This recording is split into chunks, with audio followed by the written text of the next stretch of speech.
Okay, hello testing.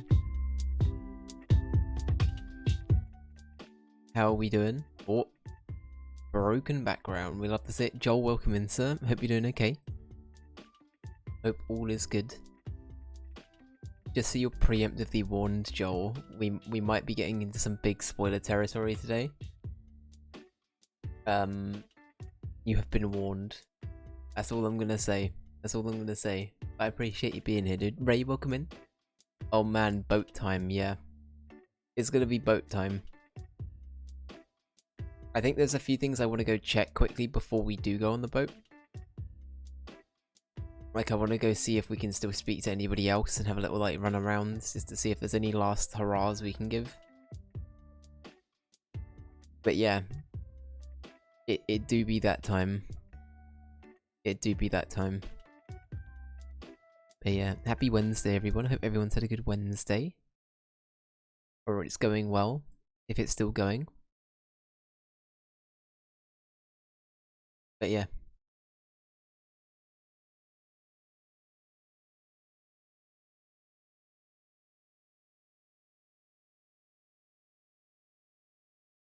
Thing is with this, like, what we're coming up to is I have no idea on if this is, like... I got a very big hint that what we're about to come up to is quite finite. Or, like, quite... I don't know. It implied heavily that we might be coming up to a big choice, which... I don't know. I don't know. I'm trying to be vague intentionally. As I said, today might be very spoiler heavy, so if anyone wants to play Disco... I highly advise that you either mute this if you want to keep it on in the background, or you go and watch another streamer. But yeah. I mean, I'm genuinely interested to see what happens.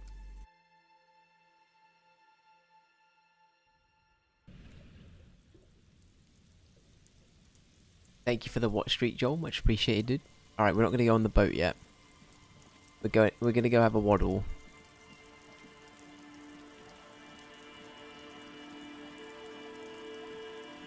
Just so people know, though, I will probably talk about this in the Discord at some point, but next Wednesday, we will be spinning our first long game wheel. So that's actually going to be happening next Wednesday. Next Tuesday, we're starting Baldur's Gate 3, which is crazy to think about. And on Monday, we're starting a new game as well. So... depending on what happens in Disco today, we might have like a completely new lineup of games. But we'll wait and see. We'll wait and see. Jess, welcome in. I hope you're doing okay. Can we talk to, what was his name? Like, Doom Spiral? Idiot Doom Spiral, is that his name?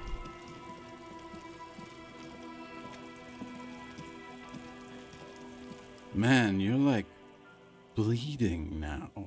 Yeah. Reality's really messed you up. It has indeed. Ray, I'm having like a moment. Did I say hello to you? If I didn't say hello to you, I'm very sorry. Hello, I hope you're doing okay. So for some reason in my head, I think I only read the oh man boat time. I don't know why. I did, okay, sorry. I had like a moment of like, did I say hello? I didn't want to sound rude. Nah, okay, we're done with Doom Spiral. He's fine. We're fine. Danko. Danko. Hey, wake up. There's no waking him from his stupor. His mind is elsewhere. Oh, hell yeah, thank you for the 10 votes at Tears of the Kingdom. I will make sure that they get added on at the end of today's stream, Ray, but thank you very much. I was playing a little bit more of Breath of the Wild earlier today on my replay. I've got all of the Divine Beasts. I'm nearly done with all of the, getting all of Zelda's memories as well. Or Link's memories of Zelda. So I'm getting ready to finish my playthrough.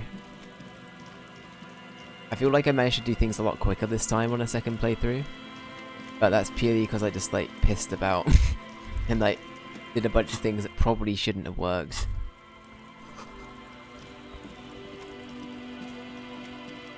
But yeah, honestly, Tears of the Kingdom looks great. It's a game I really want to get my teeth into, so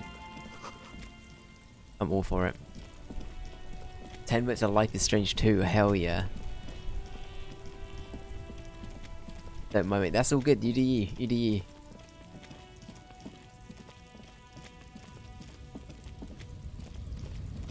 Alright, who else do we need to speak to? Can we speak to... We spoke to... Elmeniana. Can we speak to... Wait, no, his name's just Maniana. Elmeniana. Elmeniana's the Gorillaz song. Is this about the questions again? Okay, no. 'Cause She doesn't care that we got shot. Ooh, Night in the Woods. That game, honestly, the art style alone for Night in the Woods, like... Chef's kiss, it looks great. It gives me, like... This might be a weird thing to compare it to, but it gave me, like... Wonder Song vibes, I guess. I think it's just because it uses very, like... flat shapes, if that makes sense, and very, like, flat colours.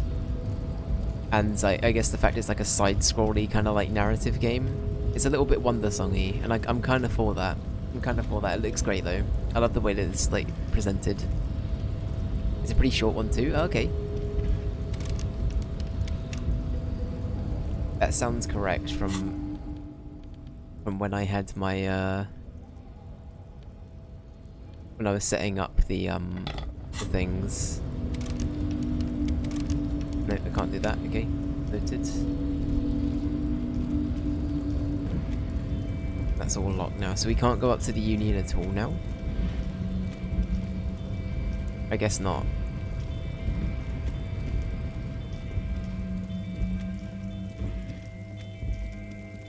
I guess we could try going round the back again. That might be worth a go. We do also have a conceptualization thing that we gotta do.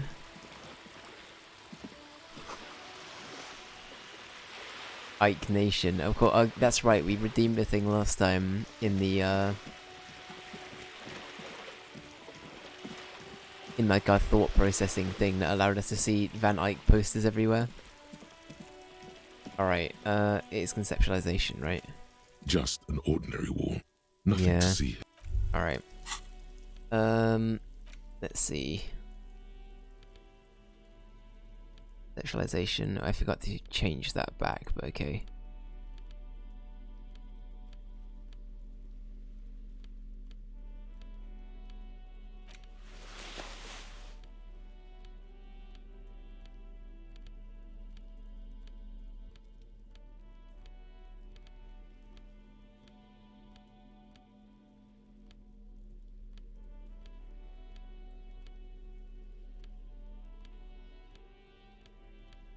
No, okay.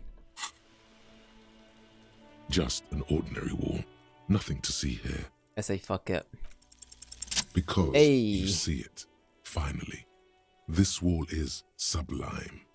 Look at it. The shadows, the colors.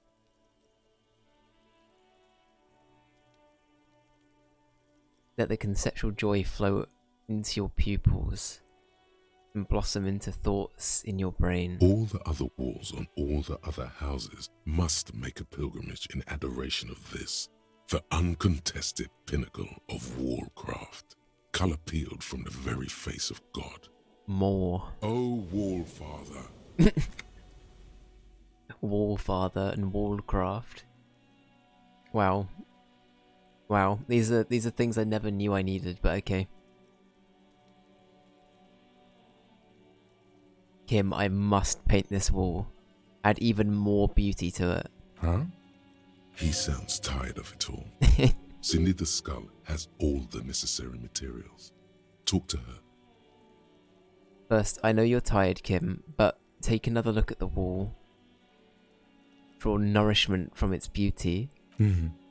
Sure. Thanks, Kim. I must talk to Cindy. Get the necessary materials from her. If you must. Can we actually go do that? We might be able to do that. Should we do that? Part of me kind of wants to do that. Jess, thank you for the bean redemption. Beans are working again today, so we should be all good.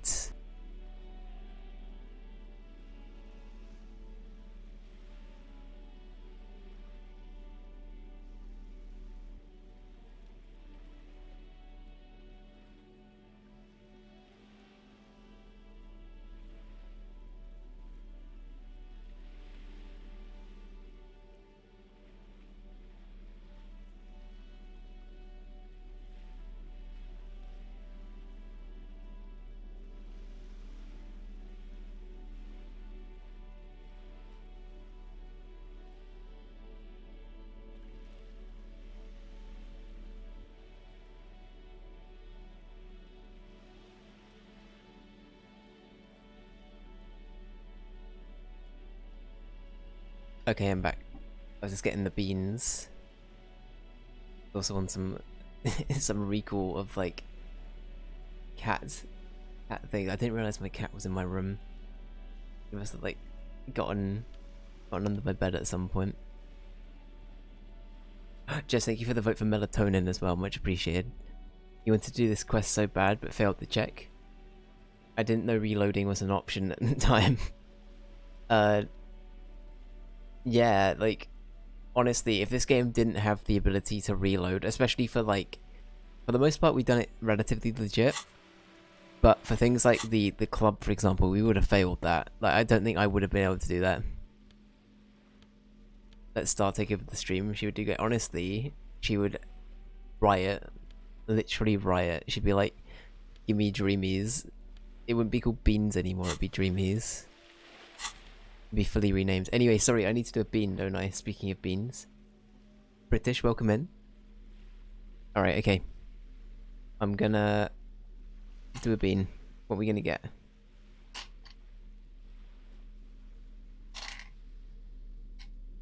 Alright, we've got something. It looks potentially blue. It's blue, which means it's a good one. Because this one's gonna be toothpaste or berry blue, and I honestly don't mind toothpaste, so...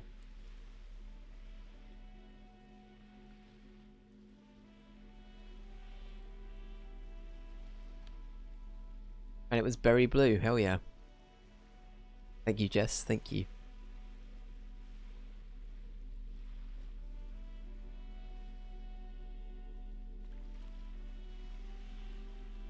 Alright, perfect.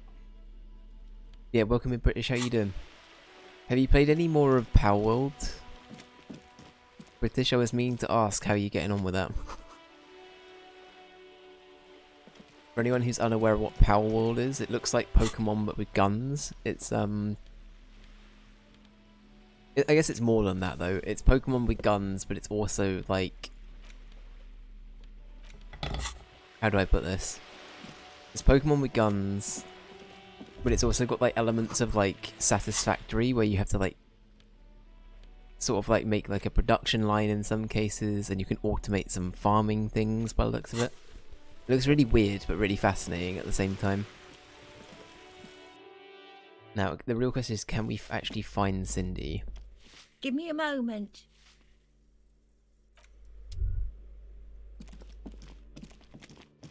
Like, is Cindy someone we can actually find?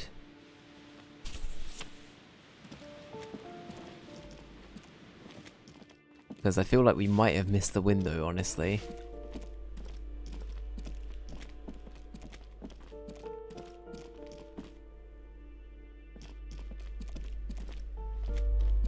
You hear someone walking around inside, rearranging a pork. Do I have to open the door? Do you have a... Let's go. Later, it's generous. Okay. You're liking it? I went to face the first boss, got destroyed, spent most of the time crafting and exploring. Fair enough, fair enough. I feel like it's one of those games where, like, the more you, like, preemptively build up to like, a boss or something, though, the more rewarding it'll feel later on, right? Like, almost certainly. You know, his homework. The aging alcoholic. Now we'll leave him to it. We're just seeing if we can find Cindy anywhere. Maybe she's on one of the top bits of the balcony. I honestly don't know where to start with this. This door is made. No, okay. But no, I'm glad you're liking it. I'm glad you're liking it. I'm not sure if it's something I would play personally. But, it's a game that really interests me. Like, it literally intrigues me, like...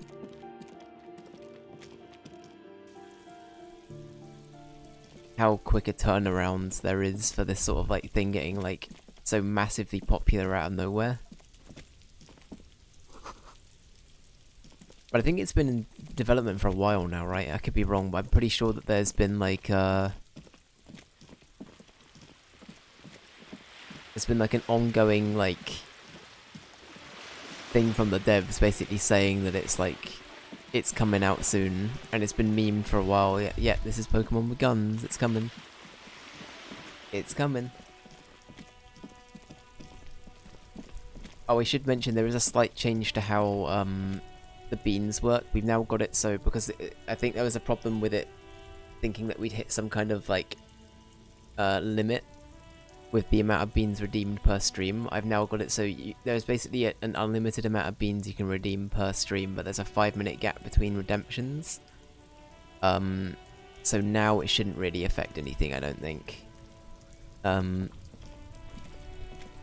was just a really weird, like, I think there was something behind the scenes that got bugs that meant that it wasn't able to allow people to redeem them anymore. I honestly don't know, but it was very weird. Very, very odd. Okay, who else can we talk to? If we can't... I don't know... Oh, what am I doing? We're meant to go see the Union. I honestly don't think we can see Cindy, though, which kind of sucks.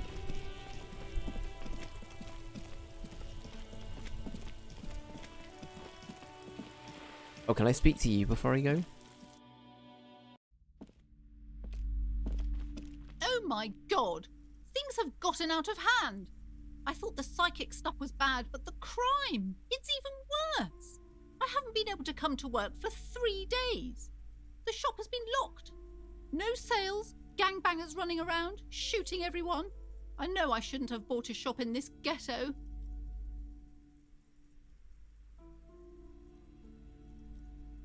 I'm the one who got shot here, ma'am. Oh my god!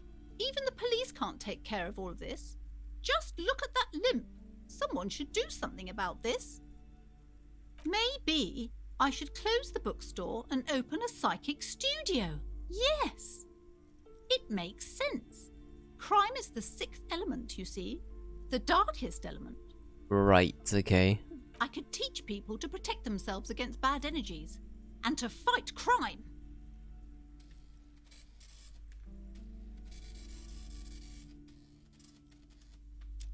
Sounds like a plan. Life must go on after all. Yes, what Martinez really needs is more vigilantes roaming the streets. What do you mean, Kim? Exactly.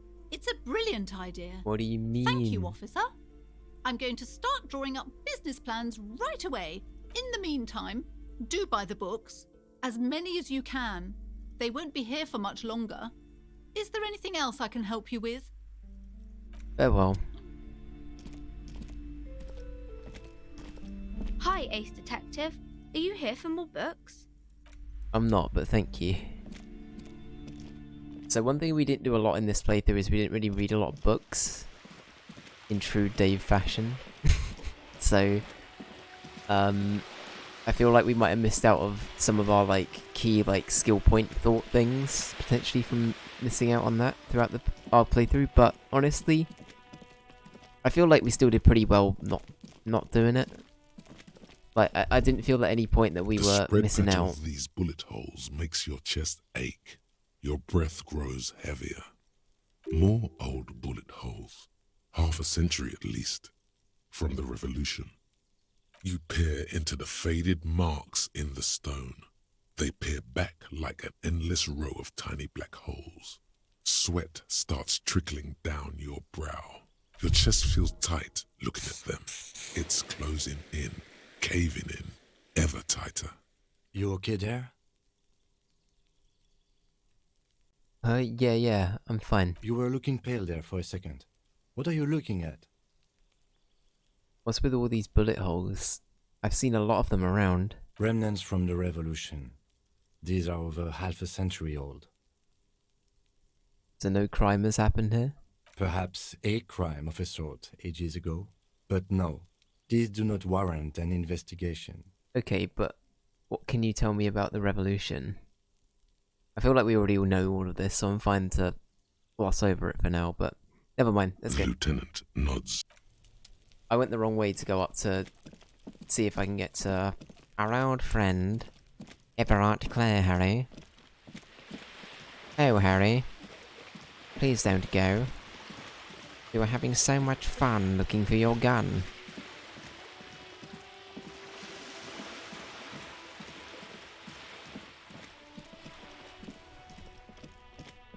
Yeah, I guess we ended up screwing everyone over, because we even screwed over Everard, right? We gave him, like, fake plans.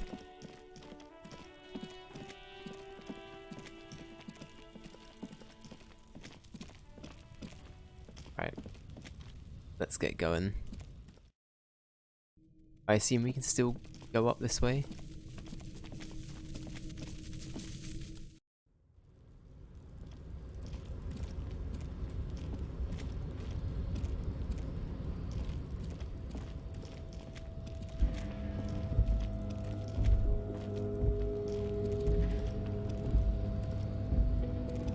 Oh my god, this whole bit is such a maze. As I said before, I think the only, like, the literal only issue I have with this game is sometimes the pathfinding is, like, a little bit too, like, a little bit too hard to work with, maybe? I don't know. Is this the only way we can go down? Ah, shit, okay.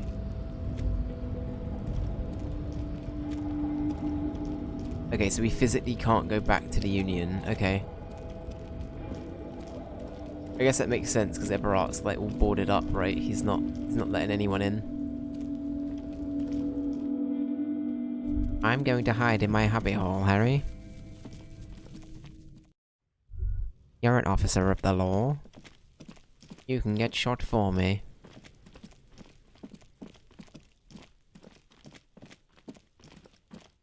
I bet he's got Measurehead there with him. That fucking asshole. That guy's an asshole.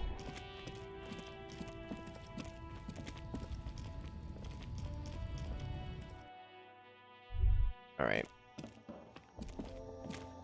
A small cabinet on the wall is filled with various Okay, here, okay, here, okay, here. I Right. hope Saint Baptiste makes you feel okay, okay, okay, here, okay, here. I hope Saint Baptiste. Cool. I wanted to stock up on these just because I know that we might need them.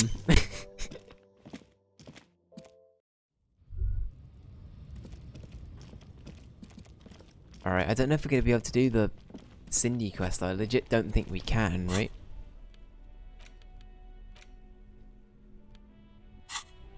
Yeah. I don't think we've seen her in the game for ages now, so I just have no idea where she'd actually be. That's okay. I think I'm happy to leave that one. Let's do it. Let's do our walk of, not a walk of shame, but our walk of taking it all in.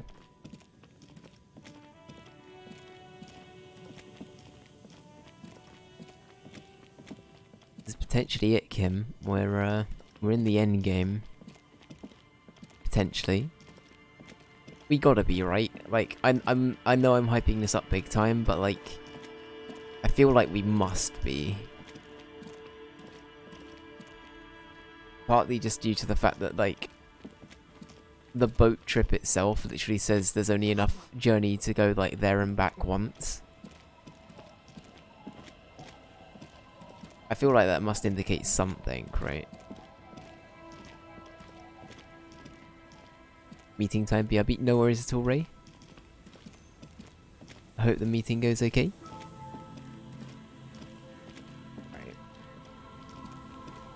Be careful out there. Sea's calm as death, but still.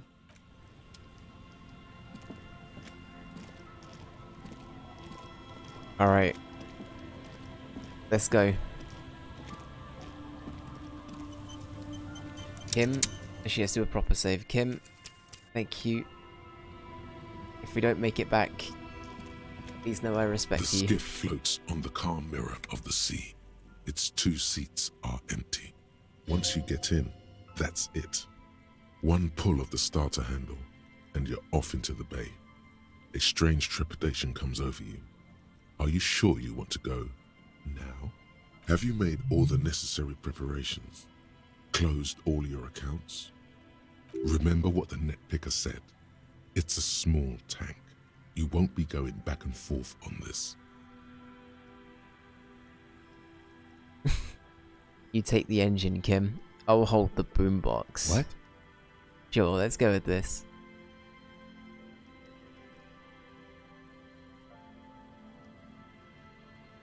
What? How else do we blast Sad FM on our way to the island? Fine. Let's blast Sad FM then. Sad FM is a radio station specializing in sad, slow rock songs. You seem to know its frequency by heart. I mean, I don't know, that sounds like a pretty good station to me. Alright. Get in and ride to the island.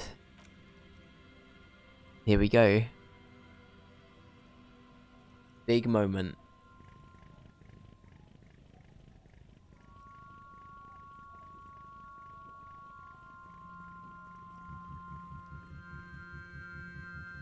Want to be free. Want to be free. It will last forever.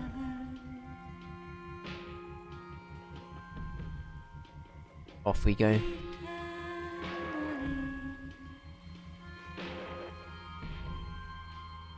Kinda eerie.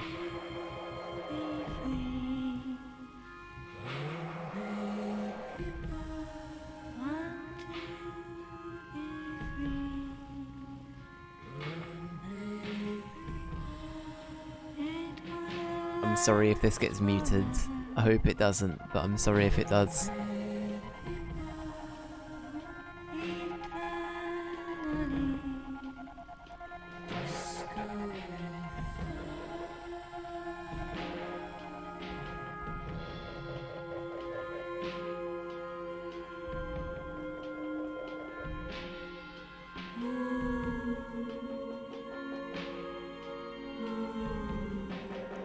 Want to be free.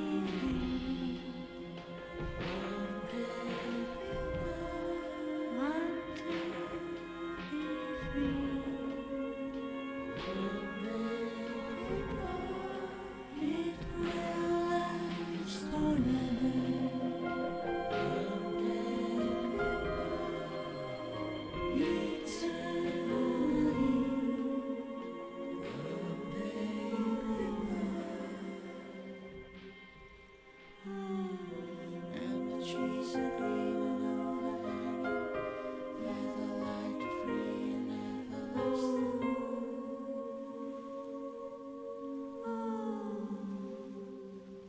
It will last I got goosebumps right now, and I'm stuttering. I don't know how to feel. I legit do not know what to expect here. This might literally be nothing. The game might just be trolling us big time.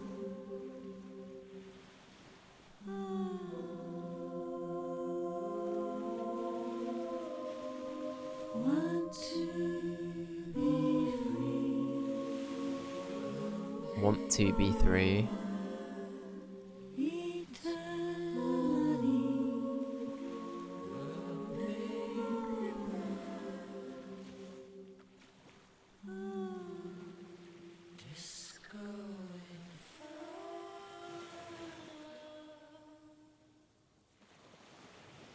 The boat comes to a slow stop. The lieutenant turns the engine off. Then there's silence. Okay, I'm just gonna like sit here for a second on the off chance the VOD gets muted. And just like take a moment. We're gonna take a moment to breathe. Recover from what we just, you know, had. I'm mainly doing it in case the VOD gets muted, but that's fine. like it did with Portal. But I'm not bitter about it, I promise. I wonder what you're gonna spend your £20 Xbox gift card. Spend with your $20. Did I say dollar? Wow, £20 Xbox gift card that you got from work. What are you thinking? What are you thinking? Like, what's the game that you got, like, that you're looking forward to playing at the moment? Are there any, like... I guess it would have to be, like, an indie game, right? Because I feel like any AAA game is not going for 20 quid. But what's sort of, like, on your radar? Alright, I think I'm going to proceed as well. In the silence, a sputter of wings. A flock of quails takes off in the distance. Let's go.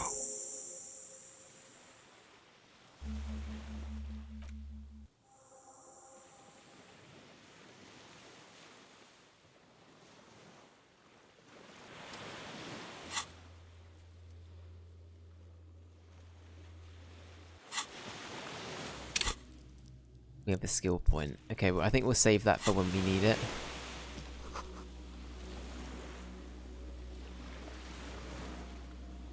Okay. The chain trails off into the ocean, connecting the island to the supply depot on the coast. This leads to the depot in Land's End. Ah, yes, so it seems. What do you think it was used for? For bringing munitions to the island, maybe? And supplies? You could also lock the bay when you raise the chain. As a defensive measure, locking off that side of the bay. Lock it from whom? From enemies. Enemies of the commune of Ravachol. This sea fort was a revolutionary fortification, I believe. Alright.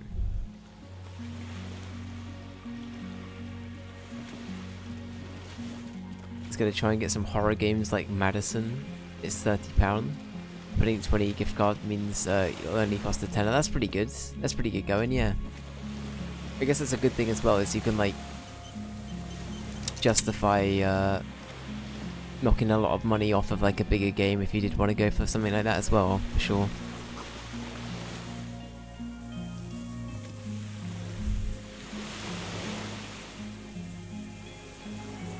Okay, I can't go that way.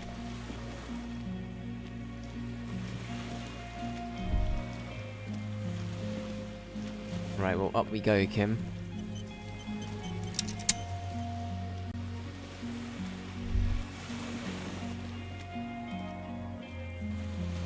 Oh, shit.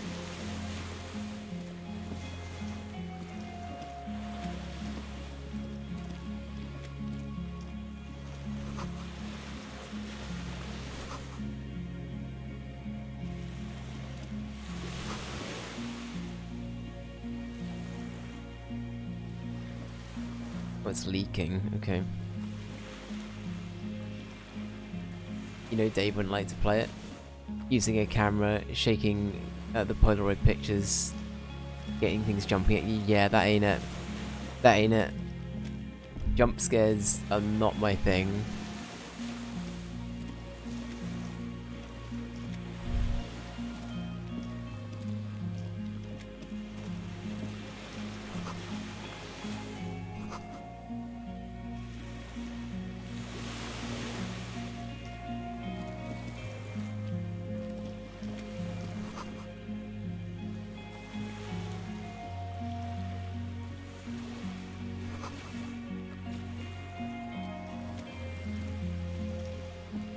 Okay, looks like we're going in here. ICM. This feels familiar somehow. Kim, what is the ICM? Insulindian Citizens Militia. It's the official name of the Communards Army. The black and white army of the revolution. Sounds an awful lot like. RCM. Sounds like RCM. Ravishol Citizens Militia. It does. Why? The RCM may descend from the ICM. May? It's impossible to say. It was chaos after the war. The name was good for getting people to join us. Ravachol West was mostly workers and criminals. Nice political thoughts rush through your neocortex. It's going to be hard to say them. Carrying around all that weight on a busted crutch is making you pant.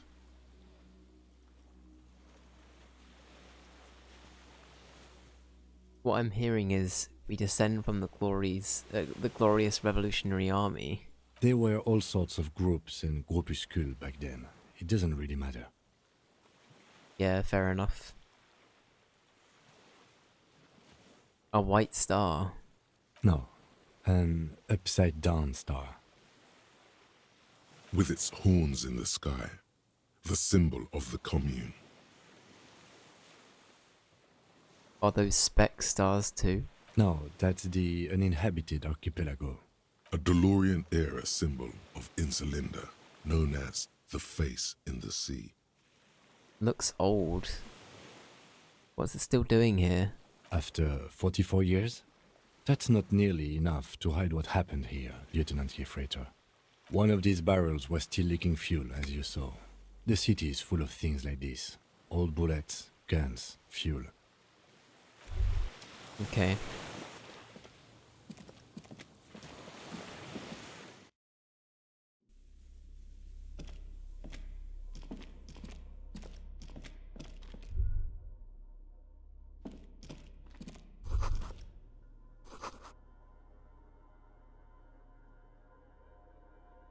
Okay.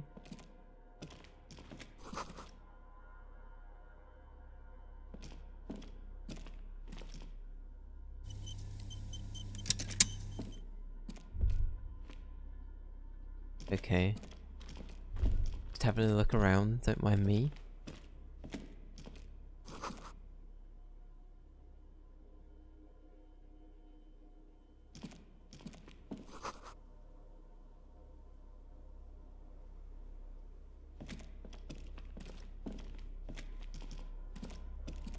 An old cylindrical generator is nested above the ammo lift, with makeshift electrical wiring running out of its side and across the floor. The cables disappear into the wall to your right. I'm just making room on my desk. The beans take up like... I'm trying to like get around the bean thing to get to my drinks. I'm just repositioning things. Okay. The lieutenant puts his hand on the metal barrel, checking for warmth. It's cold now, but someone has been maintaining it. The wiring has been repaired. Where do these wires lead? Downstairs, somewhere? What kind of generator is this? Liquid carbon. I would imagine it takes mazout.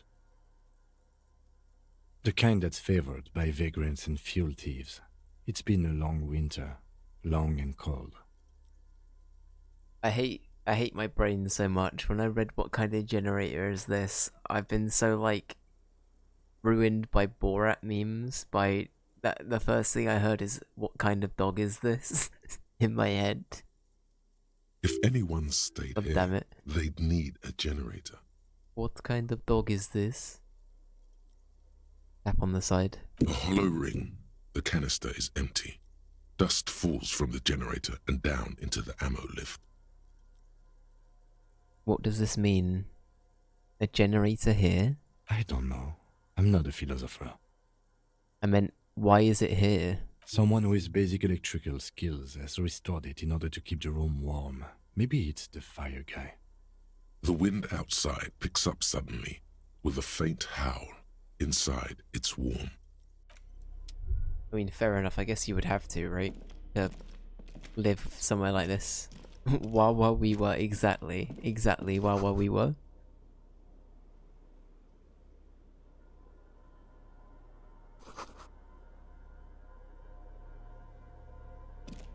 Books and magazines lie scattered on the floor and on a makeshift cupboard.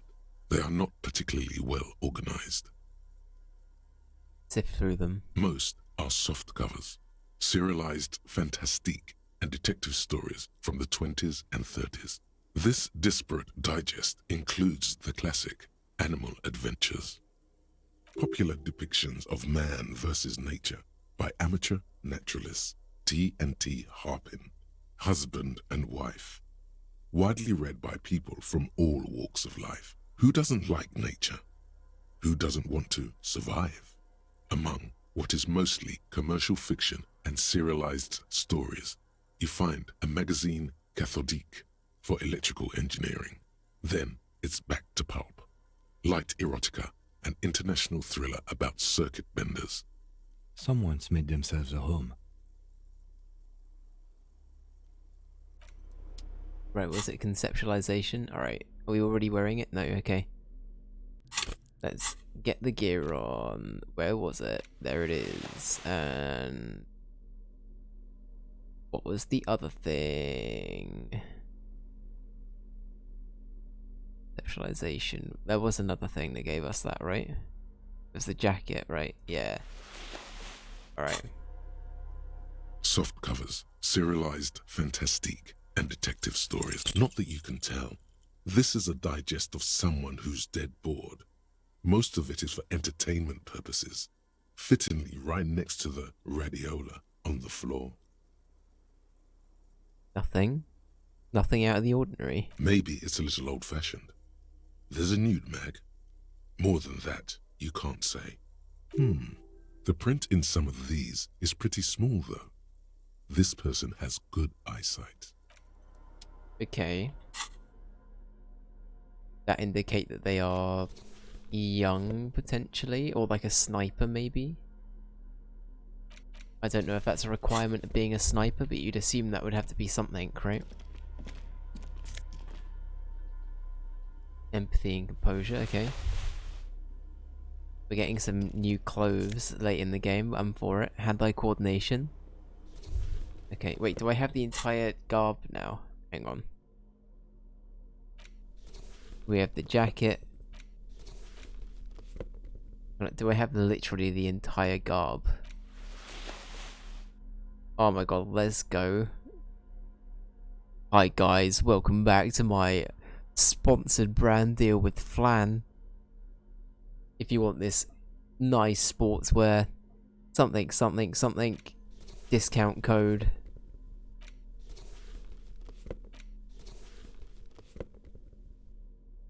I think that was pretty convincing. Yeah. Right, I think that's everything. Oh, what's this? What's this?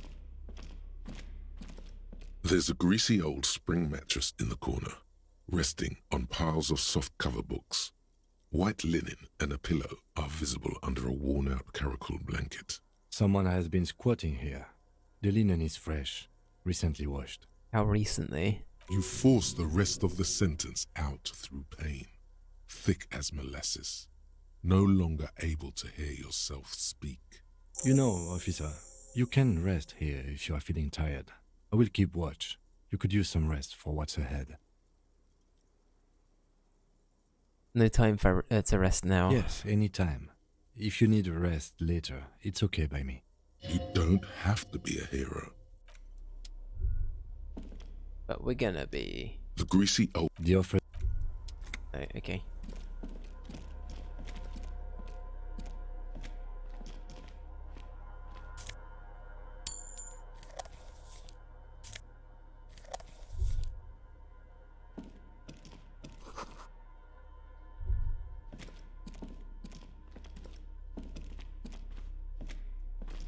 You see a small metal door nested inside a larger one. A heavy steel blast door. There is a conventional keyhole above the handle. It's very small. What's on the other side? Another part of the island, probably. The lock looks like it could still be usable. How do we open this? Maybe this is one of the doors we don't open? He's right. It would be better to open its big brother. A powerful engine hangs under the ceiling. It must control the blast door. You're right. We opened the big one. Do you see controls anywhere? I think there's a console just southeast. Let's look around. Getting the blast door open seems like the best plan. Agreed.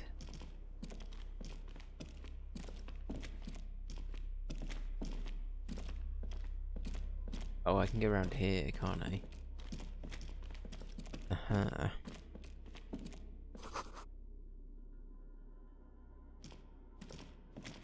Green paint flecks off the monoblock aluminium cabinet. There are rows of switches on the front panel, a frequency band, and even a keyboard. What is this then? The console of an anti-computation device. The generator upstairs, with wires coming out, they terminate here. Could this open the blast door? Possibly. Urgence, ouvert, allumé, radiodiffusé. It sounds like this device was used to control the electronics here. Maybe it still does. This device was used to control the electronics in the room. It could open doors, control lights, function as a radio computer. Slide radio dial. The dial slides under the glass, silently. You make out defunct stations on the UKV frequency. The words, Feld Insula, are written on the band. Insular. This is an off-air radio computer, I believe, used for military communications. Light interior. Nothing happens. Turn emergency open. We need to restore power before using this, officer. The generator, it didn't look like there was fuel in it. We should look around outside. There are barrels all over. Maybe The boat engine.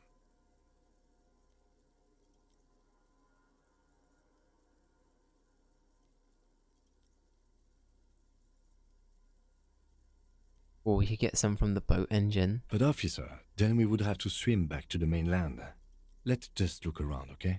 The consul stands by. Okay.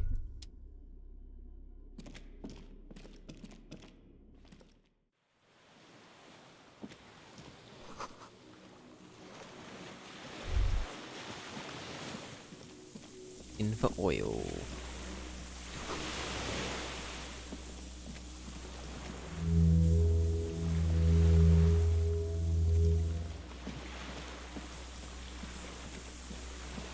Maybe this is where the Insulindian phasmid is as well.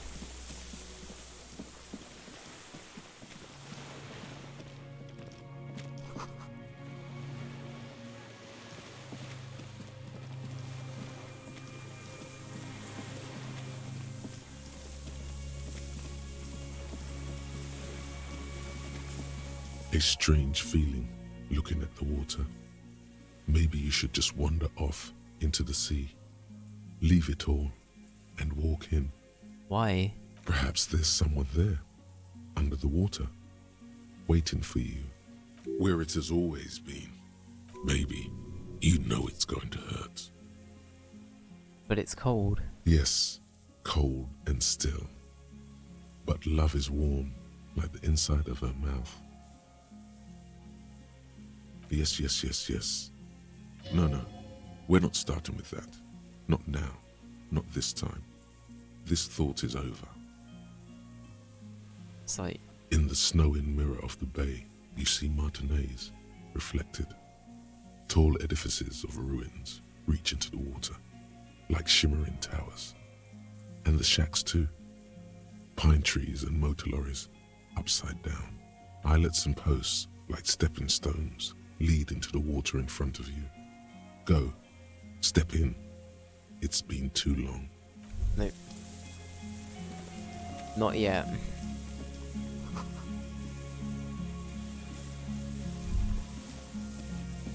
Okay, well there's not a lot going on out here.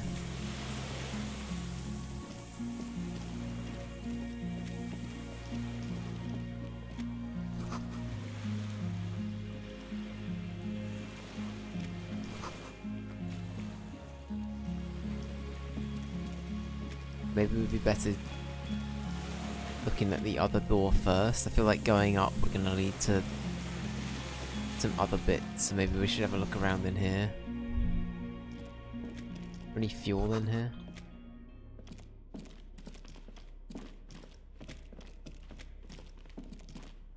This looks like it's... oh no, that's that door. Okay. No, we have to go this way then. I assume that was a different door. That's on me. I assume I can't go up there. Alright. Well. Let's continue on, Kim.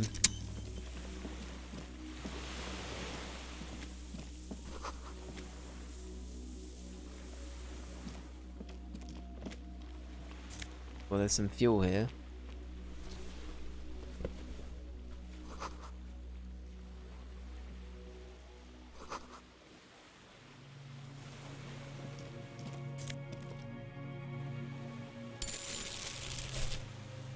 There's a rain-soaked mattress on a concrete slab, only half covered by the crumbling roof.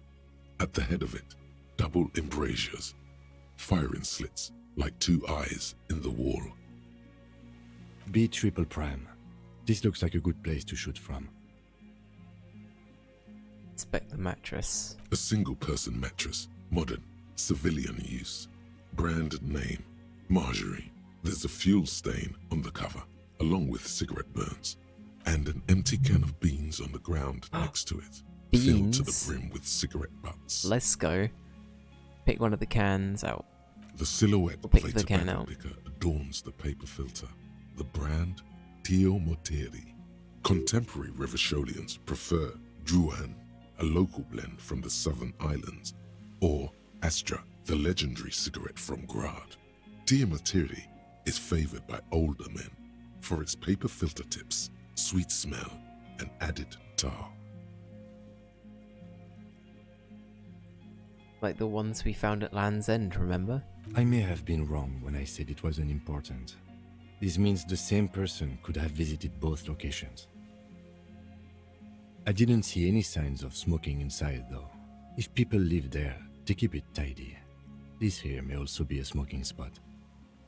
Inspect the wall. There's a firing slit in the wall in front of you, like a little window. Let's touch the concrete first. Quite old and grimy from years without cleaning by anything other than the rain. Look through the hole in the concrete. The springs screech as you lean on the mattress and crane your neck to look out. Trepidation, a tingling feeling in your stomach. A small piece of Martinez coastline opens up in the square in front of you, like a tiny landscape painting. 1 kilometer across the water, the ruins look familiar. On the left. A towering skyscraper, its top floors shaved off by artillery fire. Capeside apartments. Rue de Saint-Ghislain, 33A and 33B. On the right. The red chimney and collapsed back of the 4-story tenement in front of the whirling in rags. Rue de Saint-Ghislain, 10. The doomed commercial area. And between the two. The box-shaped silhouette of the whirling in rags. You see a small fleck of white on the rooftop, the upstairs window of Clausia's room, in the snow, reflecting light. Motherfucker. What does that mean? Do you have line of sight to the window? Yes. There's an opening between 33A and 10. I can see the roof. I can see it. Through the scope of a rifle. The shooter would be prone, lying on a mattress, barrel resting on the embrasure.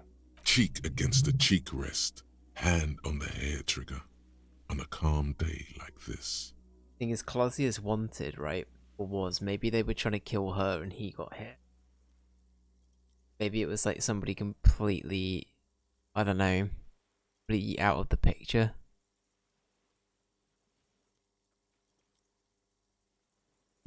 I could make it. I can make the shot. Good. I think we have it, Detective. The origin of the shot. This is the sniper's nest. Affirmative.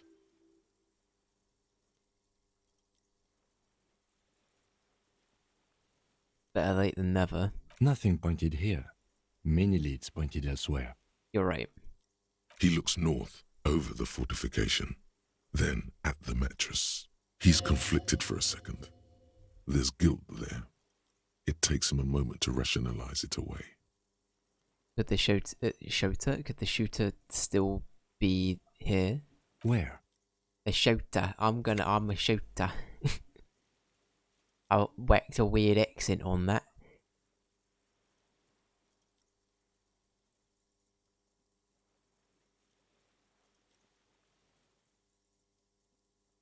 On this island. I feel like that's more likely, right? He does not answer, just nods. With his back hunched, he looks around once more and says, he feels uncomfortable suddenly. We should move now. Okay, well, we have what we need though. We have the the jerry can.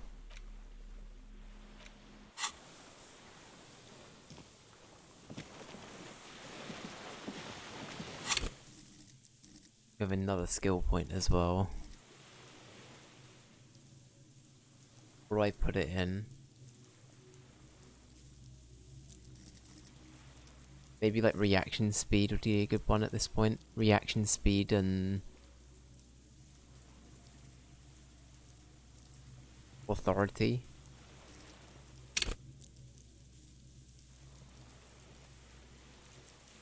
Or endurance might be a good one. Endurance and reaction speed. Let's go with those.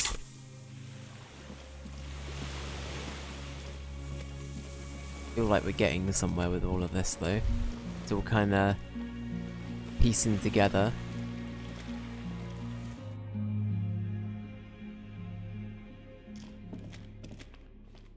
Okay, we need to fill up the generator. Can we go up this way at all? I thought we might just be able to hop over the machine, easy peasy, but no.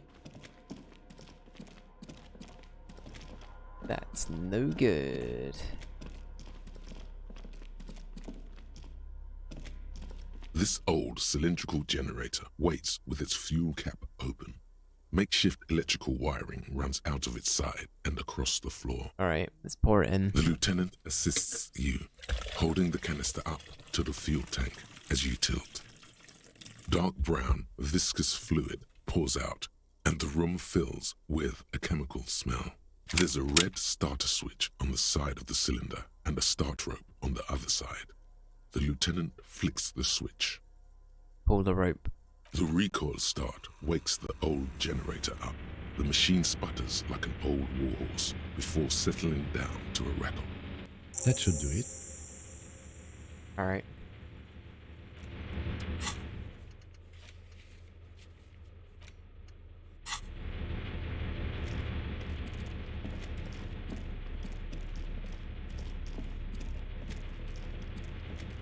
Right, well now the generator's on. A dim golden glow animates the console. Faint, like a ghost light. Urgence ouvert reads one dial key. Allumer reads another. It's on. Turn emergency open. Automatic boot. The blast door opens with a series of clicks. A shaft of light appears, then widens as the light shines in.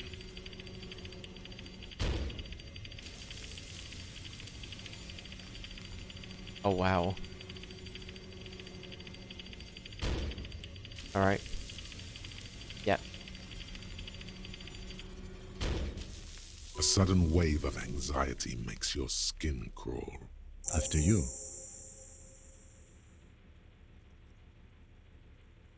What's there? I don't know. A thin wisp of smoke rises from a charred black fire pit. The wind picks up, then dies down again. I'm scared. Don't be. I have a gun. I also have a gun. I know. It was not easy to acquire. Let's go. That's a good point, Kim. Alright.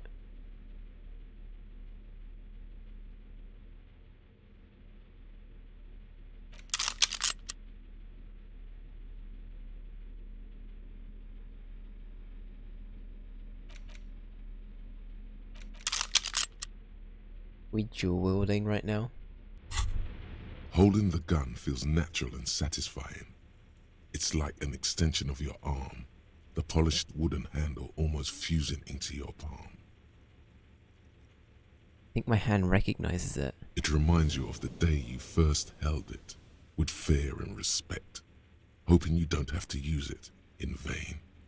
The sun was out in Jamrock. It was so long ago. Sheathe your sidearm, officer. A serious law official, cop by the book, should know to only unholster their service weapon when using it is unavoidable. Okay. We'll put them away then. I was just preparing for the worst. Alright, Kim. Here we go.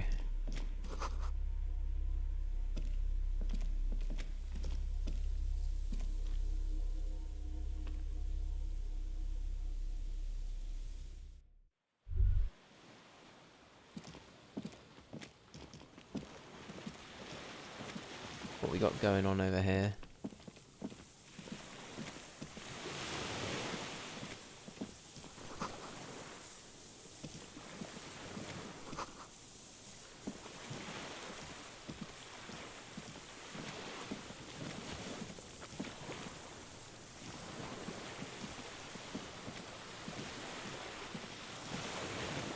Oh.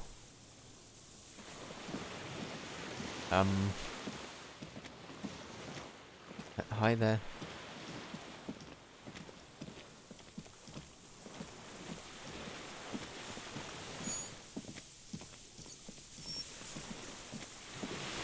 So this is the fire guy, huh?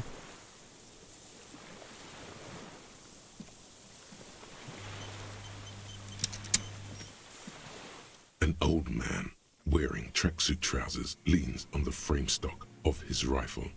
He gathers a big ball of spit in his mouth, then spits it out into the extinguished fire before him. He raises his black eyes, hooded by creased eyelids, to meet yours. Unclouded by cataracts, his eyesight is sharp. He's practically tearing up from spite. Hatred got the best of him a long time ago. This man hates everything.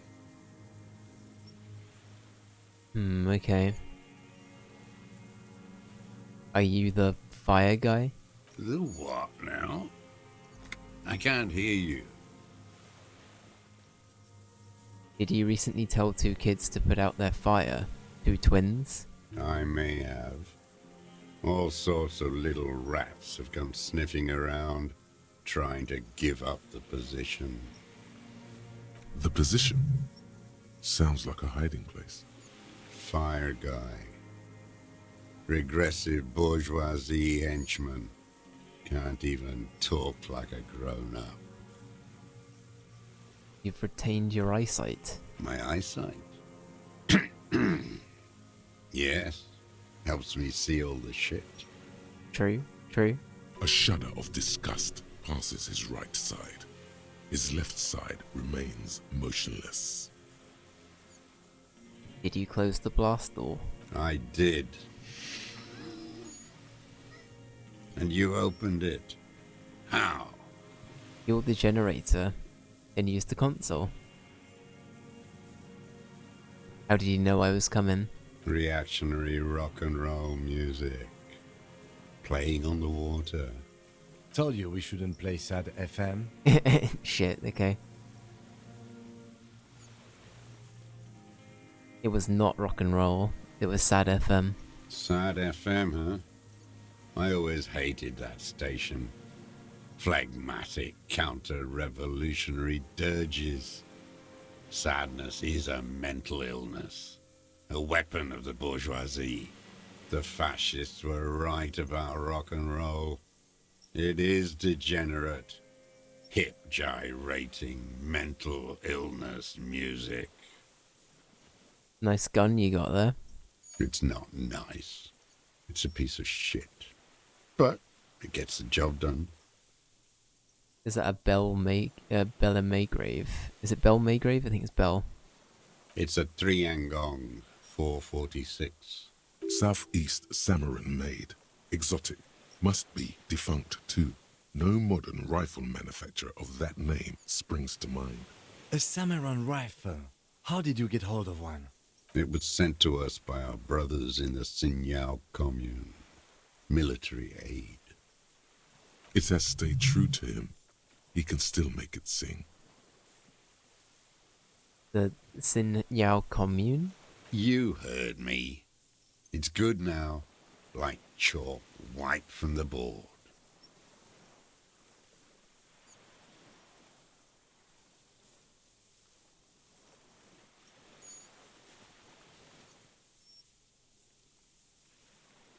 Your weapon has stayed true to you. Mine has stayed true to me too. Yes, I bet you've killed a lot of people with it. You fascist fuck. Have you come to make me one of them? We have come to ask you questions, nothing more. If you do not comply, we will take you in. Do you understand? The danger levels here are hard to read. One moment he's afire, the next, a fire gone out. Hmm.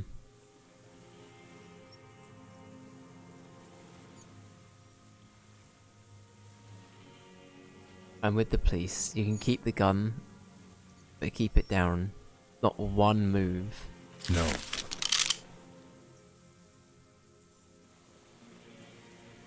Put it down now, sir.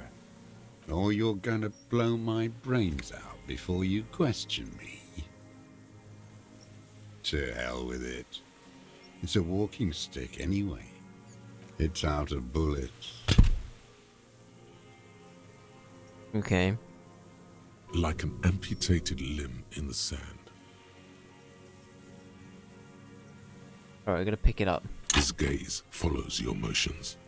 The rifle feels surprisingly light in your hand. Frame stocked and patched in places with tape and wire. I feel like we didn't want to try... I guess we didn't know if he had any ammo in it, so I didn't want to do anything that would be too, like... I know it's 2 to 1, but I didn't want him to, like, feel like he could get a 1-up. Or feel the need to just suddenly shoot us, so I didn't want to aggravate him.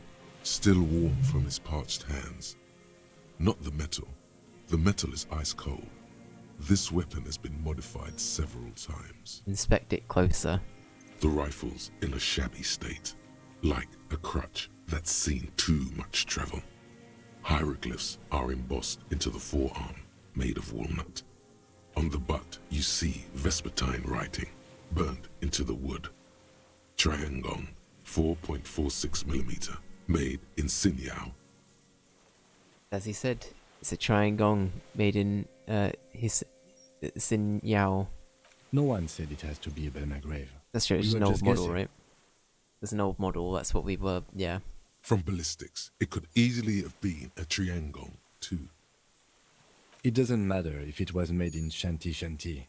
All it has to do is use jacketed ammunition. And it does. This uses jacketed ammunition. 4.46. The right type and the right calibre. He's liking this. The rifle has been patched and modified several times. I wonder how old it is. The old man does not answer. He just stares in front of him. Alright. The old man keeps following your motion with his gaze. His right arm twitches suddenly. This looked very much like the murder weapon. It could be used against him to get a confession. In time. Who are you? My name is Josef Lilianovich Dross. Political Commissar of the 114th Anti-Aircraft Division of the 4th Army of the Commune of Revachol. I am a deserter, a partisan, and a prisoner of war. This is my termless surrender. The commune of Revachol? Do you mean the ICM? You're a holdover from the... From the Insulindian Citizens Militia, the army of the revolution. I was recruited in Jamrock in 07, trained in the École de Contrôle Orient, and consigned to emergency defense duties in 08. I left my unit on the eve of the landing. When I returned here on May 14th, the commune had fallen. Still armed and ideologically trained, I wrote a criticism of myself and resumed partisan duties. 51 minus 8 equals 43. You've been on this island for 43 years. No. I've been on other islands too. I was in Resurrection until they turned it into a spa in 18. Then I was on E48, a nameless sound, until the sea washed over it. Then I came back here. That was 22 2 years ago. Again, you've been hiding here for 43 years. 43 years and 10 months.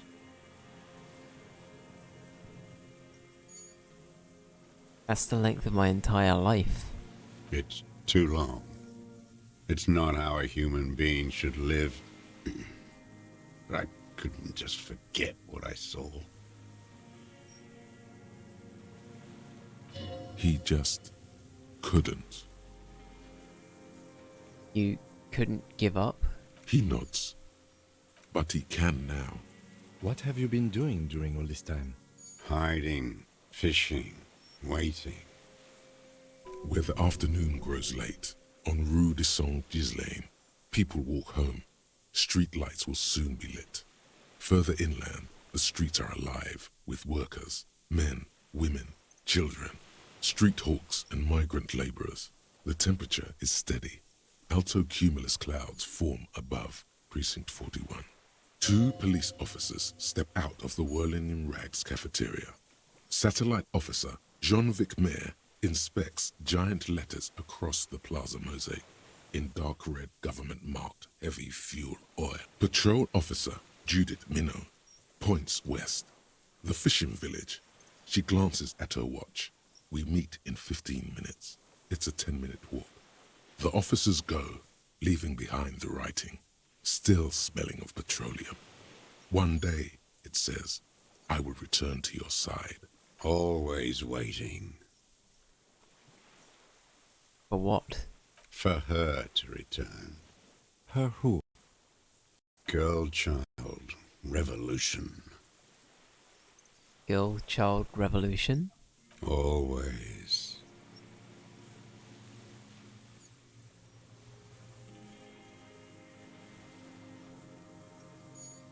I'm afraid she's gone. The material base for an uprising has eroded. The working class has betrayed mankind and themselves. The historic opportunity for our revolution has passed. It will not come back anymore, however hard I try, whatever I do. You said you deserted your unit? I was just 16 years old, 15 when I volunteered. I had a lapse of faith. And of courage, too. Lapse of faith? You could say I misunderstood the historic role of the proletariat and thought Mazovian socioeconomics were fallible. For a second, I doubted the irreducible laws of historic materialism. A second is all it took. For what? For reaction to take hold.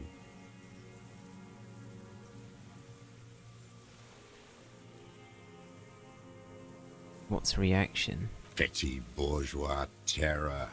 It's in all men.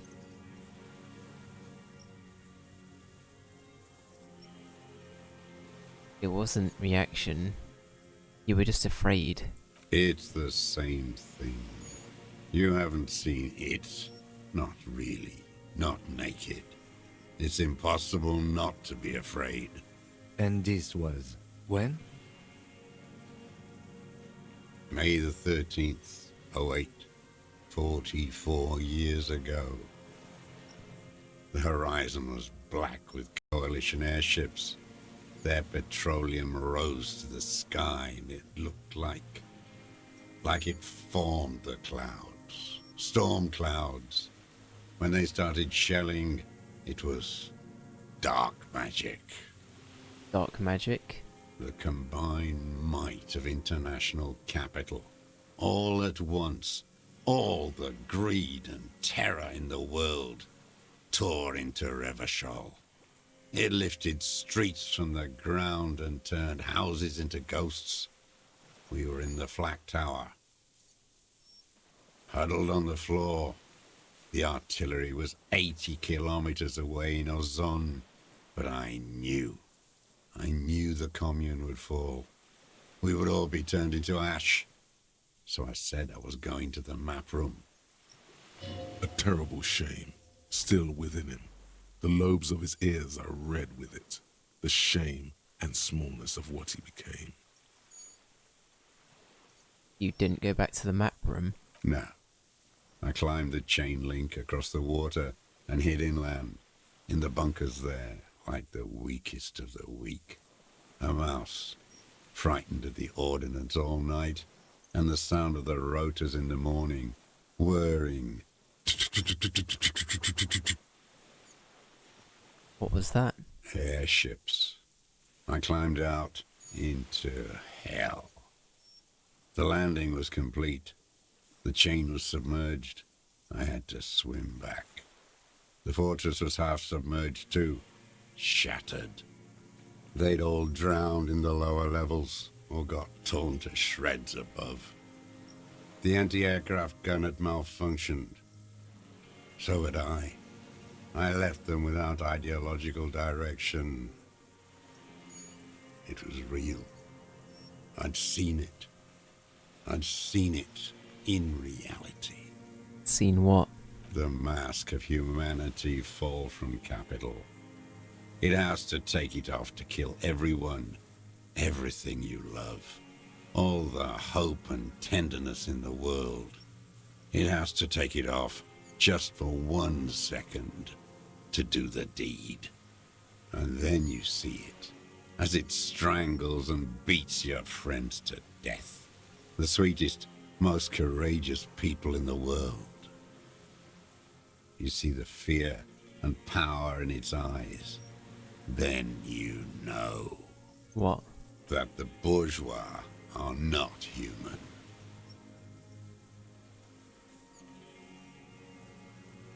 I think we're just gonna let him talk. I had to. I had to fight it. I had to never stop.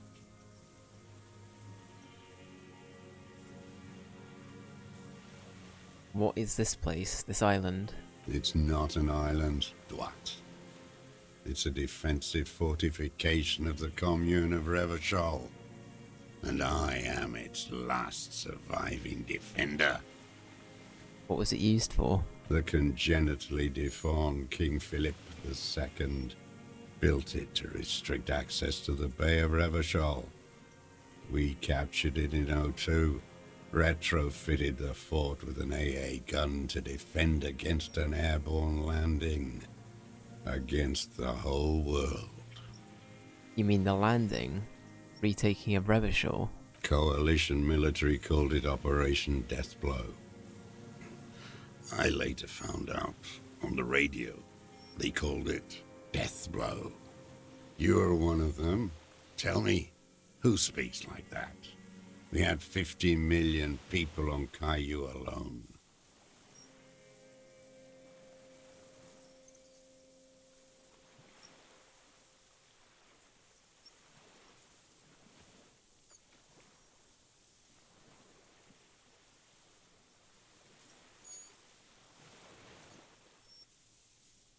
First, I'm not one of them. Sure you are. You're RCM. Answer me. Who calls an operation against 50 million people Deathblow?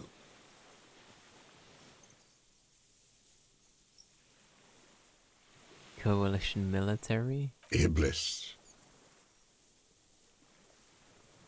He nods. I feel like Harry's gonna be a bit lost to this, as am I. But yeah.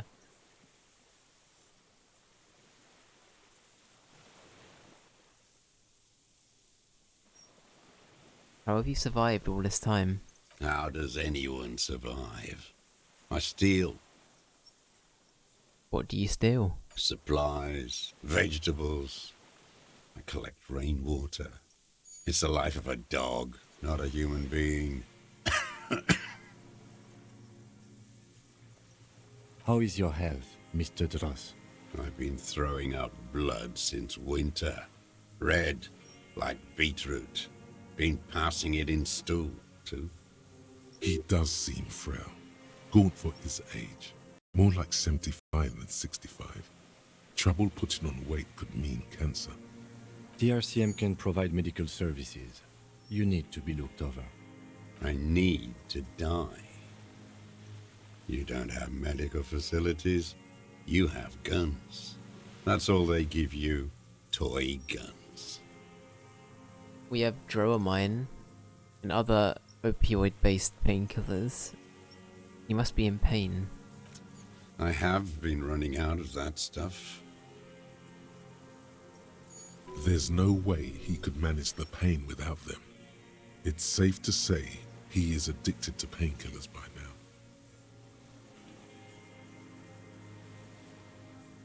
How have you coped mentally? I haven't. I have holes in my brain. Years missing. Others filled with pain only. A decade of...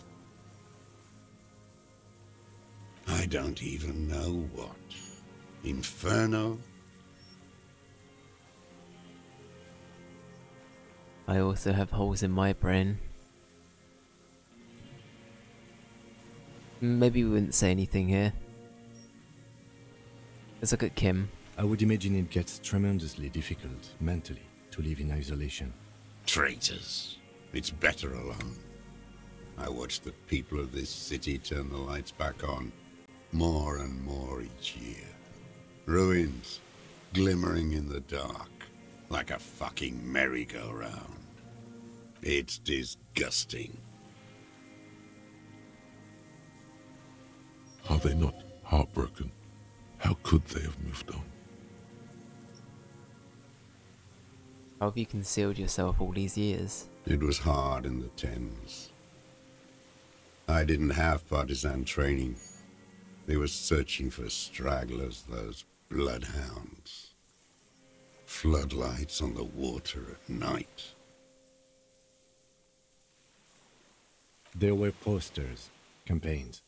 We communards still hoped, and they needed to snuff that hope out. The East capitulated. Martinez and Coal City were turned to dust. But Jamrock, Forburg, even Coron, and Boogie Street, of course. Those fucking kips had Marsov coursing through their veins. And others too. Some cordons of Revachol was still fighting. There were cells. I tried to contact them. Soon they all went silent. The frequency's dead. How did you get between here and the mainland? At night, I used a dinghy. I only went after dark then. When I got to the city, I stayed underground. Patrols, you lot, the commons too. They'd started snitching. In the city, you move underground? From bunker to bunker. Not anymore. No one cares now. I don't even have to hide. They think I'm another antisocial vagrant. I could walk straight into that town if I wanted. I just...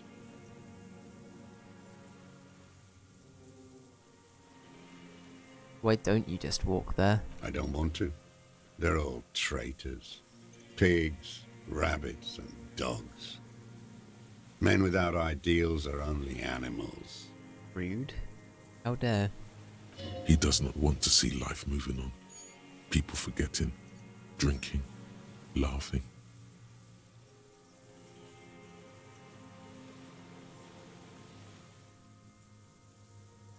The weapon cache, have you been there? So you finally found it. There must have been a small squadron's worth of arms in there. Belmer graves, right? They were damaged beyond use. I know. So you've been there? Sleeping. Some nights. Ammo scrounging on others. Those McGraves were shit, even before they corroded. Some had bullets in the chamber, however. You feel the dots connecting. Little dots on the map he's walked across. There's a small bunker under the Phil building. Have you stayed there? The propaganda bunker. I used to, but not anymore. Propaganda bunker? They stored leaflets there. Broadcasting equipment, too. Made broadcasts, I think. Propaganda officers. I buried them with their leaflets. They killed themselves. 2 young boys. Killed themselves? A lot of our boys did. I spent some winters there. Never liked it. Kept thinking of them. No need to go underground anymore. It's better in the ruins, on the ground. One more question. You smoke... I've forgotten how you say that, but those cigarettes? I do. Ever smoked them on the mainland? They're good. Plenty of tar. I like that boy on the pack, too. Reminds me of the last century.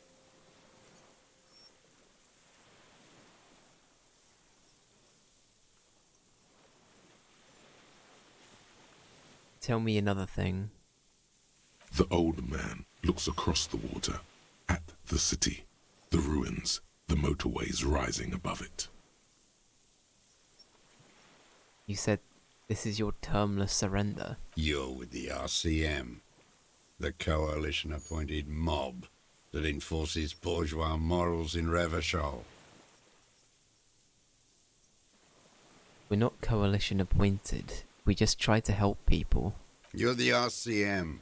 You represent the Moralist International, the enemies of humanity who took this city. I represent their adversary, le Parti Communiste d'Insolande. Take me to them as a prisoner of war. I have relinquished my weapon. I can no longer serve. No superiors can relieve me of my duty. You bulldoze them all to a mass grave for trying to free humanity. Shit. A spray of blood from his mouth on the black charcoal in the fire pit. Rene, the royalist on the coast, said,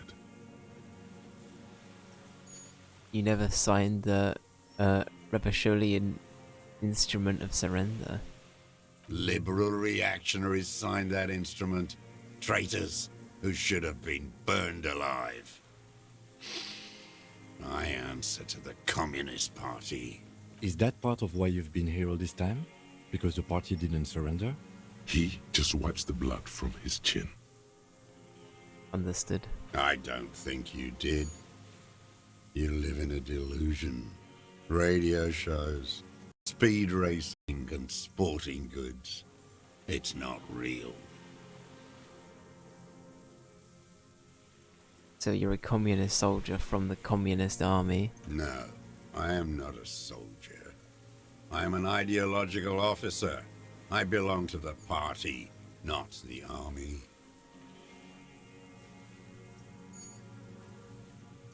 But you said you were trained and assigned to the Defense Corps. Trained in historical materialism, then assigned as a political commissar by the party. These things used to mean something. What does the political commissar do? The old man does not answer. He tilts his silver head and looks at the reeds. You see a small tremor pass through his legs. His job was to assure the army answers to civilian control and follows the ideology of the Commune. Okay. Scientific communism. A commissaire politique is a night philosopher of the revolution, a future human. Awakened from shutdown by the promise of ideology. He was like a cleric, a shepherd. So you were like a priest? No, the opposite of that. A future human, not a human of the past. That means you're a trained communist, right? He nods slowly. Then another tremor. I'm not really into politics myself. Not to put too much of myself into Harry. You're inert lumpen with a gun. Detective, we have not come here to discuss ideology. Mm-hmm. We have come to ask questions regarding a murder investigation. The old man spits into the fire pit. He does not say anything more.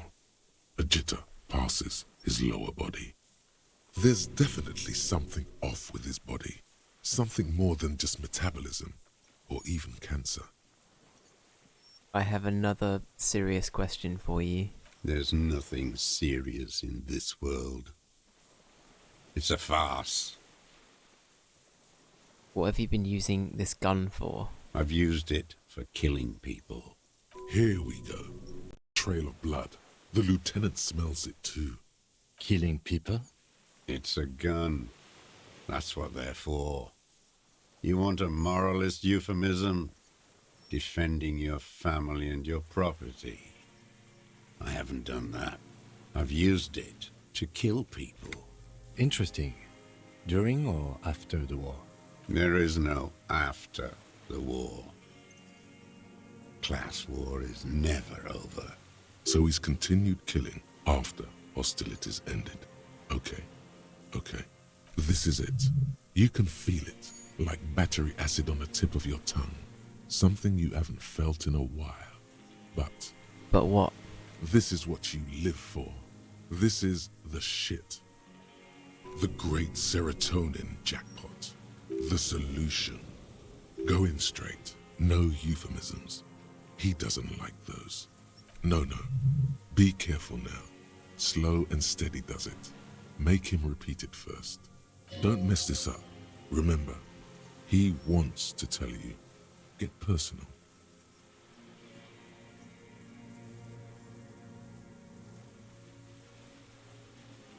Did he use that gun to shoot and kill Colonel of the security contractor Cronell? The who now? He heard you. He just wants to hear you say it again. This is dramatic flair on his part. Right choice. We're in. Do it, sire. The fascist death squad who took a bullet in the mouth. The night of March 4th. Oh yes, that one. Ugly piece of work, that boy. Did you kill him? I am a son of a welder and an officer of the commune of Revachol. I do not collaborate with murderers and pederasts of the liberal regime. Exhaust him with proof. Pile it all on him. Get a confession. The gun. The murder weapon is the perfect opener. The scent of blood in the air. But what else? There was something you can't remember. Something about the tracks. Suddenly, all those tracks are so confusing. Go with something else first.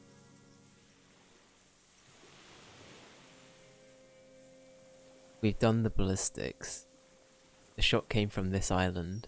I saw you poking around there, looking for evidence. You're damn diligent when it comes to dead fascies. Did you like the view? You had direct visibility. There are embrasures in the concrete, specifically meant for a top follower to use. And you had a long-range rifle in your possession. You've been here a long time, Mr. Dras. Too long. You clearly need medical aid. I'm ready to die. I've done my part. He's practically admitting to it.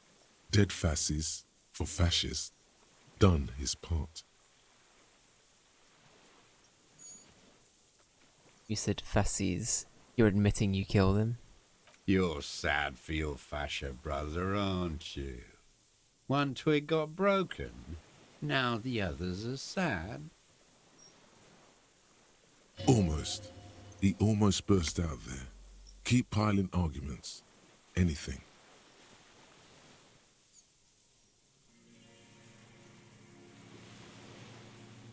Alright.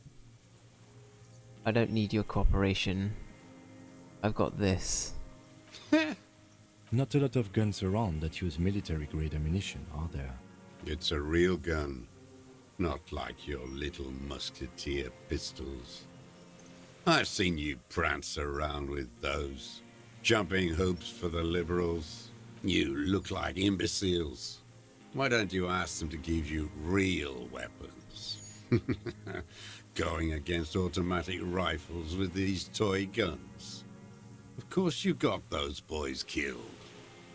Damn, he saw you. He's watched it happen. So he saw you. Okay, so what? Don't let it divert you.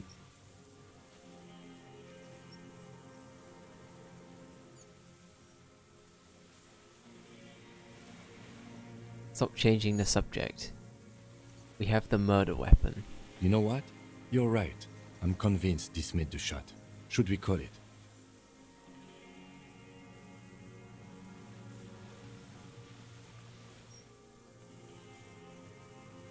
Think we have the murder weapon. 4.46 jacketed ammunition, modified for range. We have it.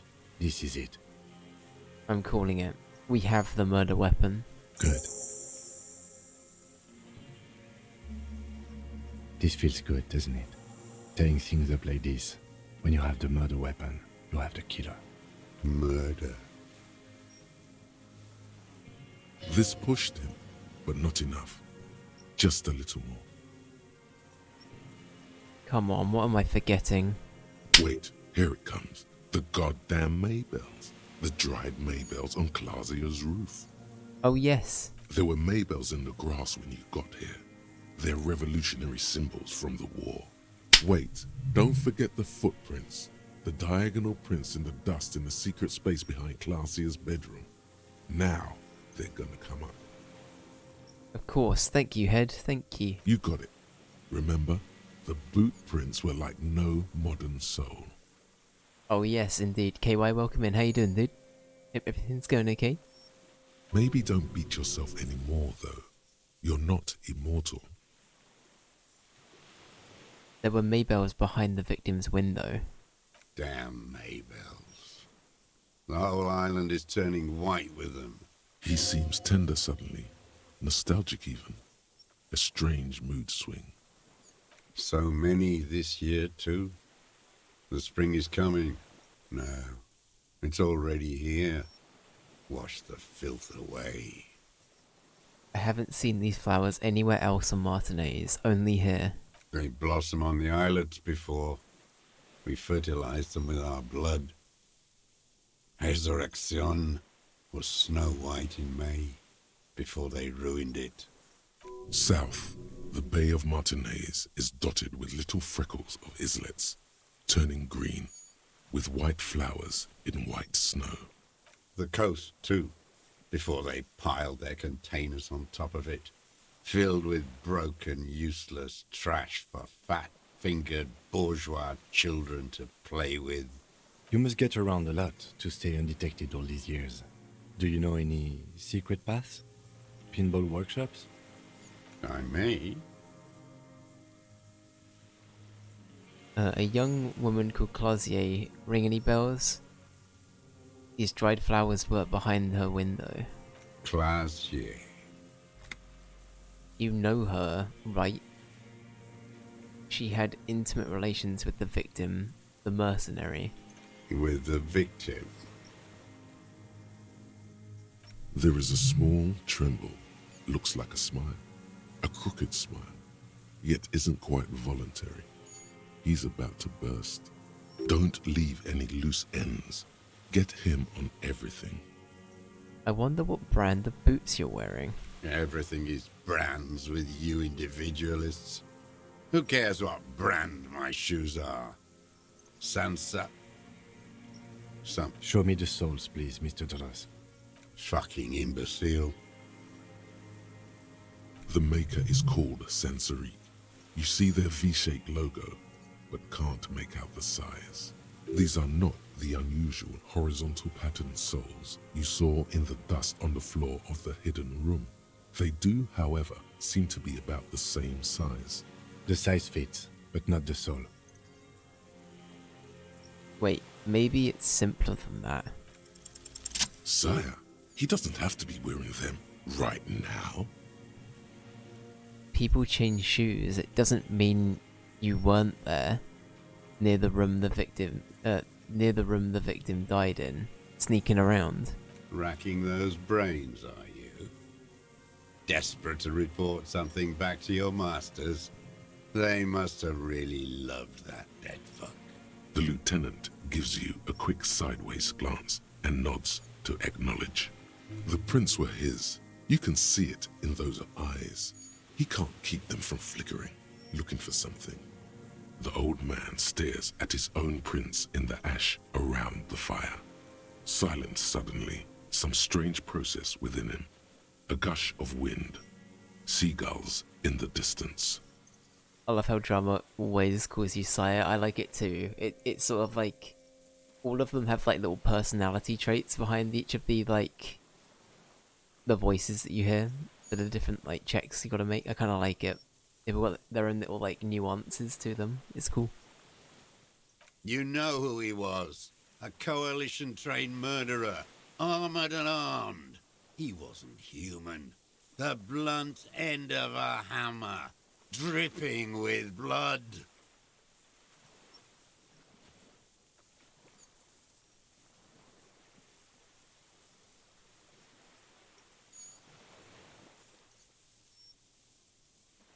He was a killer, but he was still under the protection of the law. Beating us to the ground.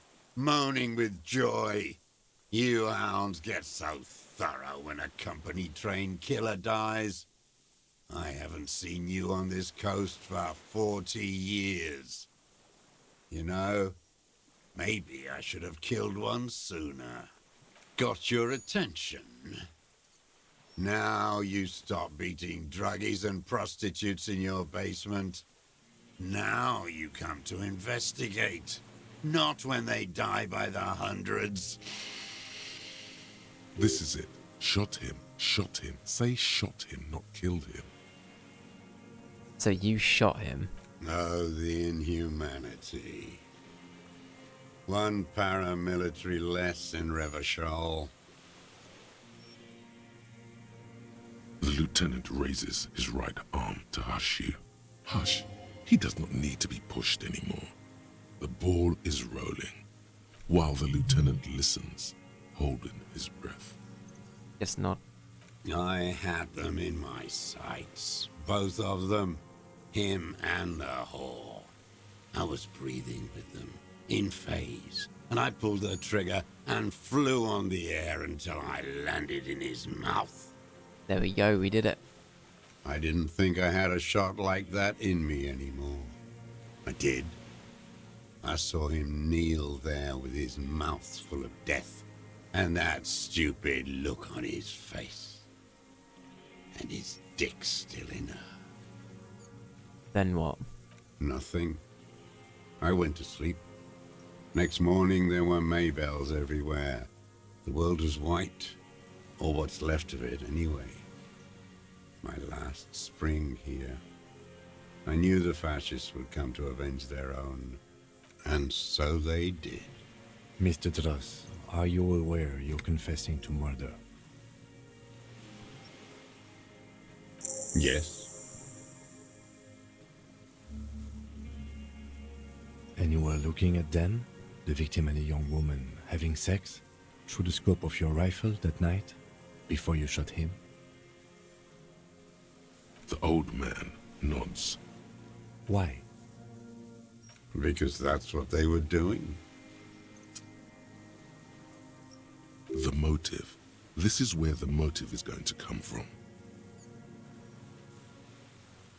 You can coax it out of him. The lieutenant's preparing the ground. I don't understand. Do you, detective?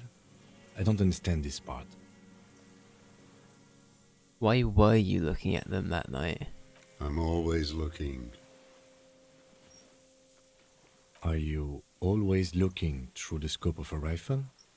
I'm just trying to understand. A rifle scope has the best magnification. Helps him see all the shit. And if you don't like it? Click.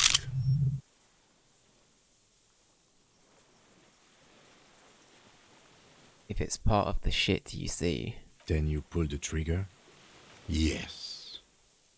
Think of it as a form of critique. Hmm. You got him going. Connect every little piece now. Wrap this up like a gift. Alright. What specifically did you not like about what you saw the night of the murder? Them. Fucking. I didn't like that. So, you were jealous? Jealousy. is a reactionary concept. I didn't like the Reaver enjoying himself, drugged out, soothed in the arms of a young woman. I wanted him to die so he could not enjoy life anymore. And I wanted to see his head explode. That too. She should know better than to hold a child murderer between her thighs. I knew he'd be there for one more second, writhing. That's all it takes for the bullet to reach his head. Now that I think of it, I wasn't aiming for his mouth. I wanted his brains to spill out on her. But you can't have everything. He wants to see her covered in blood, to punish her. How long had you been watching her? Since she came to Martinez. I saw her sneaking in the reeds early in the morning, behind the Fell building. It was dark, still winter. She didn't have her skimpy outfit on then, just a spot in the night, moving. Past the Fell building on a ghost? What was she doing there? Hiding something in the water. She had a fag after she'd done it. I was up in the ruins there. She couldn't see me, but I could see her, smoking. She was nervous, but not scared. What do you think she hid there? Her passport and tickets to Villiers. And from there to Cachet Brut. In the free state of Seminine, hidden away at the edge of the earth, near the Pale. Some kind of hidden container on the coast. You looked into it? Yes, after she'd gone. It was a submersible. Well made, actually. Sloppy. We should have gotten her to tell us about this. Did you take the documents? No, I put them back. Why would I take them? I'm not going to film. Oh, I mean... Moving on. Did you continue watching her after this? I did. She had a face like an archipelago, with those birthmarks.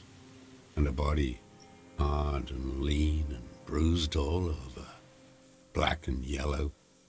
I could see she's taken a beating. I could see who she was, too. A spook. On the run. Revachol's the cloaca of capital now. All the bagmen and arms dealers end up here to do drugs and have sex like animals. You could tell she was a spook from the documents? She had different color hair on the photo and glasses. Forged. Some sordid bourgeois affair. I've heard about this kind of thing on the radio. He's setting it up for you. The bruises, you can't make that out in a scope. And you could see her bruises through the scope of the rifle? You can't see bruises through a scope. It's just a blur. How does he know those minute details about her body? It quickly comes to you.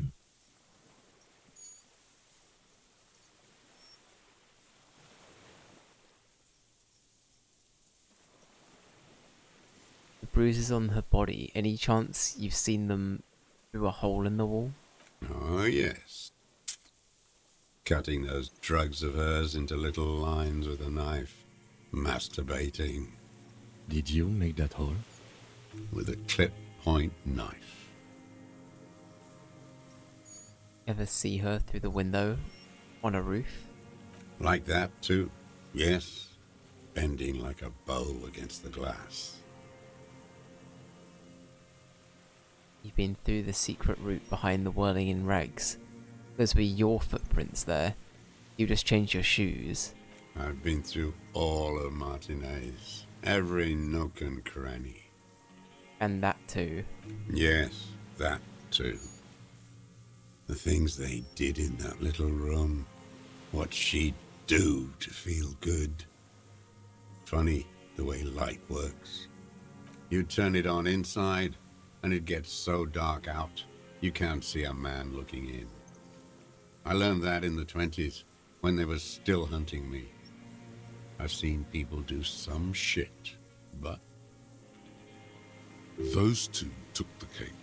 You hear the familiar scribble of the lieutenant's pen. A quick glance at you.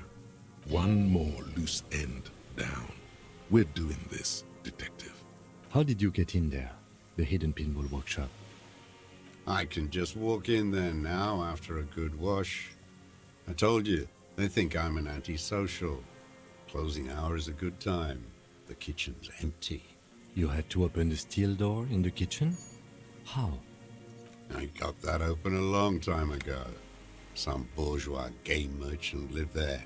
I don't know, 15 years ago. He left spare keys all over, and I took one. Then I saw her turn the light on one night in my scope. Andy found use for it. A spare key, like the one hanging behind the Union Box window. You wanted to punish her, so you killed him. She practically breastfed that man.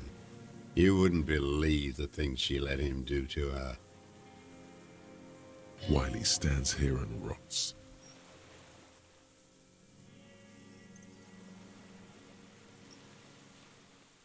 The old man raises his gaze.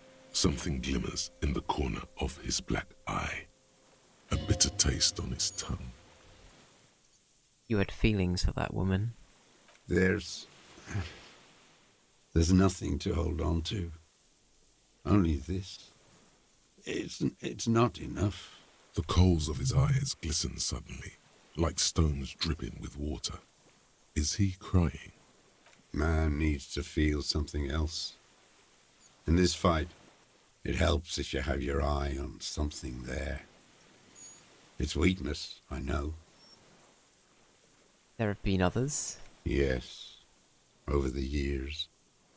It's not unproletarian to feel something. Was that why you left the dried flowers behind her window? No, Why then? I don't really know. I was there one night and she was crying, like a child, in the corner of her room on the floor, like she does sometimes. When was this? The day after I killed him. And you brought her Maybells. Yes, I don't know why I do the things I do anymore.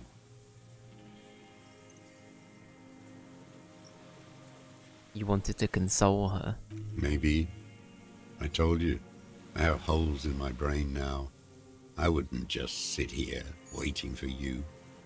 A sudden pang of rage. If you came 10 years ago, I would have killed you. In the silence, the lieutenant draws a line in his notes, then nods at you. One more down. So in conclusion, it wasn't about him, it was about her. Her. The lieutenant nods at you in acknowledgement.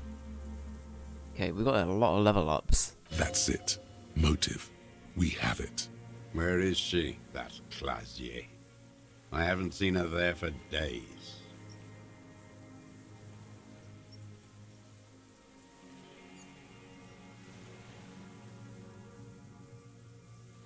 I'm not at liberty to say. I know she's gone. Locked up, or on the run. She kept staring into the scope, you know.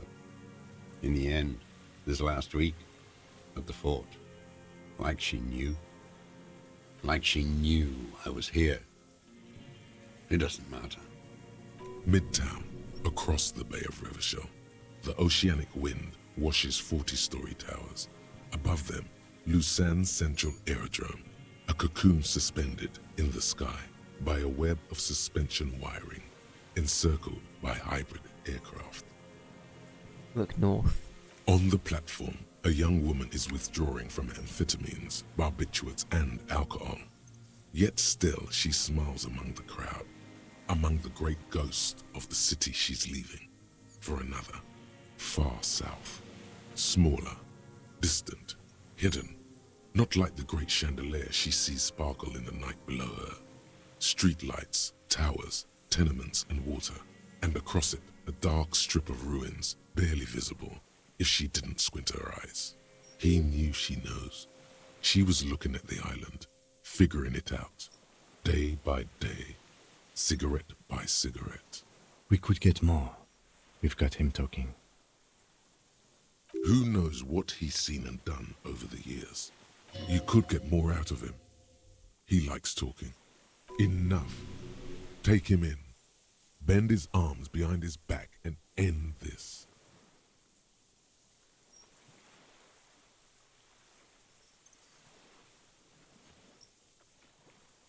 That's it for now, old man. Stay put. I ain't going anywhere. Right, we need to put on our composure outfit. Wait, composure.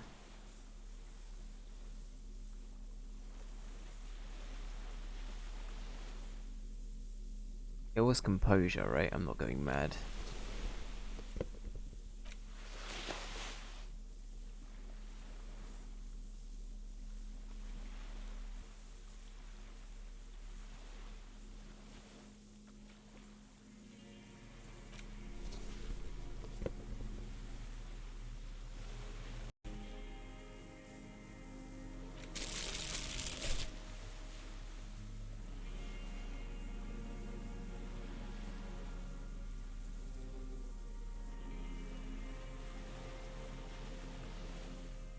Alright.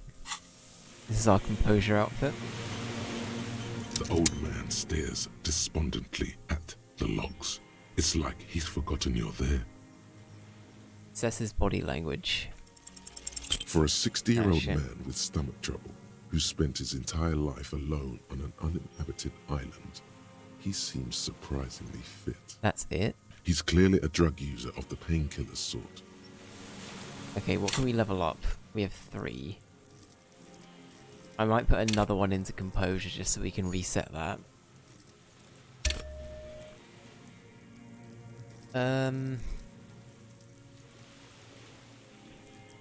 It might be good to put another one into authority, maybe. You know what? I'll keep the other 2. The old man stares despondently at the logs. We'll just like not get this right again. The old man stares despondently.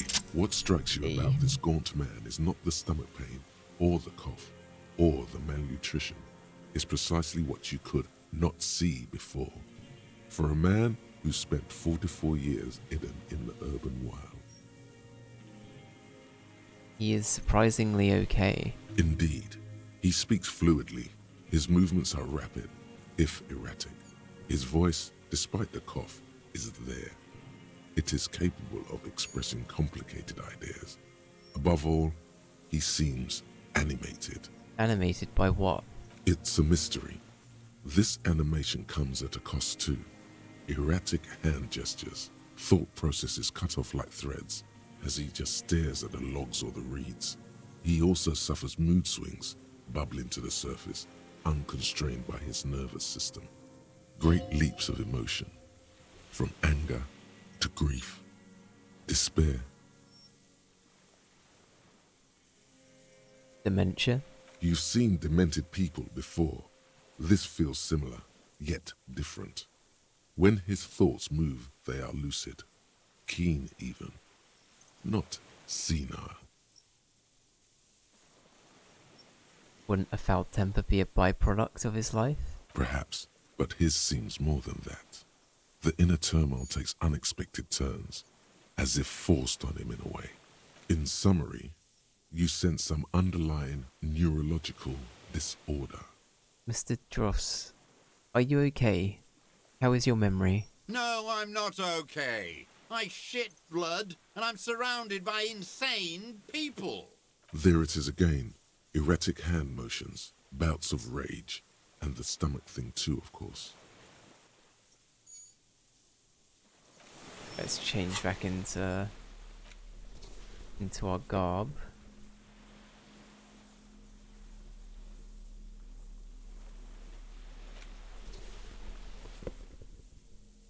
What were the trousers giving us, like buff-wise? they were giving us two bonuses. Okay, fair. Okay. The old man stares despondently at the logs. It's like he's forgotten you're there. Been looking at anything else you haven't liked? A tragic comedy. Druggies, prostitutes, and rentiers.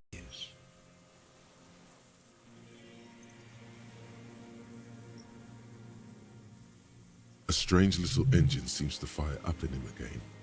It straightens his back. The familiar put of hatred. More specifically. Specifically, the whole city is a charnel house. Stripped clean and draped in neon. But Martinez is the worst. How come? Because of the racists. Everyone is a racist in Martinez. It's their favorite thing to do in the whole world. Listening to race-themed radio shows. In the ruins, in their lorries. Pumped full of steroids and Radio Revachol 92. Race this, race that. It's all sanctioned by that Social Democratic Union and the farce of a Social Democrat who runs it. Mr. Clare? Yes, the fly larva in his container. He let some nihilistic advertising yuppies erect a statue of Philippe III, a syphilitic murderer, on the town square, to spit on the working class. Not since the serfs of ancient Pericarnassus has history produced a more inert social class than the Martinez proletariat. The rest of Revachol at least pretends to rebuild. These people still live in ruins. In tents, like animals. Like those boom morons on the ice. A pity they didn't drown in that tent of theirs.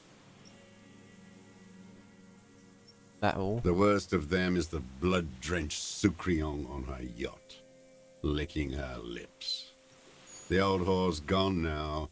Her gun-toting porcelain men are dead. So, actually, no.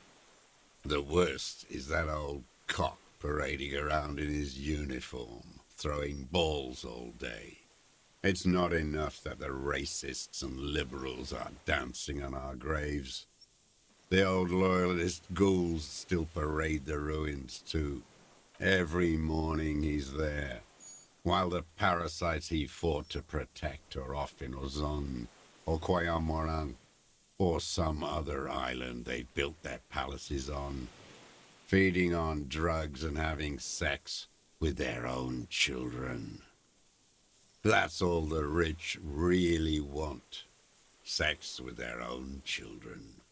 Throughout history, even the royal bloodline of the suzerain, it's all just an excuse for them to have sordid sex. At least that old cunt, Frisell, is now dead. Now I have some questions about this. We did good when we pushed him under the horse car. Until, in the 30s, those disco whores. The disco whores are too much. Hatred shuts down his brain's language center, leaving only a nonsensical sputter.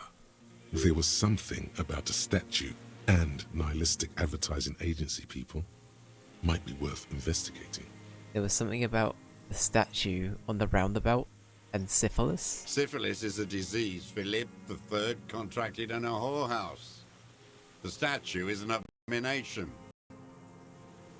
Abomination? The bacteria entered his brain and made him squander trillions on sparkling wine, cocainum, and monuments of himself.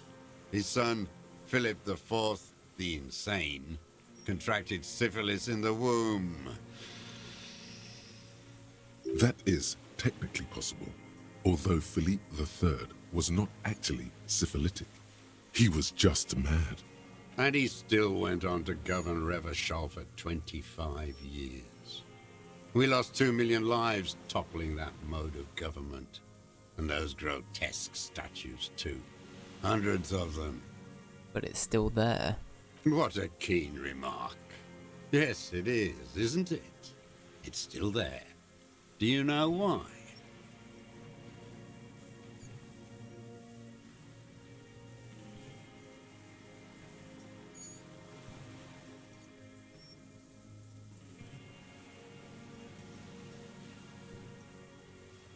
I don't know. I do. Some advertising cockroaches use their accumulated capital to erect a new, ironic version of it. We tore it down with honest, working-class plastic explosives. But there it is again, grinning. Art is a bourgeois establishment. It's an affront to humanity. Every gallery should be bulldozed, and the artists should all be given 30 years of hard labor in Yekokata. Another hideous disappointment. Unions are the real enemy. The true enemy of the proletariat. Placating the masses. I love that he keeps like piling enemies on enemies. He's like, no, they're the worst. No, they're the worst. Disappointment. So personal. He displays a familiarity with the Union's top brass. Who's a disappointment? Everard Clare? That deformed toad? I wouldn't expect him to wipe his own ass. True, I believe that. The brains of the operation. The smart one. Edgar. You mean Edgar? Everard's brother? He talks a big game about uprising and social base. They must have sent the smart one to some university in Le Jardin, where it's alienation this and hegemony that. Yeah, everyone and everything is the enemy. I'm getting that vibe for sure. You talk to Edgar? First against the wall with him. The Clares wouldn't miss a man hidden in their own backyard. Not all this time. Nothing happens in Martinez without them knowing. Of course. Maybe the Clears asked him to.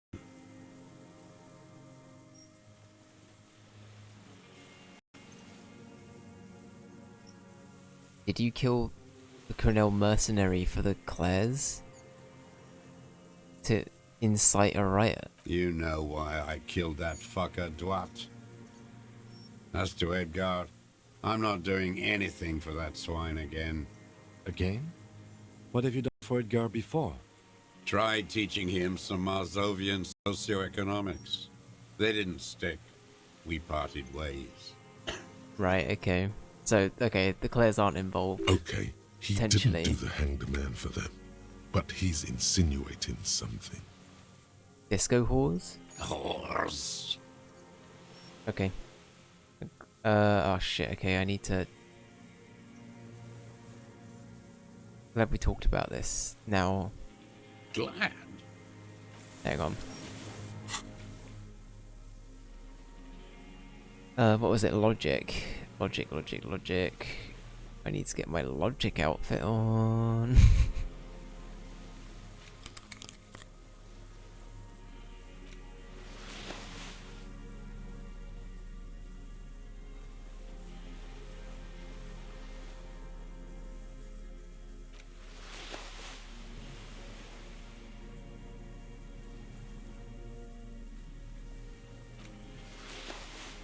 That's too logic. Logic, yep. Actually, we need to be logical about this, thank you.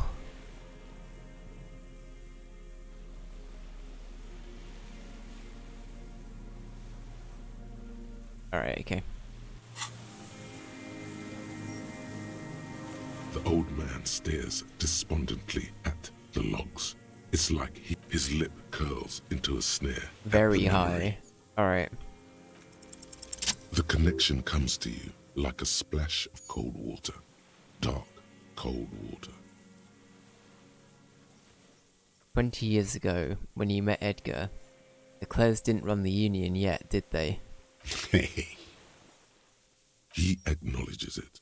Here we go. A twist behind the dark bend. Who did? That bourgeois cow. Tiffin Holly was her name. Licked the rich man's hand every time he came to town.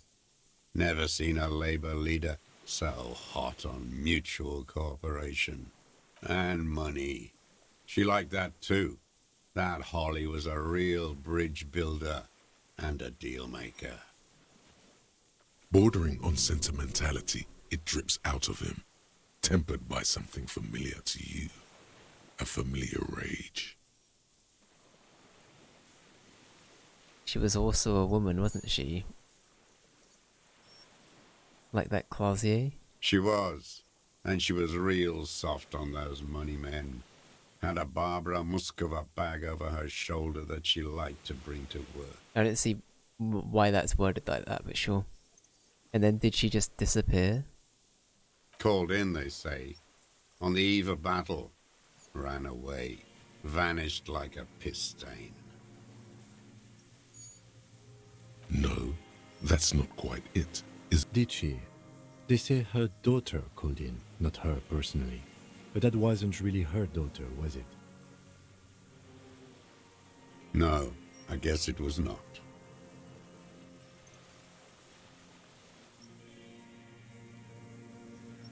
Edgar had someone make the call. Why is that? She couldn't make the call herself. Here it is, the bend in the river. Why? Because she was dead. How come? Because the cow caught a bullet in her right lung.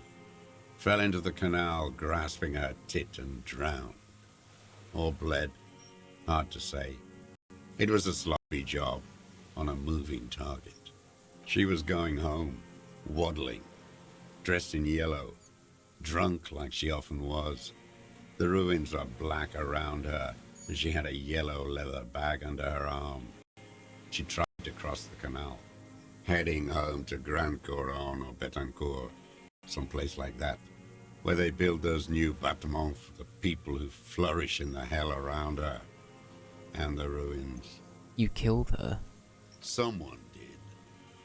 Or maybe the cow just fell. The past is blurry. All I know is... Another big spike of rage, different from the one he has for her. Nothing changed. Not in the material base, not in the hegemony. There was no uprising. Just words. The Union fizzled, sogged. Nothing came of it. Nothing. Is that why they're all in containers now, like Everard? That would make sense for like why they're in a hiding. Or why they're so difficult to see around. Edgar didn't keep his part of the deal. If you were to testify to this, give the RCM something on Edgar, you could walk. We would strike everything you've done and process you as a POW. You were in a war. You were on assignment. We could even extradite you to the Samaran People's Republic. A degenerate worker state. Goat shit. No, thank you. I'm Revacholian. My days are short. I will rot away here, in a moral intern cell. I will not testify to anything. But you did do it. I saw it happen, and I liked it. That's all I have to say. I didn't live and fight for 40 years to end up as a collaborationist. I've heard it on Channel 8, 40 AM, Radio Revachol, late night. Everyone is a blobber in this world. Everyone betrays everyone.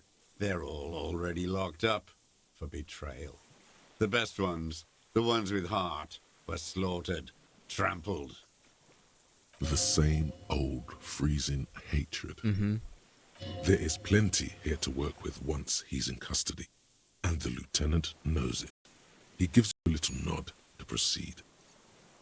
By the cock parading in his colourful uniform, you mean Renee? Every fucking morning for 34 years. Throwing that ball. One ball against the other. I've always loathed that game. That is not a working class game. I don't care what they say on Radio June. Royalist ghouls played like it was life itself. Click, clack across the water each day. And that uniform, like a parrot plumage. I won't even mention that he's a traitor to his race. A patank maniac race traitor.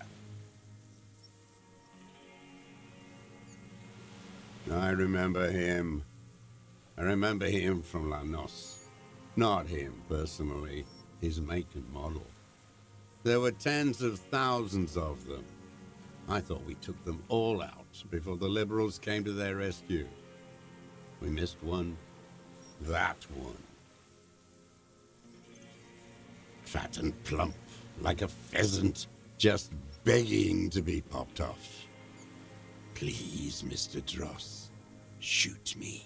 This guy's an asshole. He whispers with such predatory hunger, it borders on longing. Let's definitely back off now. Calm down. Calm down. I'm not angry. I adore him. He reminds me of everything we fought for.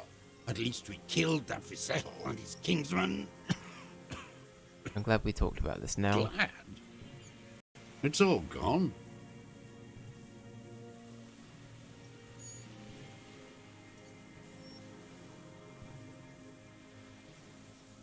I think we're about to arrest him.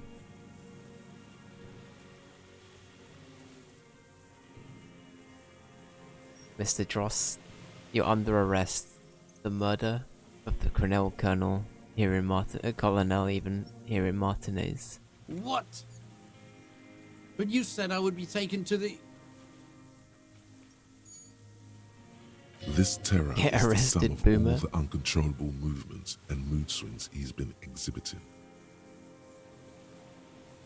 Yeah, that was a weird mood swing. The wind picks up. The silence on the water is broken all around you. Little shivers of waves appear. The lieutenant continues, like an incantation. Your wayfarer rights have been suspended. Information provided to the officers on the scene will be used against you by the prosecution. You will be given legal counsel within 1 week and must face court in 44 days. Do you understand? Do you understand? But...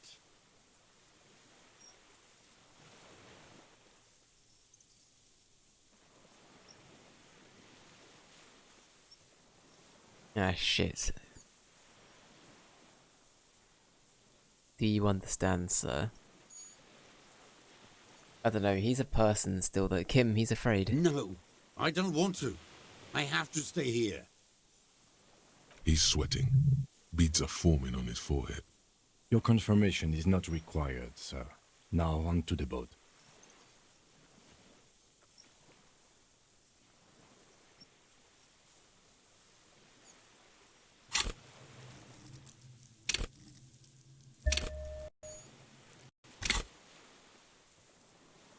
Well, that didn't change much.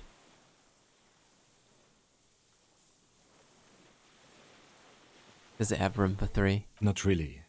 We could escort him to the pier, then either one of us can take him inland while the other stays here, but... But then, who watches him while you're coming back here? Oh, it's like that, what's that thing where you have, like, a fox, a chicken, and the chicken feed? And you have to get them all across the river, but you can only take, like, one thing at a time, and you can't leave certain things, like, on their own. That's got a name, right? Like, that puzzle. It's got a name. That logic puzzle, yeah.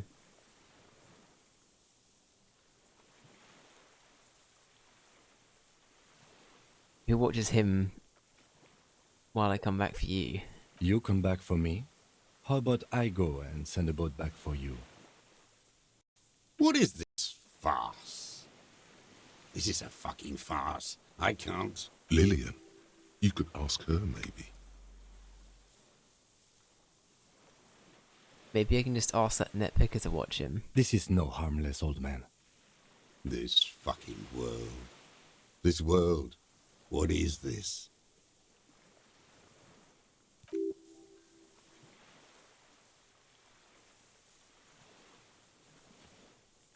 No, listen.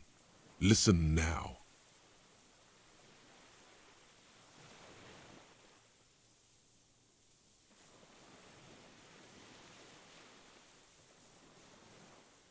Oh god, okay.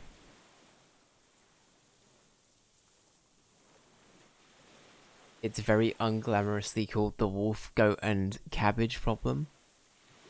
Huh. It's interesting it's a wolf, a goat, and a cabbage. I wonder if that's like a cross seas thing.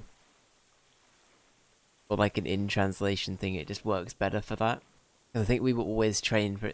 I say train's a really weird way of saying it, but like... I definitely grew up with it being like... a fox, a chicken, and chicken feed as like our example. Let's try this. Oh, we passed There it is again. Oh, fucking... To your north. Great as success. It has been since you came to the coast. The reeds whisper, stalks rubbing against each other. But then, in the middle of it... What? Something completely different. It sounds like a bow, very slowly being drawn against the strings of a violin. A very small violin, made of reeds and rushes. Maybe there is room for 3 on the boat.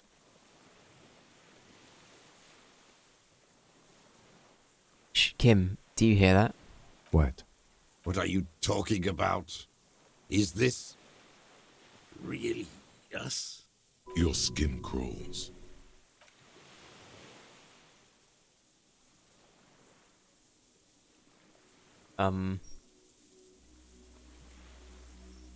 What's going on? Oh... What, is that the phasmid?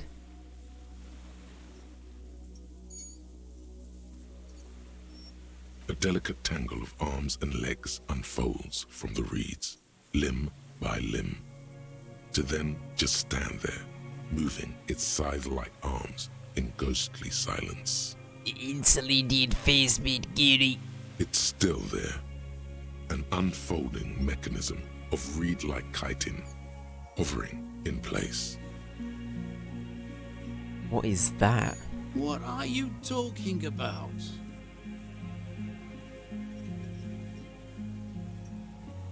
The giant stick insect. There's nothing there.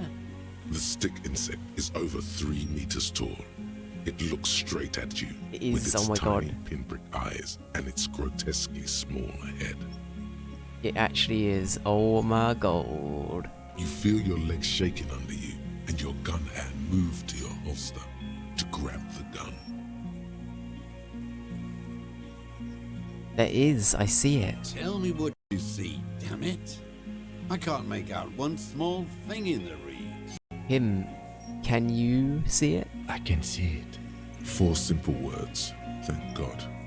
If you can see, then you're not insane. But that means it's really there, spinning slowly, in absolute silence. Its limbs long and slender.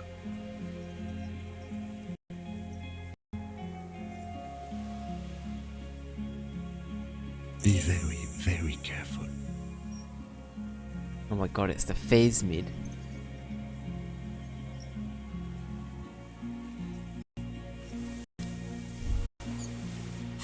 Quickly change as well.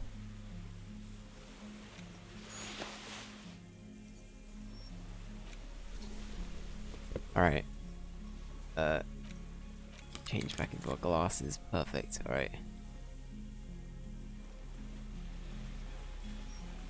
Gonna have to watch this whole one. Honestly, this is like crazy. The creature stands on long stilt-like legs. Oh, hello, antennae buddy. hanging from its head like a woman's hair, white and curled at the tips. It is no more than 5 steps away from you. Reed-like tufts stick out of its joints. As the insect moves its forearms, it produces a faint hiss, like a reel-to-reel machine spinning after the tape breaks. The hiss is different from the strings you heard before. It says something else in a lower pitch. Listen carefully. Chickens. you smell? This is the Insulindian phasmid. It is. Kim's like, I can't fucking believe it. You glance over your shoulder. The lieutenant holds a piece of milled aluminium. He begins to pull it open, extremely carefully. It's the camera. No, the flash will scare the creature off. Warn him now. Kim, the flash is loud. It won't like that. We need a photo. No one will believe us. From the corner of your eye, you see a sudden cascade of motion ripple through the phasmid's limbs. A series of ultrasonic clicks fills your ear. I am not palatable. Do not eat me. I am afraid. It's afraid. Stop now. I won't be one of those fools who didn't take a picture. You see the phasmid turn to him, its mandible antennae reaching out. Its motions are quick, sudden. I have the pheromone. I can approach it. I don't think the pheromone will do anything. The spindly mechanism turns itself back to you, its antennae taking their measure of the air, slowly. Okay, say something to it quietly. Hey. The creature tilts its tiny head to the side and appears to look at you. It is incredibly light, like the slightest gust of wind should blow it away. But the air moves through it. Its slender sticks. Alright, we have a high chance. Oh my god, hey buddy. Slowly, with your breath held, you take 2 small steps toward the phasmid. The creature lets out a series of ultrasonic clicks that swarm around your head like swallows. Like laughter, a sort of happiness. Sweat drips from your brow, soaking your chest. You reek of it, your chemicals. Hissing and clicking, it extends its mandible-like antennae to greet you. You're right below it now, looking up at the colossal chitin of its white limbs. The head of the creature is crowned by reeds, and its eyes are like small droplets of water. Raise your hand slowly. The insect stops its stridulation, seeming to observe you. Below its crown of reeds, little pinprick eyes detect motion, glittering. The world stands still around you. Suddenly, there is silence. No, stop. Be afraid. Put your hand down. The invertebrate comes back to life, stridulating. Sets of complex eyes follow you, moving in tandem on either side of the insect's small head.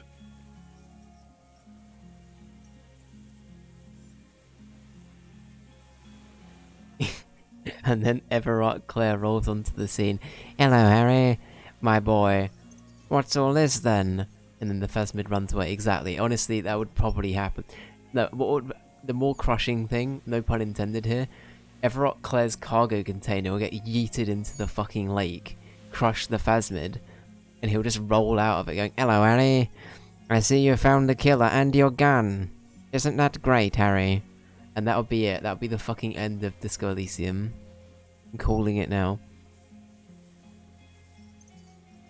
Hello, I'm Harry. I don't really know who I am. No reply. A total ancient silence comes from its mouth, along with what appears to be some kind of foam. The stridulations of its limbs continue all around you. Aw. Stand on your tiptoes. Oh god, I don't know if I want to get too close, that's the thing. Credits roll, uproarious applause, yep. Alright, stand on your tiptoes and look more closely. You were right. Little bubbles form on the mouth parts of the creature, on its segmented lower lip. It looks to be foaming, slowly. The foam is white, then yellowish.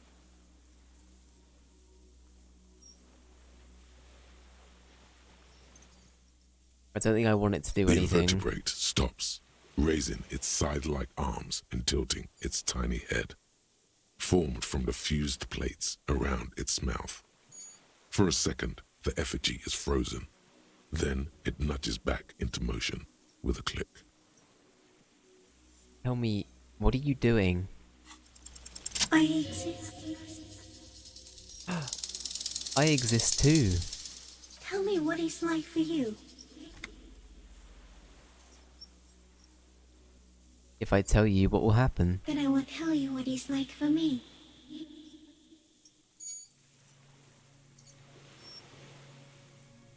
I'm ill. What is your illness?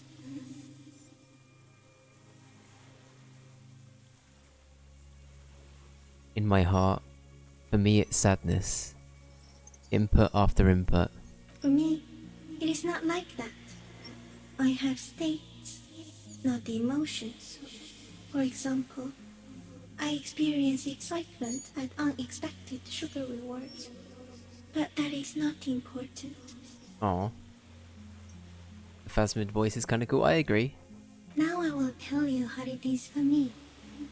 For me, it is a series of half-lit images, a kind of darkness, being intruded upon, transient, dim, moist.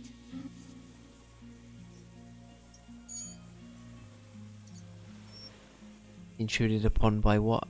Shapes of plants and animals, and internal sensations, a swarm of sounds, tiny vibrations on the inside of my forearms. All speak of complexities totally beyond my understanding. I am at the end of a narrow funnel, weightless, so light, it only feels like something to be me. In truth, perhaps I'm nothing. I certainly do not have a soul, and if I did, it would never ache. Aw. You're the type of animal I would like to be. Are you sure? Yes, I'm sure. Why do you ask? Sometimes, when molting, I will grow a lost limb. One time something went wrong, and a small leg replaced a missing antenna.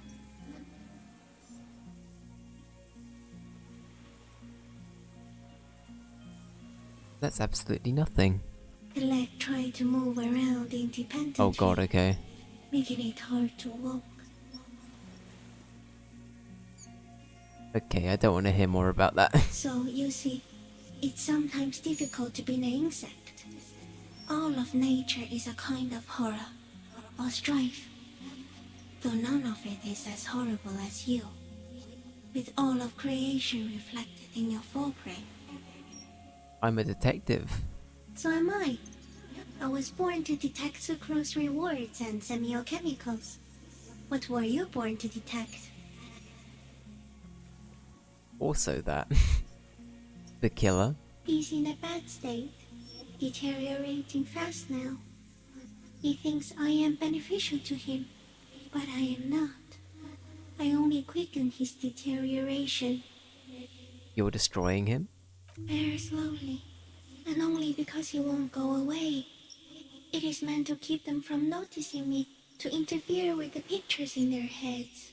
But he has looked at me for too long, and I am destroying him. Like the ring. I can't do it, Sam. Is this a dream? What is happening? No, you are awake. I am real. Light is forming me. This is real. Where does this come from? All this, around us, the world. Not even the birds know that. Not even the water lily.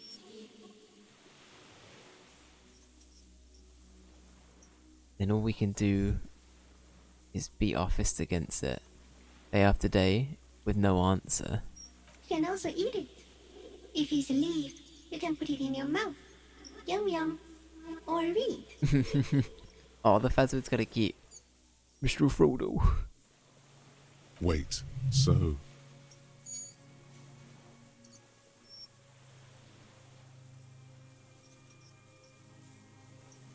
Be sensitive about. Let's not be. Actually, nah. So you look like a reed and you eat reeds? Yes, they don't mind. Have you accidentally eaten another reed Vesmid? Yes, I once cloned myself and ate the little ones. It was winter, and I woke up at the wrong time. It was an accident. Aw. What exactly are you?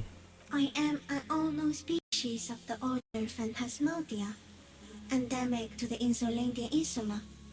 For the last 350 years, I have hidden in plain sight, masquerading as the reeds, molting, cloning myself, unfolding at night to play with trash bins and boys. Aw. It may have unknown, dangerous biochemical characteristics that help it maintain its camouflage. No one unnoticed by the first settlers and the land surveyors of the suzerain.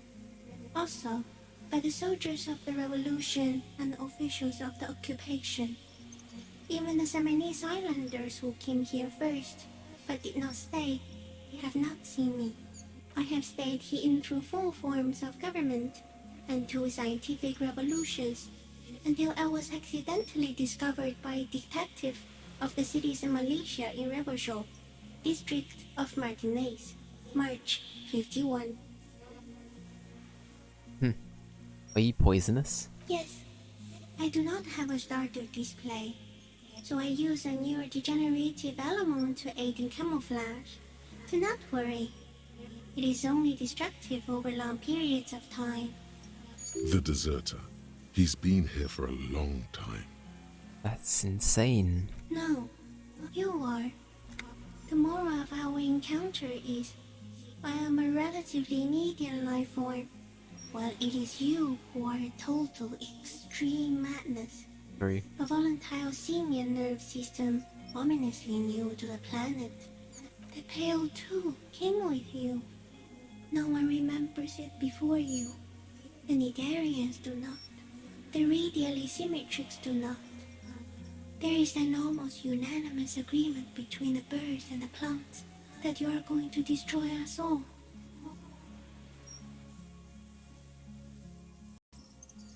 Wait, what is the Pale? It is a nervous shadow cast into the world by you, eating away at reality. A great, unnatural territory. Its advent coincides with the arrival of the human mind. I don't have that kind of power. You're a violent and irrepressible miracle. The vacuum of cosmos and the stars burning in it are afraid of you. Give me enough time, you will wipe us all out and replace us with nothing. Just by accident. How? We suspect it will be something like the oxygen holocaust that wiped out anaerobic life 2.6 billion years ago, when organisms first started breathing. Only much worse. Instead of air, you exhale thoughts. There are no trees that eat thoughts. Worse how? Everything your eyes touch goes back there, behind the nose mirror. What if you blink? Are we still here? Please don't blink. What if he misplaces us all one day, or just forget? Have I always thought this way? No, you're only thinking it now. This is a revelation.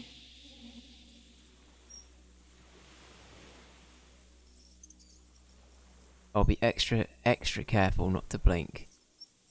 Stick insect, don't worry. Please be. Or one day, one of you will close your eyes and sign, and open them to see that none of this ever existed. Kim, am I having a violent epileptic seizure? It doesn't look like that, no. Okay, good.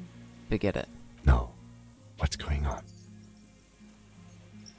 No, I think I'm having a vision about the final fate of mankind. Okay. Is it somehow related to the case? I love that Kim is always like, so is this part of the thing we're being paid to do, or can we just fucking move on already? No, I told you what it's about, our fate. I think we should take the picture, and then you should back away from the unstudied species. Okay. I have to say goodbye now. I have no more thoughts. That was all. No, there is one more. No, there are no more thoughts. Of all the creatures I have met, you are the kindest. Thank you. I also have one more thing to say to you. That woman, turn from the ruin. Turn and go forward. Do it for the working class. I will try. She was middle class. It doesn't take a 3-meter stick insect to tell you that. Okay, Kim. Take the picture. Okay. There is no change in the insect's motion while it's being aimed by the camera. It remains fixated on you. In 3. If it moves, you jump back. I'll shoot. Here we go. 3, 2, 1.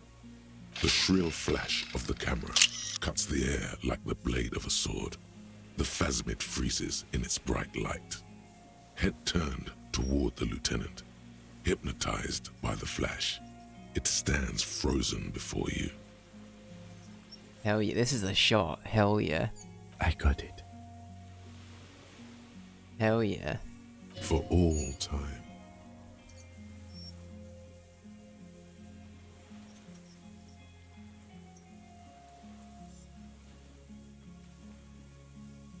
Alright, carefully pet the scythe-like form.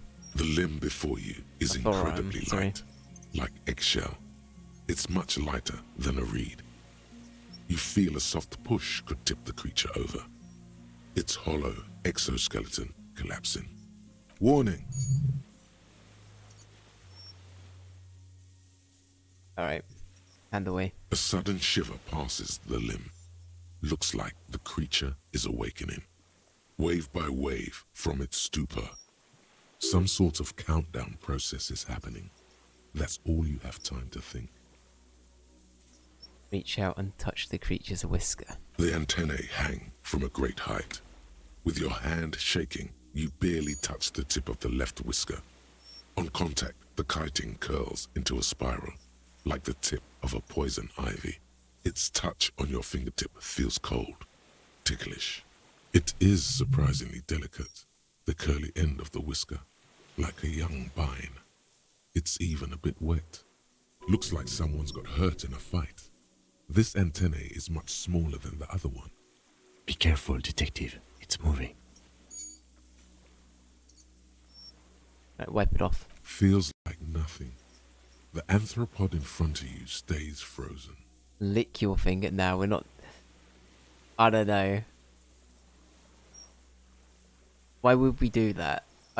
It'd be funny to do, but why would we do that?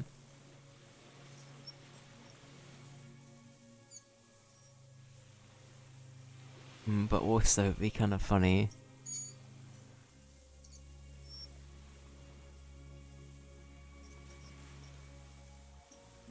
I don't want to trip balls if we're this close to finishing things up. We got it. Another shudder pulses through the creature's limbs. It jolts back to life, like a record continuing where it left off, in a swaying, praying motion. Do it, Even I'm the sorry. small black pearls of its eyes do not stray from you. I'm sorry, I didn't do it. I didn't do it. Disengage slowly. As you're turning away, the phasmid mirrors your movements, stepping on the water, the long limbs carrying its feather weight without breaking its surface.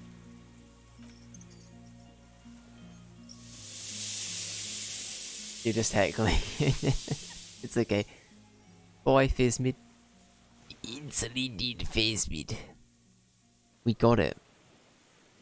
We got it on camera. Just like that, it's gone, skating away across the sea's calm mirror like a skipping stone, leaving nothing but circles on the water.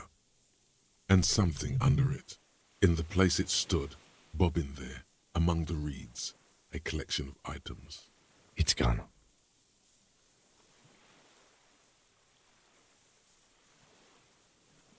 It can walk on water? Apparently, yes. like a water strider. Only, I've never seen anything like that in my life. What's that in the reeds? Looks like a nest of some sort. We should have a look. What now? What now? In some kind of strange, semi-catatonic state. Our suspect is not looking so good. We need to check on him. Alright, let's claim our loot first. We got a rifle scope and we got a mask. Okay. Alright, sir. Actually, wait, before we do that, do a quick save. Wow, that thing's not terrifying at all.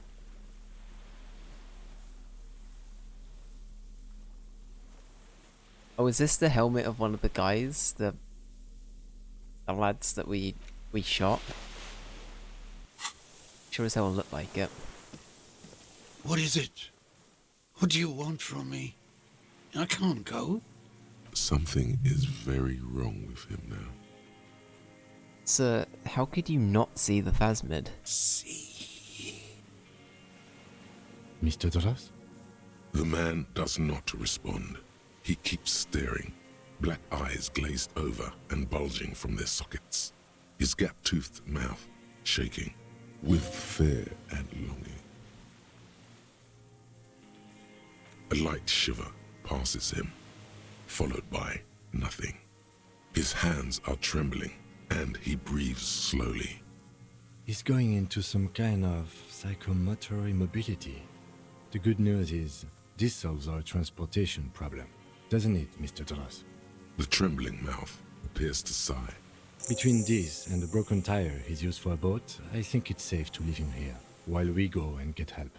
It will need to be medical first, I'm afraid. What has happened to this man? Old age and shock. I think it's the phasmid. Yes, the arrest and the appearance of the phasmid, the combined stress. But you think it's something more than that, don't you? There's much more. Remember what it said when it spoke? Quite a few things about that health check you did on him make sense now.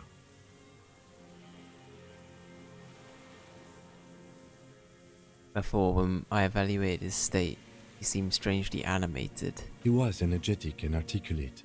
After all these years alone, with little hygiene or medication, I would expect worse. Perhaps this animation is inducted by something in the phasmid. It does not seem to be animated now it's left.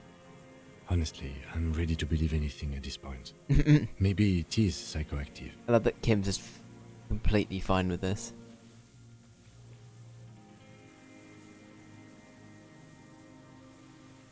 Fair warning, because I know it's late for you. There's still like 30 minutes left. Maybe even an hour. I'm good to keep going, honestly. I feel like it'll be too short to try and do all of this in another stream. Business as usual for Kim, exactly. I think I'm gonna keep going. I mean, why not? I'm kind of feeling it, so I'm gonna keep going. Didn't see it, Kim. It's just the reads for him. That could be part of the shock. But you're right, something is off here. Mr. Dras. No response. Maybe this is how the phasmid has stayed hidden all these years. Then how did we see it?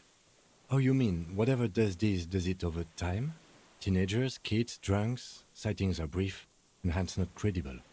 But anyone who spends a long time with it. Yes, you forget it's there. Mm-hmm. Mr. Dras, have you ever seen a stick insect pretending to be the reeds? The doctors will have to look at this. I hope your station has better medical personnel than 57. This is a little advanced for a nurse. Okay. I talked to the phasmid. It said it's destroying him. You should be more careful, detective. Are you sure it wasn't having an effect on you? Maybe. Anyway, it's only trying to remain unseen. The degradation is a side effect. A valid hunch. Long-term exposure to something like that could be neurodegenerative.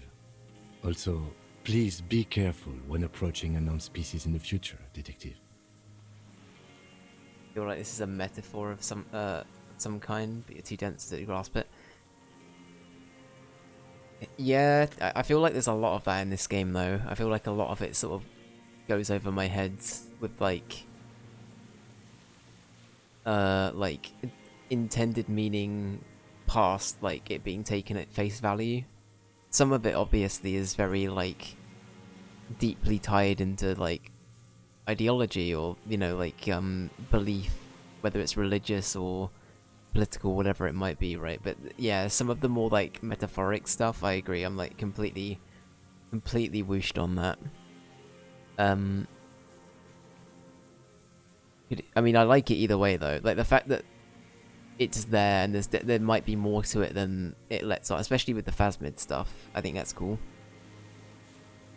Like it feels like it's there for a reason. Could it be there's something hormonal in his relationship to the Phasmid? You mean pheromonal?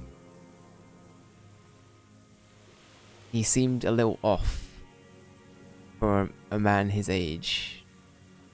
Rant. I don't know about that. The scope? Knowing of her bruises? His Oh, is this disposition general? toward Miss Orania? I see what you mean. Oh, I see. I thought this was about the Phasmid. I was like, be like, excuse me? He's been here for a long time. Who knows how much of it is in its company? He did seem distressed when it finally came to arresting him. Like he didn't want to leave this place, and the insect maybe. I have absolutely forgotten to take notes. I hope I remember all of this. This will be one hell of a report. Thank God we have the photo. No one would believe you without it. Okay. We found some things in the Phasmid's nest, Mr. Dross. He stares into the reeds. Your words don't stir anything in him. Perhaps you should. Show him the ceramic helmet. Nothing. Just dull staring. Not even rage left, wherever he is. The last embers have gone out. The war is over. If Kuno kicked it into the sea, as he said he did, the ebb would put it back here. This makes sense. Mr. Dross could have picked it up. Or the Phasmid even. If it did, this is incredible.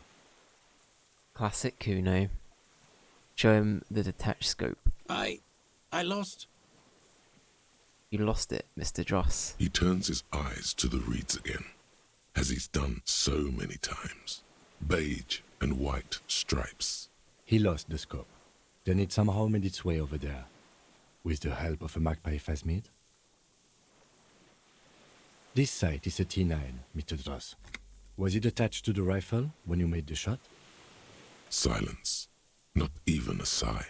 You've gotten all you will out of this poor being. Poor lad. I'm gonna let you rest now, Mr. Dross. The plastic cape flaps around his face in a gust of wind. His back is slouched and his mouth open. The blacks of his eyes are receding. His pupils are returning to normal. The strength has all gone out of him. Just frail old bones in a sack of tracksuit trousers and a windbreaker. Hang tight. We should think about getting back to the mainland. To get help.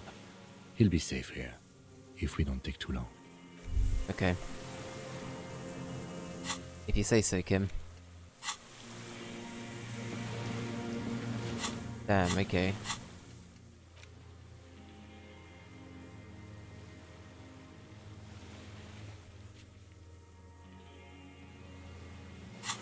It's telling us to sleep in the tower.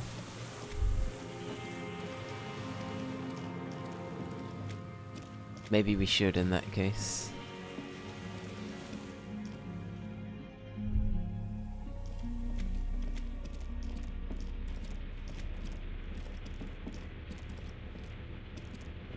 The greasy old spring mattress. The offer still stands.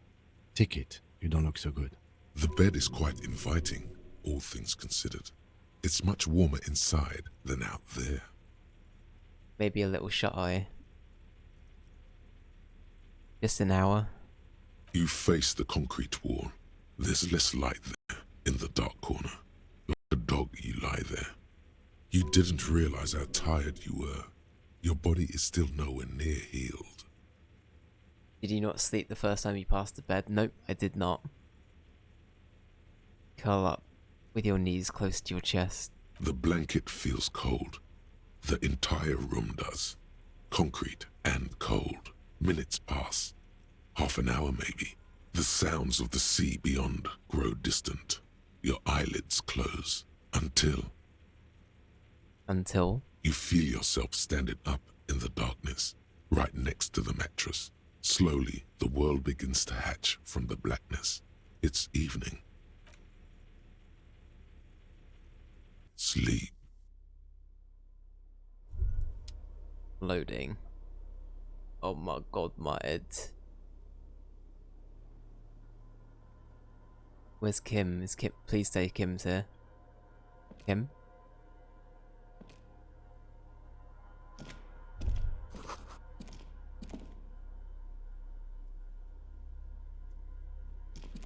My head hurts.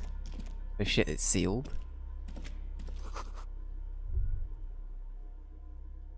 It's back like you never opened it. Oh shit, okay. Kim?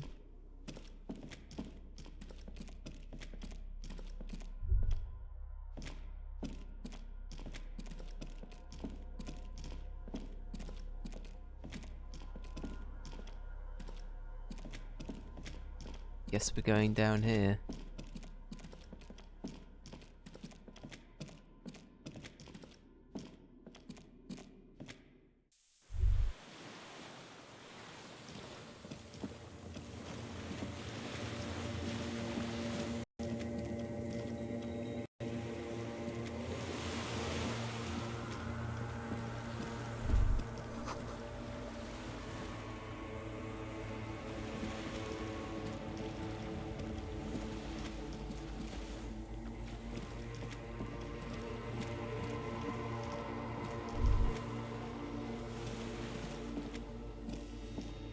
Go down to the chain.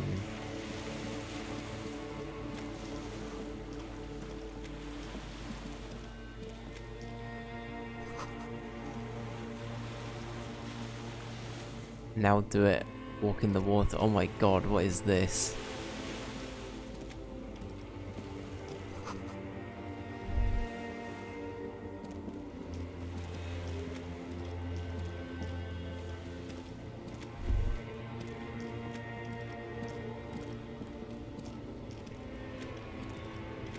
Oh my god, this is Dolores trippy. Day, the innocence of humanism, internationalism, and the welfare state turns around to face you. She has an airship airbag in her hand. She seems to be in a hurry. Okay, don't say you need to talk right away. Melt the ice first. This way you're already talking. Noted, noted. But you don't even want to talk to her. She would only be cold and mean. Let her go. Let her go. This is the holy queen of the territories of Wow, Nindi okay, this is so and Cylinder. so weird. Think of the historic knowledge we could glean. This is a once-in-a-lifetime opportunity to win her back. I love this transition, by the way, from it going into like the sea into like a road. That's so well done. Hey. Hey. Hey, is that's all I get? I mean, hey to you too? How are you doing? I'm doing really good, actually. Both professionally and romantically. I've come to a fulfilling and peaceful period in my life. Well, how are you doing, Harry? I discovered a new species. Wow, see? A new species. I told you, good things can still happen. I guess, yeah. Exactly. Now. This is everything I always warned you about. Something is off. I'm sorry. I was heading to the aerodrome. I just don't have time to... She means she doesn't have time to tend to your emotions. You don't have time to tend to my emotions. She sighs and looks over her shoulder. What are you doing? Stop saying things like that. Where are you going? I'm going to Morova. To live there, in Grad. It's 1,000,000 kilometers away, Harry. Might as well be another lifetime. What's in the bag? It's a bit of a creepy question, but it's a dream, so I don't know. Just my scepter, my globe cruciger, a spare silk gown, a toothbrush, travel documents, the crown of immortality. Oh, on a holiday, cannot forget the crown of immortality. It's a fucking staple. Crown of immortality. Aren't you already wearing one? Oh, this. This is just a wreath. The crown of immortality is made of rarefied light, mana and raw palladium. It was passed on to me by the rulers of late antiquity. She looks at the suitcase, not knowing what more to say. Then, over her shoulder. Anyway.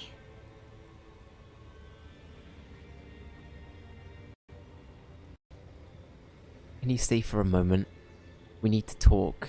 We need to have one more massive epic showdown. No, Harry. No. I don't want a massive epic showdown. I want to go to the aerodrome.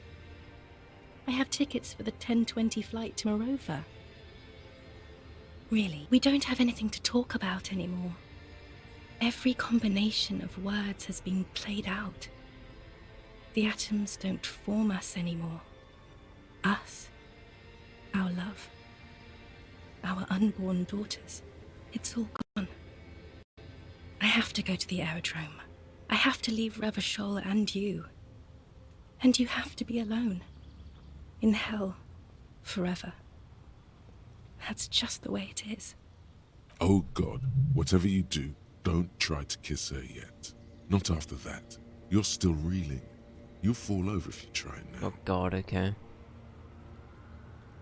But that's not a very good way for things to be. It's not. But... But what?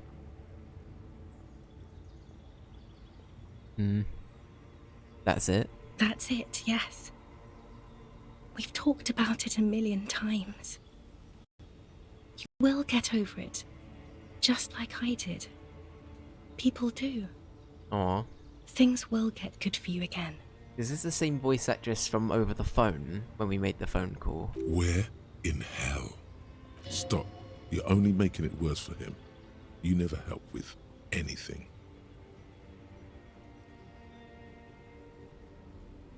You're right. I don't even remember who you are anymore. See?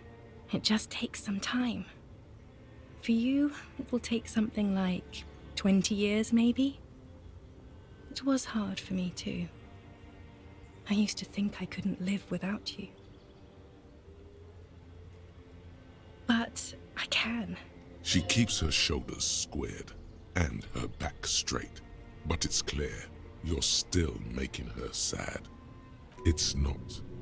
It's just not possible. It's like eating rocks. You just can't do it. 20 years, that's so much time.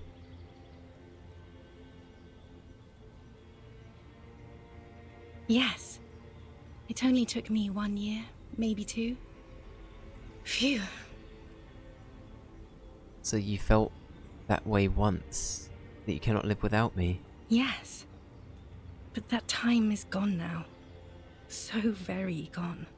With all my strength, I can't. It's like eating rocks. There is a silence. She looks at you, then over her shoulder, then corrects the wreath on the dome of her forehead. As you talk, it feels like chewing on gravel, granite, steel bars. Your innocence, Dolores Day.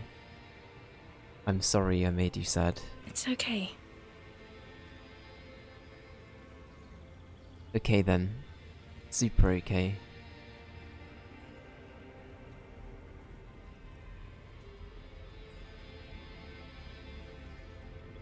I feel like we should just let them move on. Does that make sense? Like, the thing is, I don't know 100% what they're trying to go for with, like, if this is the sense of, like, Harry losing his sense of, like, belief in a power greater than, like, Harry can comprehend, or if this is meant to be some kind of passage into his, like, failed relationship.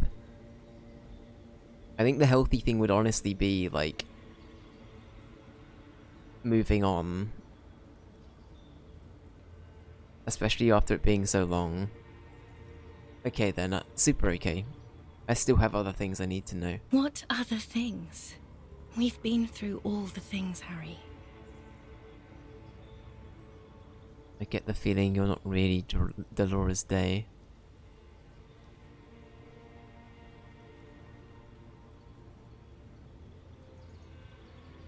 You're free from work? Hell yeah, Ray. Hell yeah. Interestingly, if you ignore all the prompts to remember your ex, you don't get this dream sequence. Interesting, okay. I get the feeling you're not really Dolores Day. I don't know what you mean. Dolores Day? I've heard you before. You're the voice on the phone. Oh, Harry, you shouldn't have done that.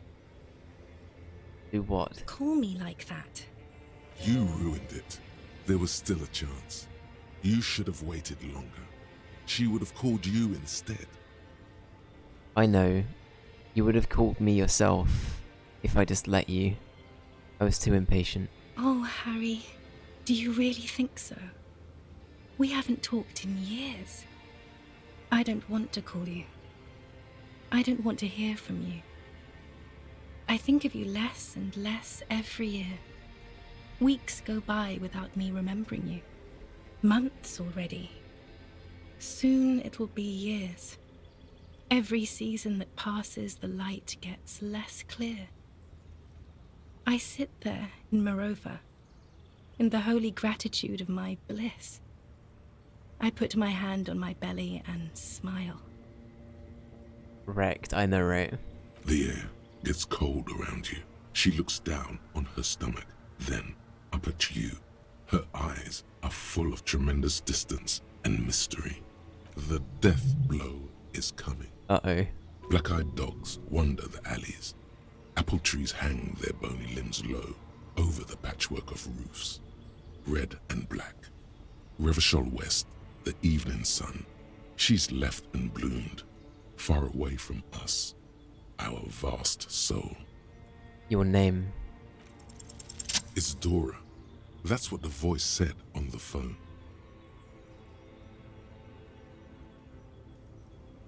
Dora is short for Dolores? Dubois, yes. Dora Dubois.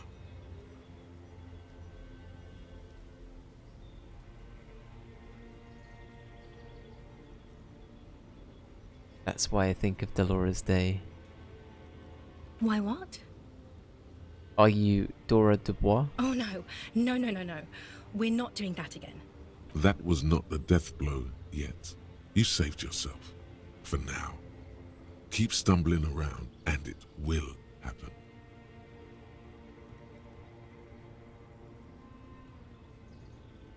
You're the X something. Wasn't I Dolores Day just a second ago? Now I'm the X thing? You're confusing me. Look, I have to be at the Lausanne Aerodrome at 10:20 p.m. I still have a light rail to catch. I haven't even bought the tickets yet. We all told you. Everyone warned you. Who? Everyone? Everyone. Literally all of you.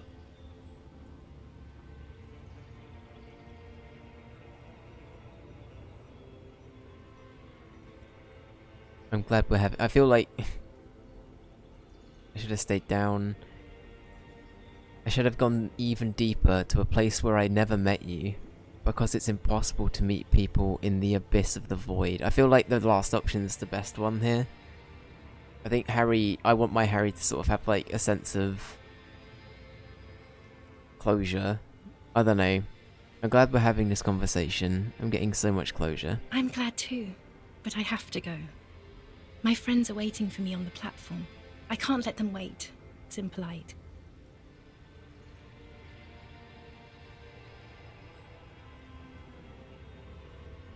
say nothing and just look at her.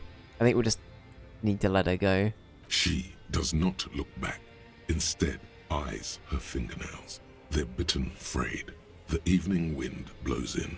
The gown wraps around her like a white flag. On second thought, you're Dolores Day, Queen Regent, the territories of the Mundi and Insulindi, and nothing else. Yes, Harry, I am. Things have gotten much better for me, now that I am the ruler of the known world. Oh God, it's already so late. I have to go, Harry.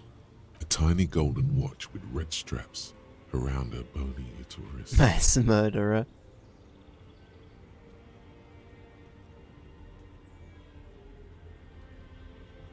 Well, this feels a bit weird. Even though our suggestion is high, I don't want to do it.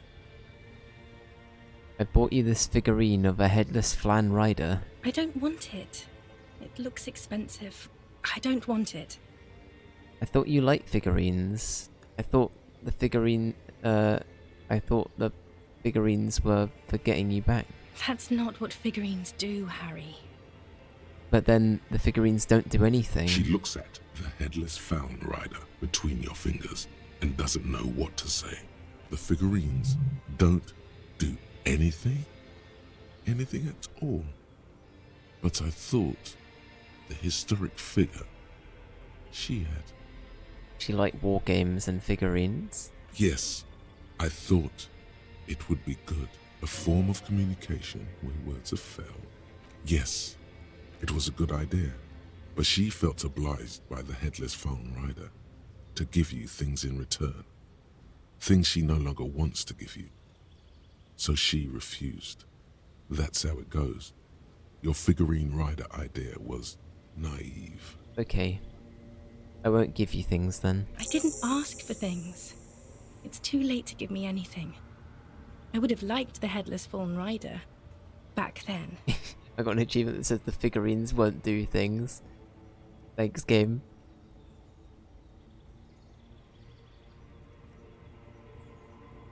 Don't go. I have to, Harry. Really, I've already missed the 8:30. I'm gonna go now. I was wrong. You don't have power over her anymore. You shouldn't have said that. I am wrong about everything. You should go on without me.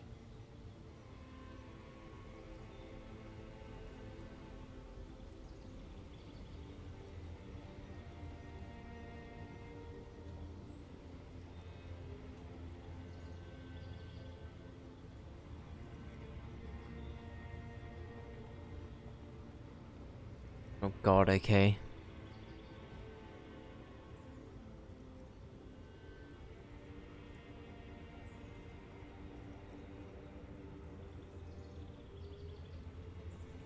Wait, can't we sit down and have a coffee first? There's a cafeteria on the corner. No, that would only be painful and dull. At the aerodrome, life, love, and laughter are waiting for me. At the cafeteria, dust, hell, and tragic comedy. Hold on, what's there to do in Morova? Light, life, culture. It's so much better than here. Everything here reminds me of you and the horrible times we had. The nights we stayed up fighting for our dying love. I have to wipe it all off me and be clean again. I want to be a good person again. Not this. Not what you made me into. But I swore I wouldn't let you go. You told me. You asked me to be this way. That was someone else.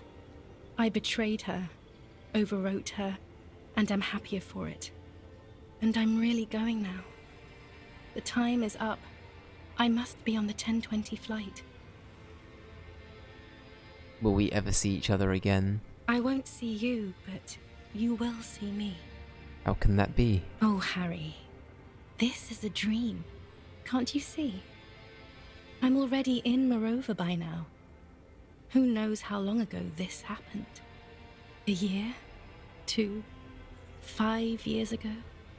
How will I see you again then? Right here, tomorrow night.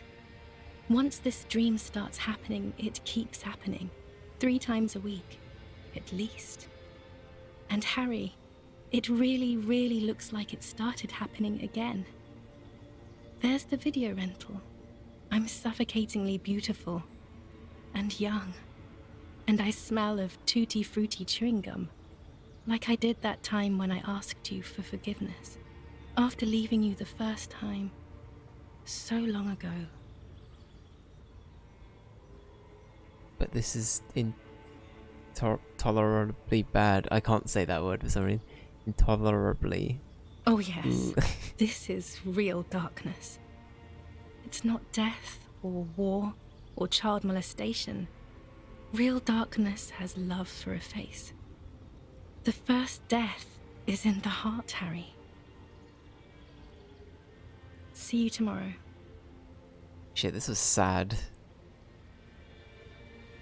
What an end. And what a... like... Maybe that's not it actually, we might get another dream yet, but fucking hell, that's sad. Poor Harry.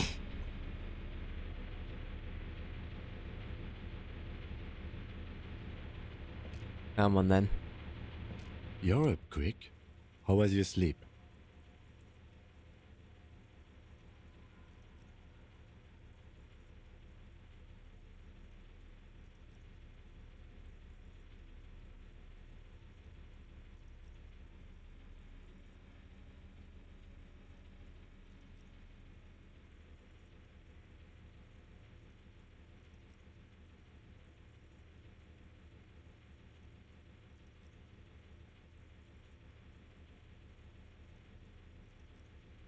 Actually, it was total annihilation, Kim. I did not want to wake you. Perhaps I should have? Was it a job dream? No, an ex-wife dream. The lieutenant nods solemnly. I understand. We've all been through similar things. It can be overcome.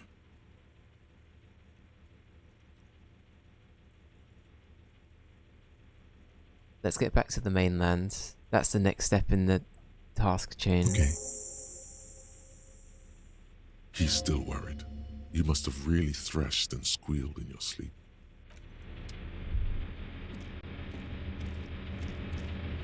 Alright. We've got 2 skill points to work with as well. Okay.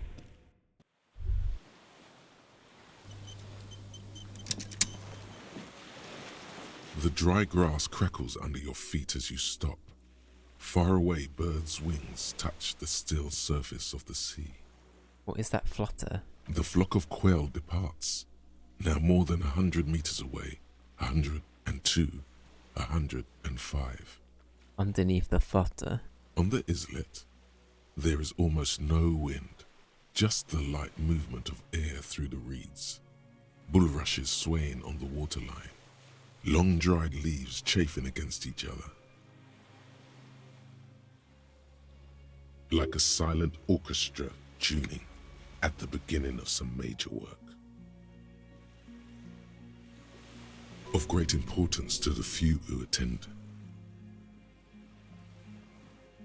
Kim? Yes?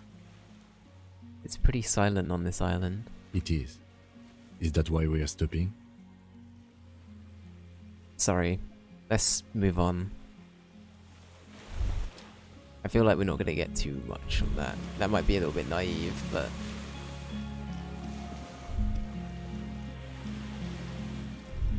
Alright, well...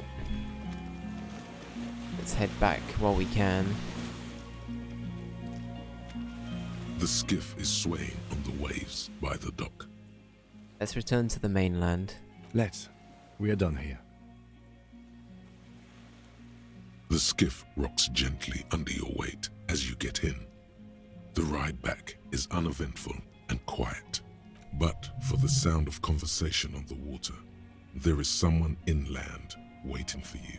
2 men and a woman stand on the concrete square of a nameless village, looking at a small yellow boat as it draws closer. The sea is calm. You reach the jetty and climb out of the skiff.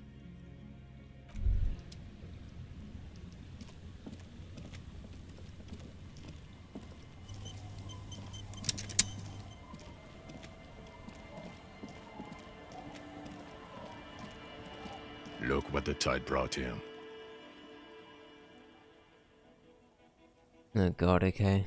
Harry, you're bleeding all over the place. You're half dead. Whatever this is, it is completely unimportant compared to what you've just seen.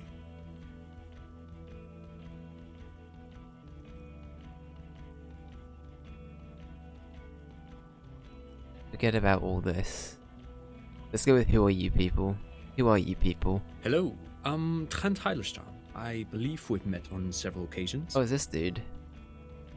I'm your goddamn partner, Jean-Vic Quemar, and this is your special task force. Or what's left of it. Special Consultant Trent Heilerstam, Patrol Officer Judith Minot. Hi. We've come to scrape what's left of you off the pavement. Lieutenant Kim Kisuragi, Prison 57. We've just come from the island, where our investigation led us. The scene is making even him feel as though he has to justify your actions. We might need your help with something later. As if he recalled that he's in fact a decorated police lieutenant and not a naughty boy.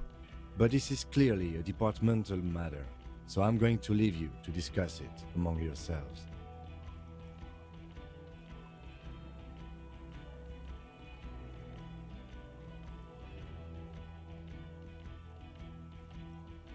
Thank you, Lieutenant. It's good to meet you, Lieutenant Kitsuhagi. Letting the lieutenant know he shouldn't feel embarrassed over the shitstorm that's about to befall you. No one else seems bothered by the bleeding. Bothered by it? Harry, you look like you need a fucking organ transplant. Oh, fuck it. Let's not get into that. Forget about all of this. There's a giant... We're not forgetting about anything. Look at you. What's this about? Ari, we want to help you. Trent, I believe this is where you come in? I don't quite know what I'm doing here. I was asked to participate as an expert. I think I need to manage your expectations a little. I'm at best an enthusiast in cognitive science. My background is in something else entirely. I engage in neurology on a merely theoretical level. In fact, I should probably get going. No, Trent, it's too late. You're part of this shit now. What have you got to say for yourself, shit kid? What does he have to say for himself? He left you to catch the bullets. Shit kid. What an interesting moniker. How did you know I was here? The cafeteria manager you fucked over told us where you went.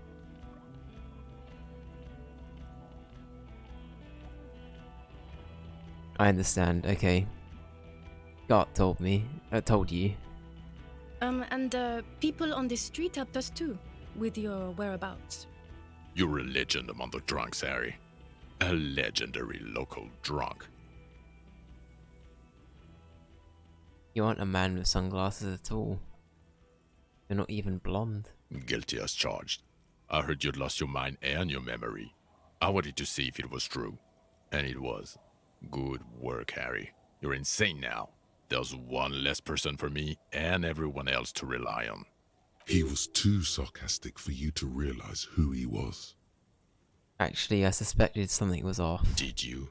Or did you literally not recognize my face? We've been partners for how long, Harry? Don't answer that. You don't remember. Judging by the familiarity you feel toward him, 2 years minimum? Or maybe a short but close stint on the task force.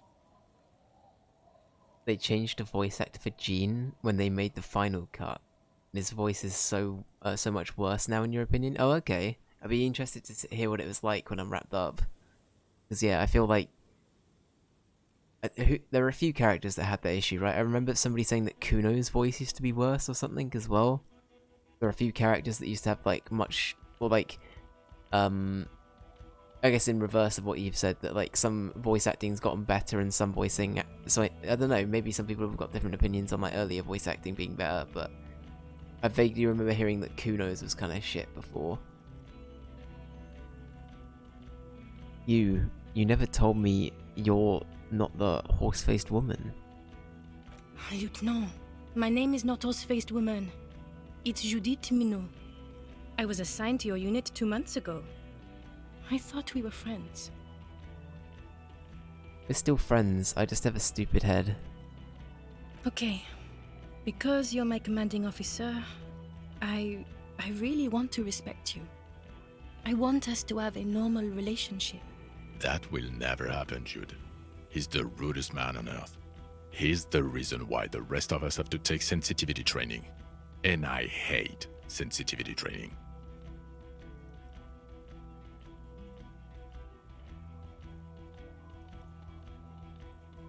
So Trant Heidelstam turns out to be the special consultant Trant Heidelstam? Yes, I'm Trant Heidelstam.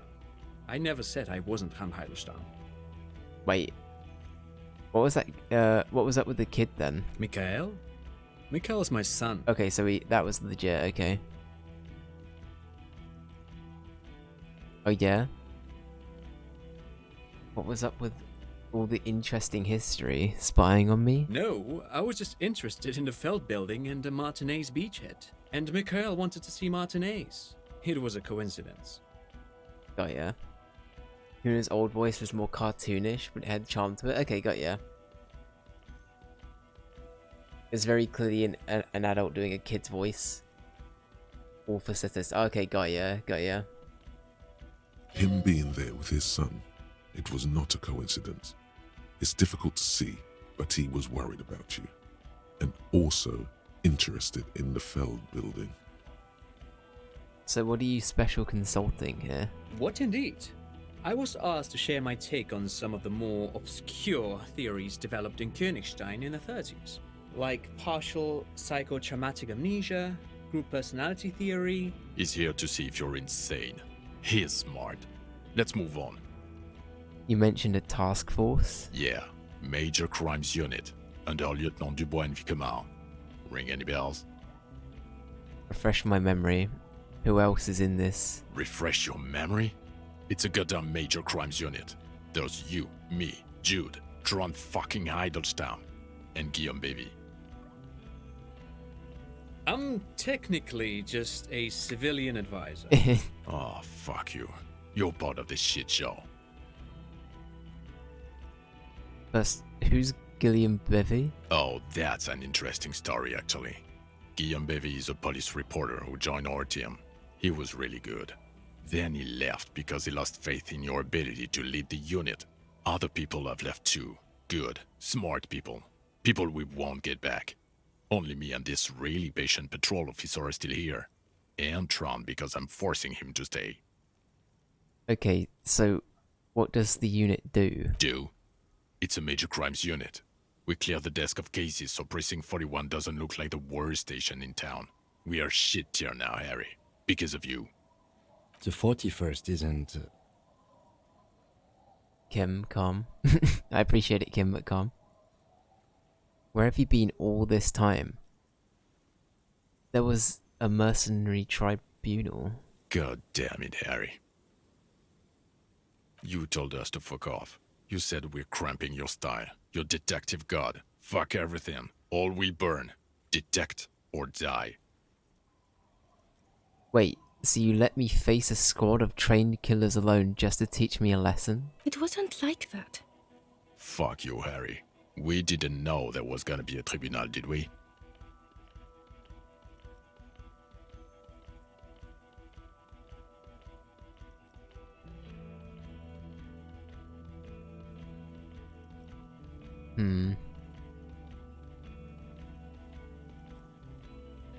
Why didn't you detect or die then? Oh, you think it was cool you saying that? Aesthetic somehow? You were crying when we got here. Breaking things. You said we were going into the abyss. None of us wanted to see the abyss. So we fucked off. Like you told us to. None of this is ringing any bells. The bells aren't ringing because you have brain damage. Trant, this is where you come in. How bad is it?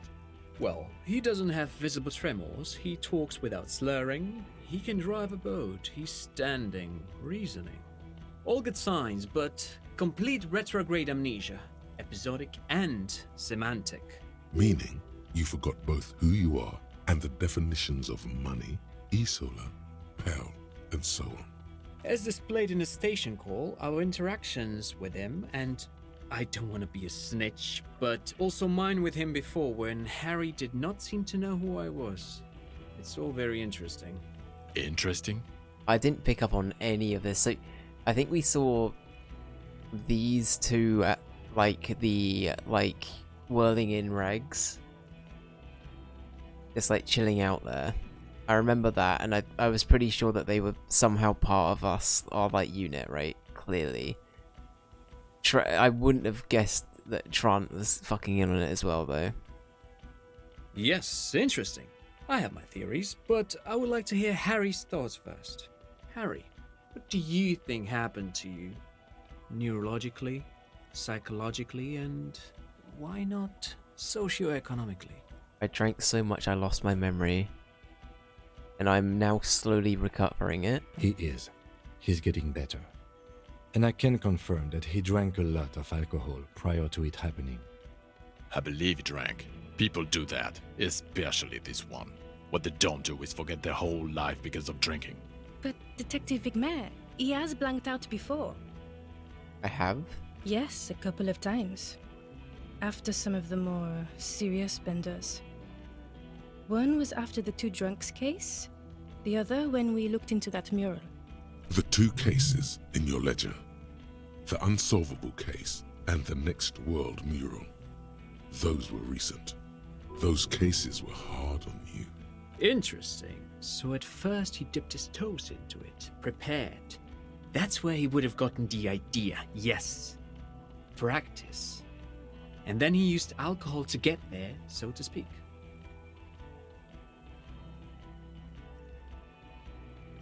What do you mean? Well, here's my theory. What if this is an absolutely normal reaction to the world we're living in? What if this is not a significant anomaly at all? Something to be explained, approached as a defect? Look at the sensory input here. Look at the ruins, the neon. Listen to the radio, the multitudes, the people. Live here for 40 years.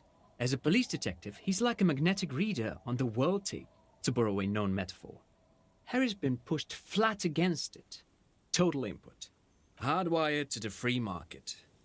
He just needed for it to end. Okay, Trent, thank you. That's absolutely meaningless. I'm glad we brought you. Will he or will he not be able to work in the major crimes unit? Is he a cretin now? I want to know that. He's not a cretin, and he is able to do work. If not in his previous leadership role, then as a line detective.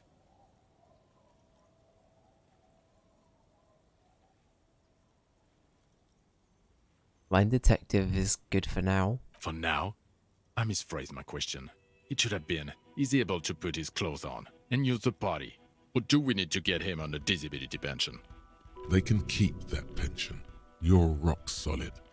You can put your clothes on hard. What now? Now nothing. Now we're just going to stand here. Really? No. Now we discuss that. What the fuck did you do to a motor carriage? Why is it there, Harry?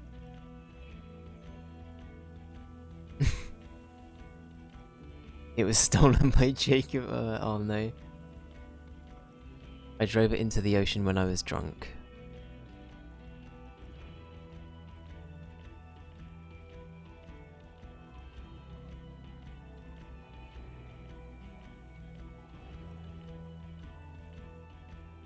Ah, so refreshing. He just admits it. Thank you for your honesty. Thank you for destroying 45,000 real of police property that's coming out of everyone's payslip. It doesn't matter. Your badge, Harry. Show me your badge.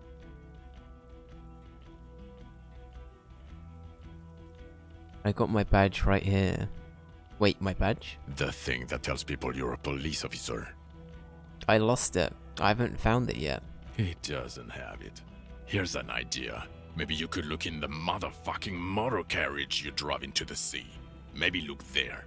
Ah, fuck it. I get it myself. Just tell me you have your gun.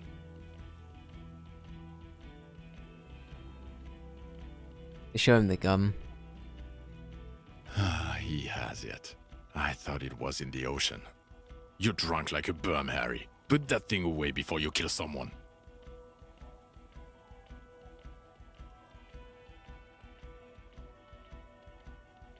So it doesn't even matter that I found my gun. You were never supposed to lose it in the first place.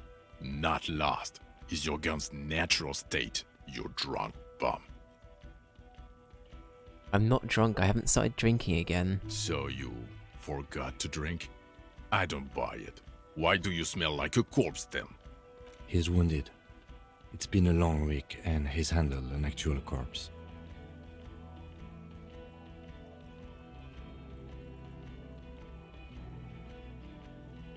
Yeah, I've handled an actual corpse. I don't believe you. You're drunk. You let a suspect escape, a certain classier, because you were too drunk to assess a flight risk. We've read the report, Sari. Lieutenant Kitsuhagi's. We know.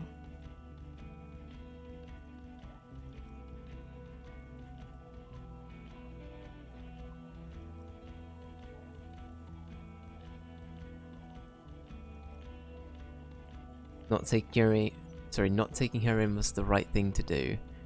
He gave us a vital clue that led us to the island. Oh well, if she was nice. I'm not even gonna get into the other suspect, the one who shot herself, in the head, or the fact that you're Evra Claire's little peony now, doing I don't know what for him. That's small-time stuff, that's nothing, that's a humorous anecdote. Compared to the 7 people who were gunned down, the streets are literally red with blood, Harry. It was fucking mass murder. He did everything he could. We did everything we could. The company hired unvetted mercenaries. Lieutenant Dubois got between them and the locals. He did so at considerable risk to his own life. He was shot, not once, but twice. We stopped an execution, not a negotiation. The loss of life was minimal compared to what it could have been.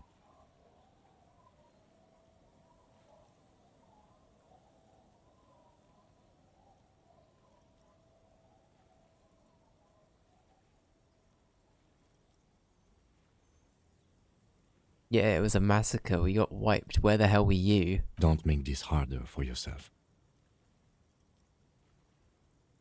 Thank you for the input, Lieutenant Kitsuragi.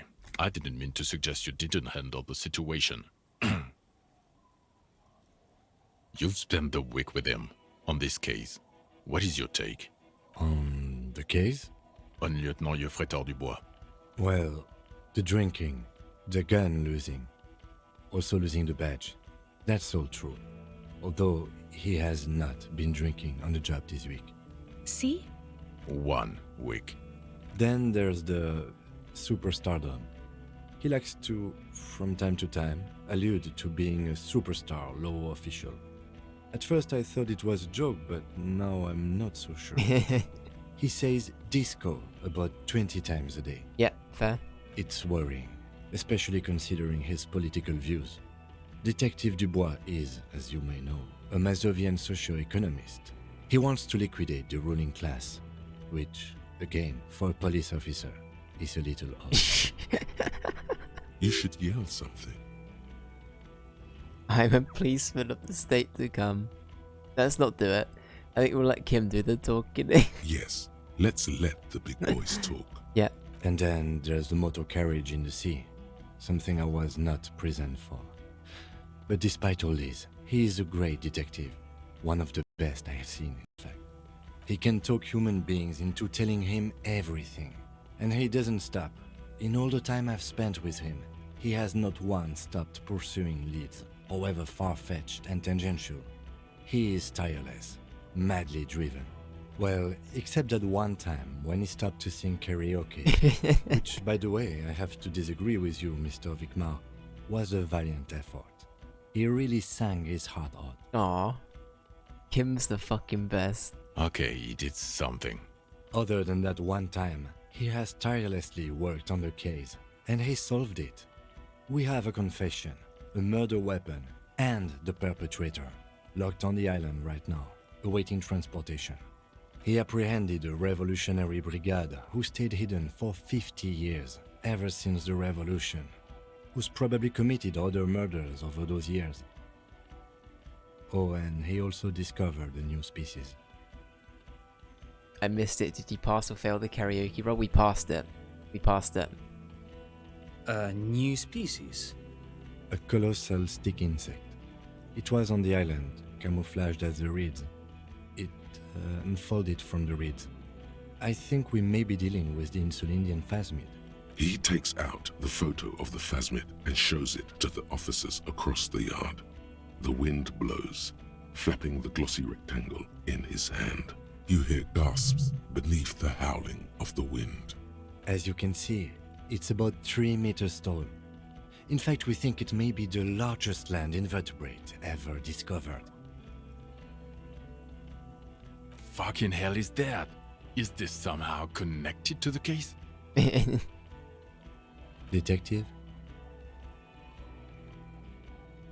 Yes, I believe the pheromone it emits may be responsible for the killer's mental degradation. Jesus The Christ. old man was not aware of the phasmid's presence. Exhibiting a strange, atypical dementia, he fell into a stupor after its appearance. He became near catatonic. So it is connected. I must say, this is absolutely extraordinary. I don't even have words for it. Yes, it really does make it hard to fire the drunk. This is a very, very sad man who has just seen something that's made him forget his sadness. Now you make your case. Now is the time. Now or never.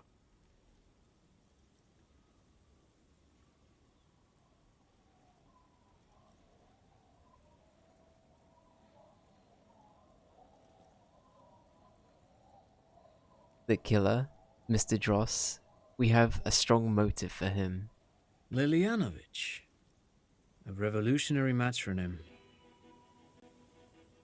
A revolutionary matronym? The custom started in Grad, where they have patronyms. Krasovich, Lasovich, etc. The revolutionaries saw this as a chauvinist atavism, so they used matronyms, derived from the mother's name instead. This man's mother was Lilian. His Lilian's son, Lilianovich. The custom was overturned after the revolution failed, but not before it made it to Revachol. So, it is what a soldier of the ICM would be called. Thank you, Trant. Thank you for that piece of cultural theory. You said you have a motive? Of course, excuse me, I just thought it was noteworthy. It is. It clarifies what we've said.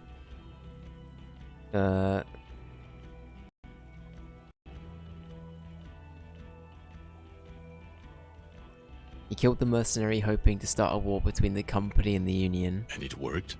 He got a war going? Yes, until we stopped it. He saw the mercenary as an ennemi combattant. There's plenty for prosecution to pick from, as far as motive is concerned.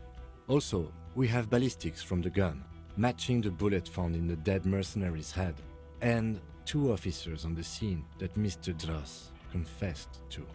It's a clean win. Oh, it's way more than that. way more.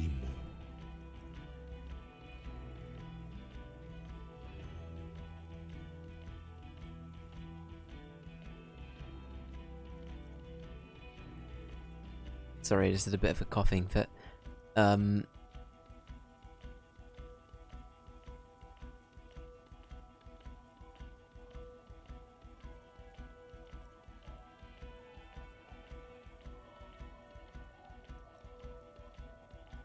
It's more than that.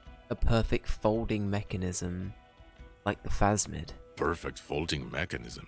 Get over yourself, Harry. I can still smell the booze on the wind. This guy cannot get over it. God damn it. Doesn't it ever leave? It is there, like in your bones or something. It will pass in time. Also, the phasmid was female. The reeds are its nest. Female? What makes you think so? You had to see it. It had the subdued colors of a female, and the nesting behavior too, I think. Incredible. Were there eggs in the nest? Not as far as I could see. There were other things there, though.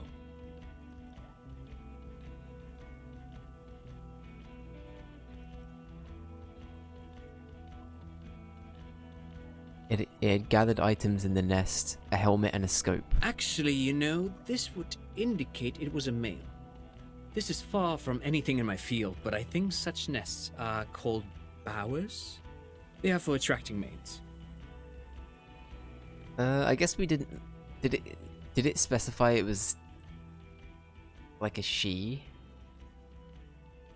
We're going off of like the voice purely, but I guess it was never specified the gender of the phasmid, right?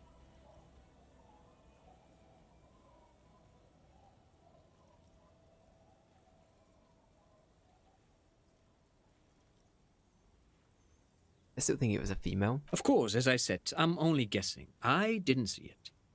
It must be robust if it can move a whole helmet with its limbs.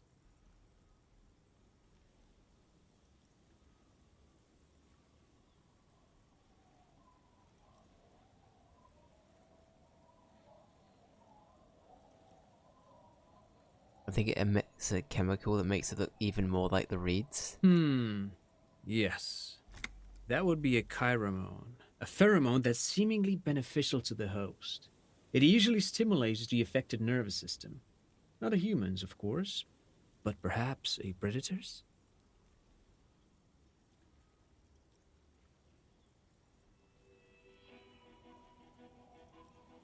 K-Way.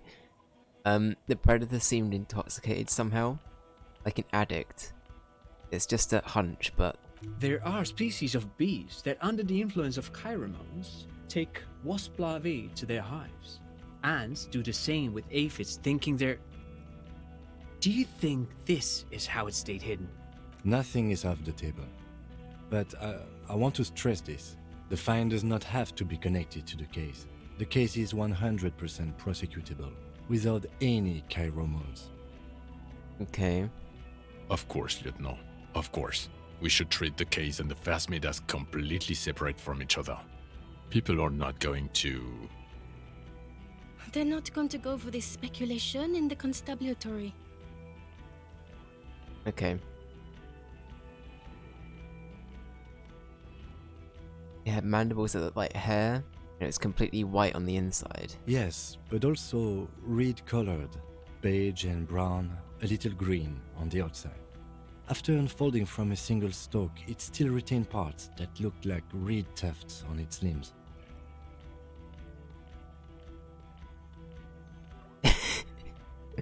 Incredible. The PR value of this is exceptional. Carp discovers new species. Maybe even discovers the Insulindian phasmid. No, that's too much. This would really help with some of the problems we've been having. Absolutely, this is great. This does not say vigilante murderers to me at all. This says science, news, human interest. You know, it's a really good thing you have that photo. Perfect. KY, I'm not reading that out. That really caught me off guard when I turned the chat. I'm not reading that. Without it. You're doing good here. Perhaps only for a moment, but still. Quit while you're ahead? Or no? I also started a nightclub in the church. What was that? It sounded like you set up a nightclub in the church.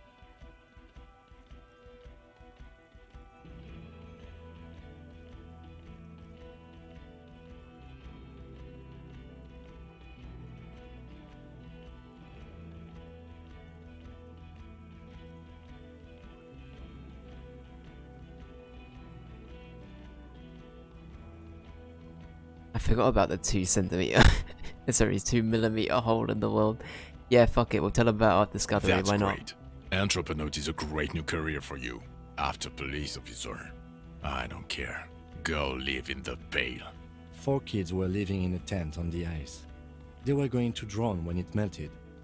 It's not optimal, but the building was abandoned, so he put them in there. It's okay. It's not that okay. Get off this subject now. Okay.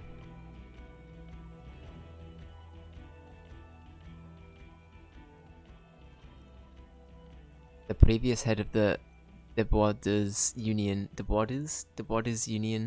was assassinated by This is a our killer. conversation for when we are no longer out in the open. Very true. In Martinez, where Evrard and Edgar Clare have ears everywhere.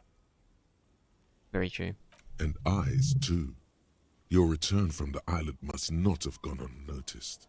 Understood, of course. But a case against Everard would be big. Let's get this fucker. I would prefer not to partake in anything union-related, for political neutrality. Fair enough, you do you.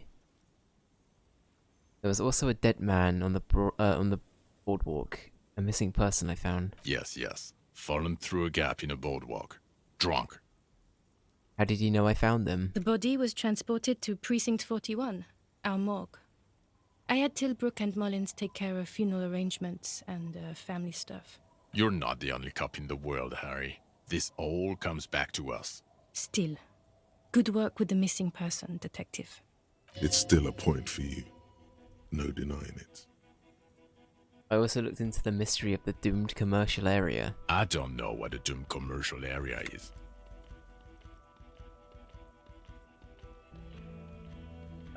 It's a commercial building where all of the businesses go bankrupt. I looked into it. Why? That's not what you were supposed to do here.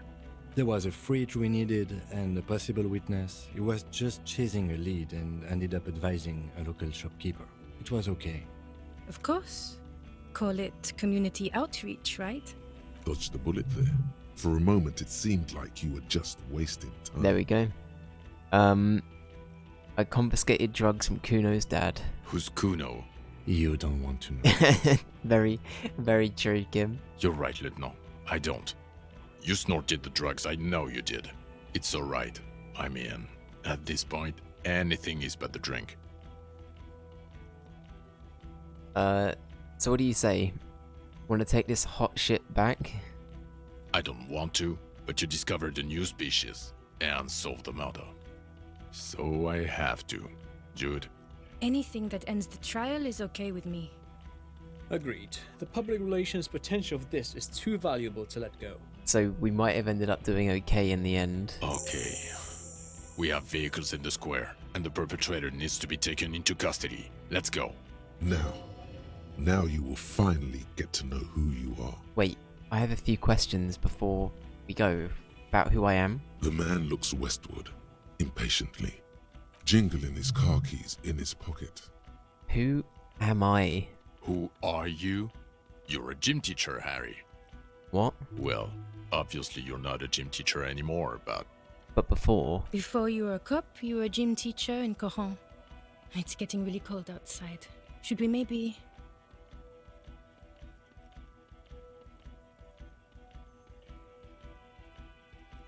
No way, I was a rock and roll singer. You haven't told us about that. You just told us about being a gym teacher. That does explain a lot. Harry, it explains everything. The running around, the jumping, the bicep girth, your inexplicable facial hair. The collection of found sportswear I've amassed. Your moves on the church floor, which honestly were just jump aerobics. Your use of the word graffito. Also, this guy. Just everything about this guy. God, even this javelin throwing freak hair. This cannon is very good. Yeah, I agree. Oh god. Contact Mike. Of course. Contact Mike.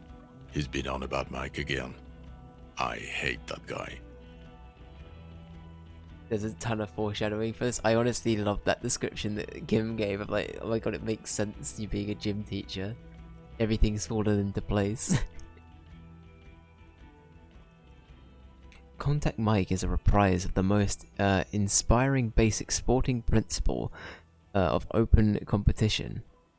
A 5,000 to 1 rank outsider. Oh, you don't say. Does he also vault an impassable gulf of finance and privilege? It is getting cold out. When was I a gym teacher? In your 20s or late 20s. You've really let yourself go since then.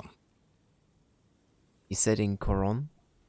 I was a gym teacher there? Yes, you taught gym in Coron. I believe that's the term. Taught gym at a high school. You were a high school gym teacher. The smell of sweat and glue, the worn floorboards. Coron is just east of Jamrock. It was a short walk every morning to the baseball field or the sports building. High school. Harry, your goings-on with Kuno, Andre, Assel, the whole thing on the ice. That's why you are so juvie. Oh, I like that canon. His smirk suggests barely contained laughter. Okay. Why did I join the RCM? The regular. You found some chick. She inspired you to fight the big fight. Be more than you are. All that. You, every morning, walking from Voyager Road to teach gym. She, leaving for the academy with her spring coat on. The air filled with the smell of smoke and raspberries and incredible hope. An ocean full of hope. Okay, I see now. I knew it. I knew no normal human being can run like that. He's an honest-to-God gym teacher. Why am I like this? It's not a mystery. Some chick fucked you over. Also, you were drunk. You really went with it too.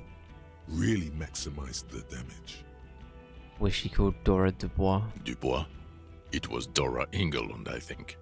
You've said her name, but you weren't married. You were engaged. We weren't even married. No one is married anymore. This is Revachol. I wonder how that dialogue is different if you don't run at all. Honestly, that's a really... Could you imagine playing Disco Elysium without running, though? Oh my god, your time would double just from having to walk everywhere. The fast travel feature would be a godsend. My god, walking everywhere would be painful. When was this? God, I don't know. 6 years ago? She was way before my time. 6 years and you haven't gotten over it? What the hell is wrong with you? 6 years? Yeah. Or 7. You're not doing too good there. It's an old man thing. 2 old years equals 1 normal year. That and Dora Engelund really tore you a new one. A big one. Who was she? Incredibly bangable. Wow. No, I mean, what did she do? She was incredibly fuckable. A beautiful bourgeois woman. Wayfish. Like a Welkin, basically. Snow Welkin. Blonde Welkin. Heartbreak Welkin. Heartbreak Welkin. Pain Welkin. Pain Welkin. I've only seen a picture, but it's obvious you formed a real spiritual connection with how pretty she was. One you never recuperated from. Look, the sun is going down. It's time to go home. I think she taught in the Académie des Arts, east of the river. Way east. Hard to say which came first, the middle-class chick or the drink. Egg and the chicken kind of thing. My point is, you need to see a psychiatrist about this shit. Not a psychologist. Several degrees harder.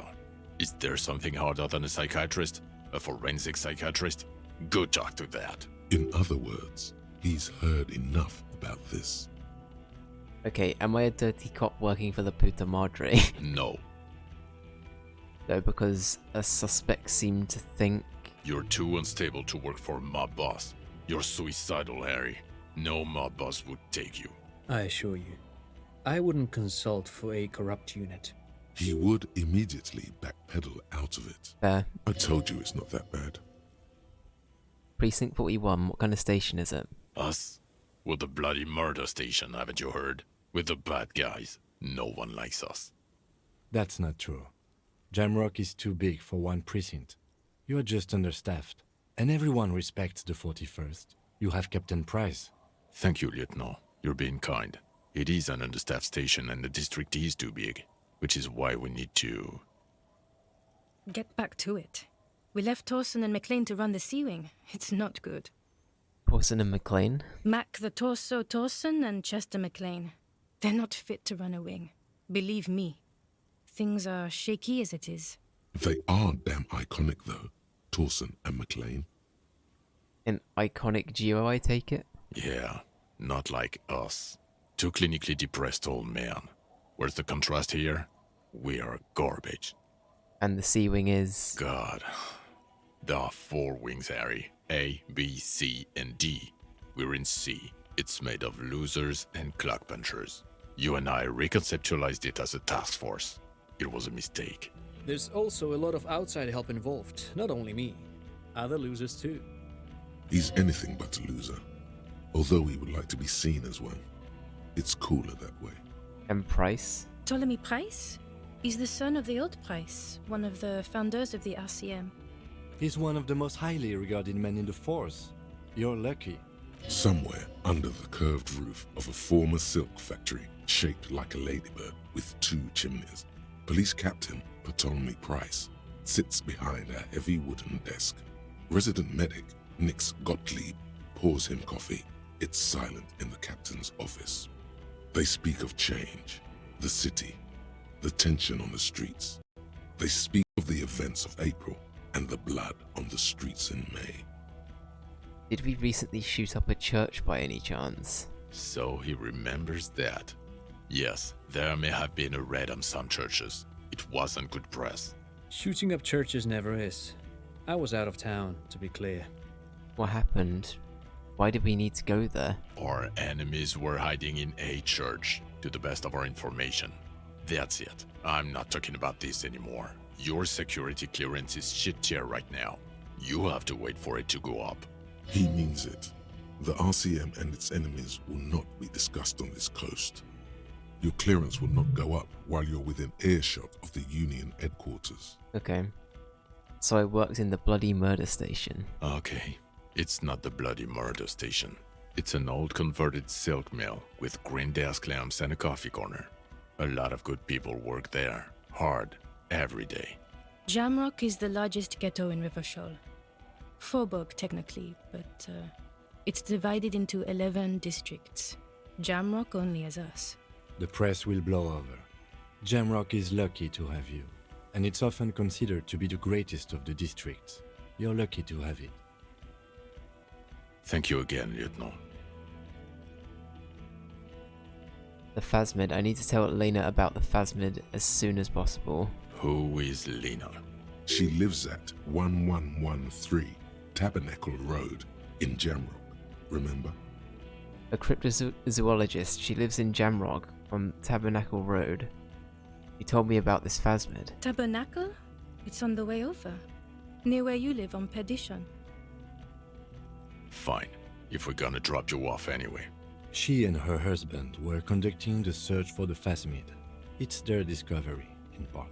They should know as soon as possible. It would do you good to deliver some positive news for a change.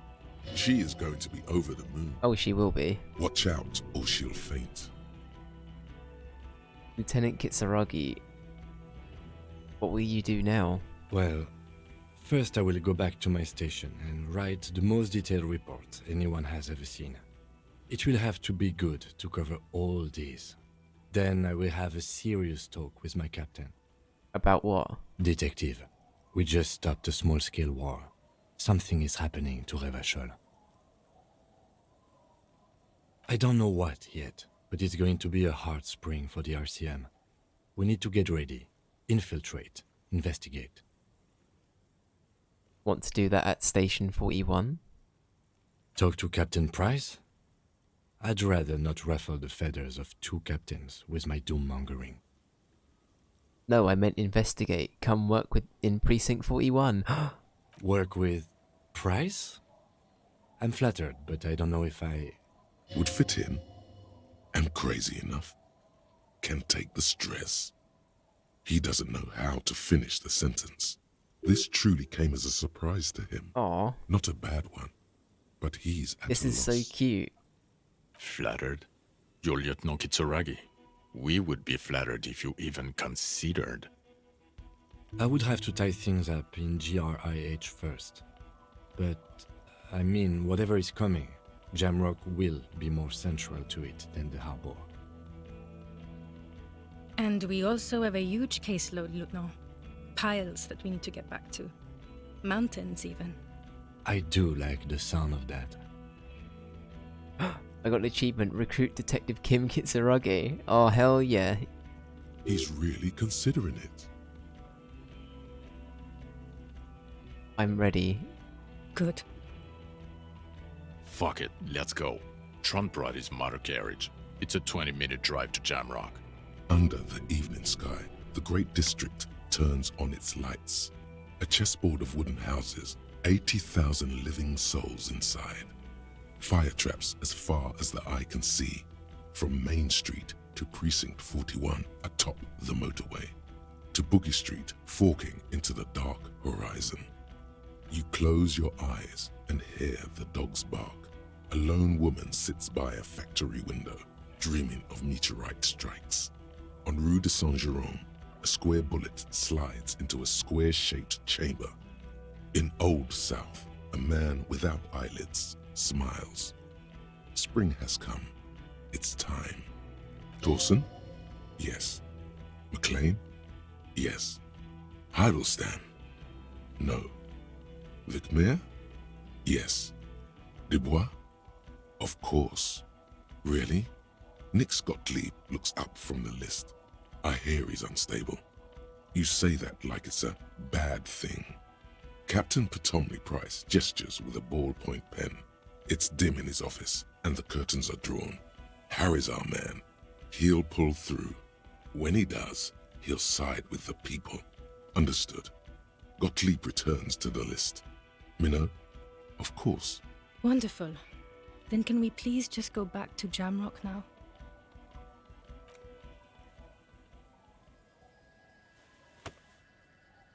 Hell yeah.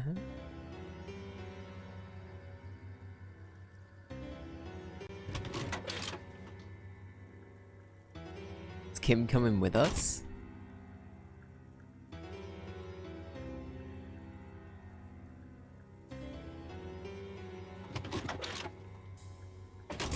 Oh, hell yeah. I was worried he was about to do something really, like, sus then.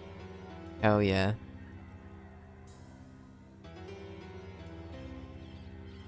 Did it? Oh my god.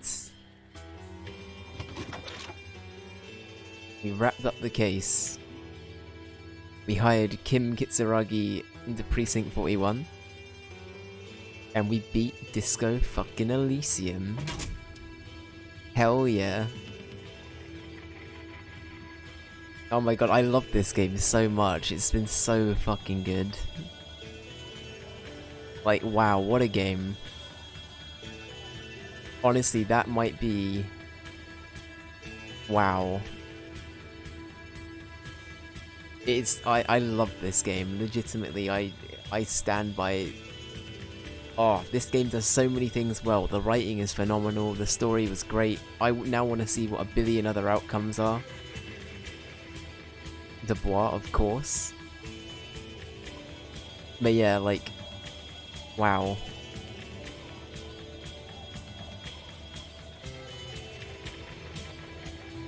And then the studio closed due to internal corruption. Classic.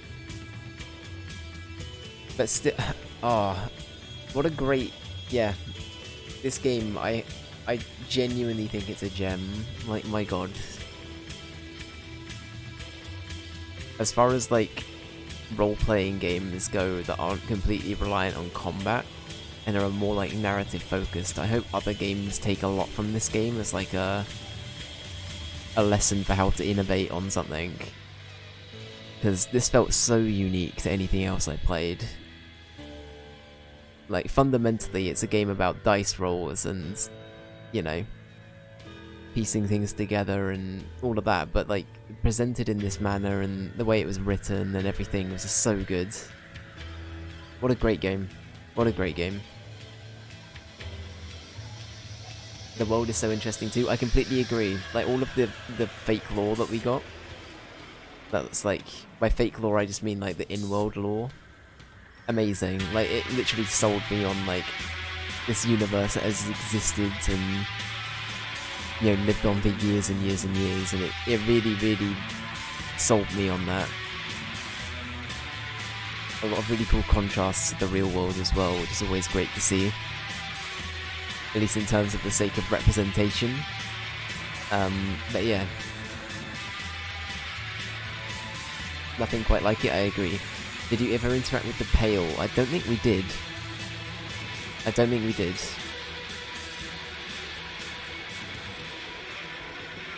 I could be wrong, but I don't think we did.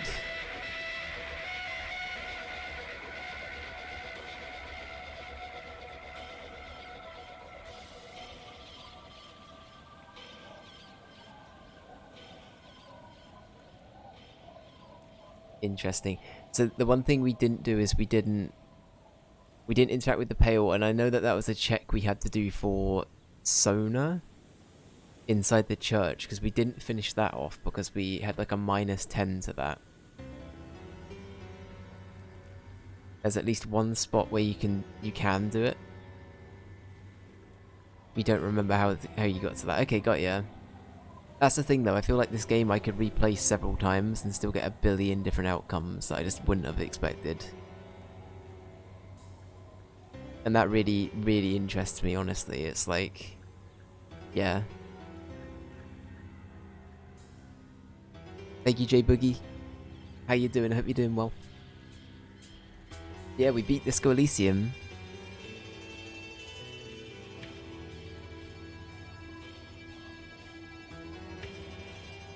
You want to play again as a gorilla man? Let's go.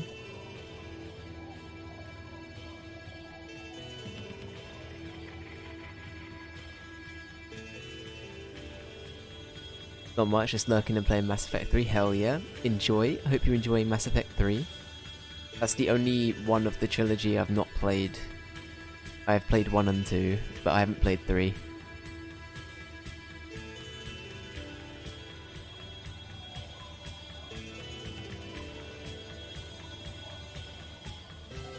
You remember the rough date you started Disco? I have a VOD channel, so it'll be on there. Hang on. I'll have a look on YouTube. Give me a sec.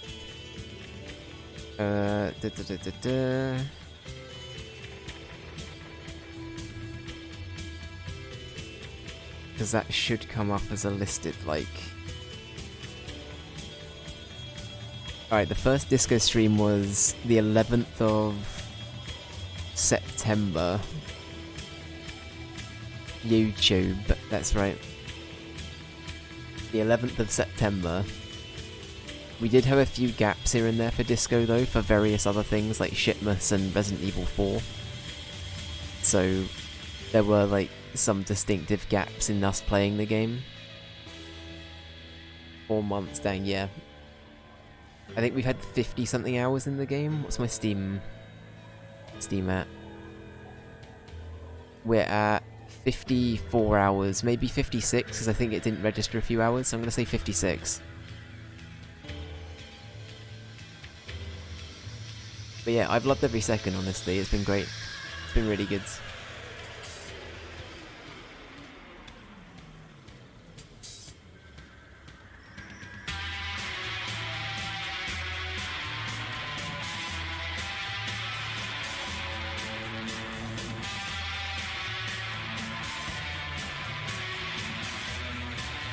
I'm gonna let the credits roll, because I want everybody to get credited for all of their various roles. Well done. Well done, dev team. You did great.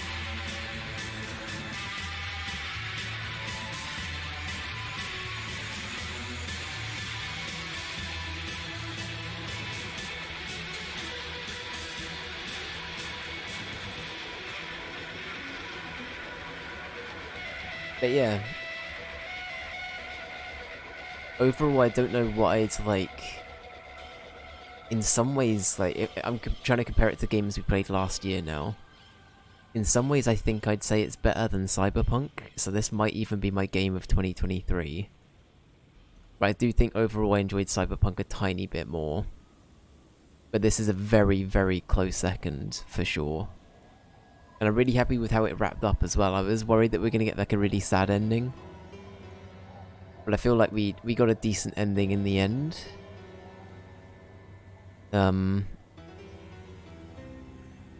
Like, Kim didn't die, Harry didn't die. We stopped the... we at least, like, temporarily stopped the bloodbath. And we tried to help, like, stop a, like, impending war.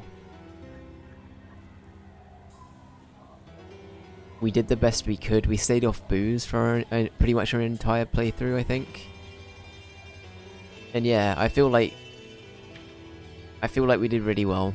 I'm really happy with everything we managed to achieve in our playthrough.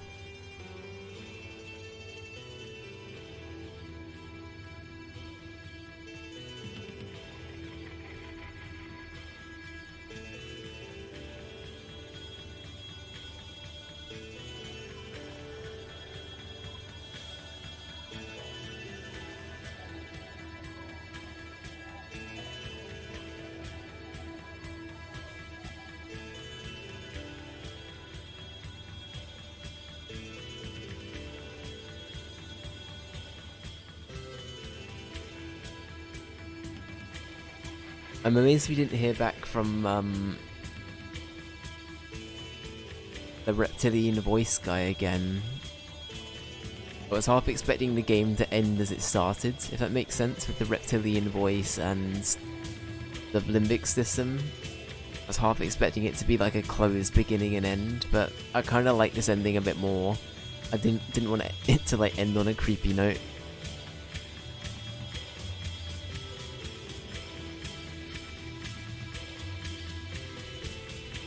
I'm just like racking my brain now for things that I wish I did differently. So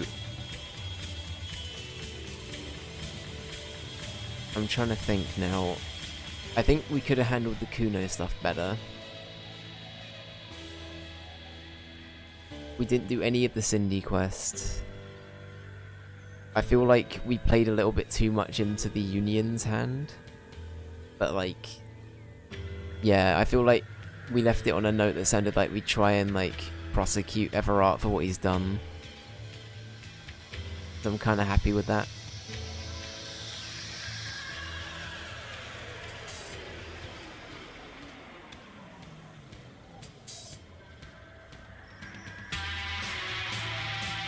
Never ever ending, baby. The reptilian voice. It'd be back. And that was it. Them must be the credits. Hell yeah, that was Disco Elysium. Holy shit, what a great game. Honestly, I'm still a little bit like, can't believe we beat it. Can't believe we beat it. I guess like if Harry died, I don't know if that's an ending or not. I guess I'm happy to hear about other endings now. But I assume if Harry's dying, you might hear the limbic system and the reptilian voice come back, and that would be a way to, like, bookend the game. But, like, yeah, I don't know. Solid game, solid ending. I'm really happy with the ending we got, honestly. I'm happy with that. That felt like a good way to close it off and closure. I felt like doing the dream before we, after we interrogated the suspect was a good idea too. I felt like doing it that way round felt a lot better. And yeah, I'm just really, really happy with everything we did. So thank you everyone that's watched Disco Elysium all the way through, or for just lurking and being around. I appreciate you.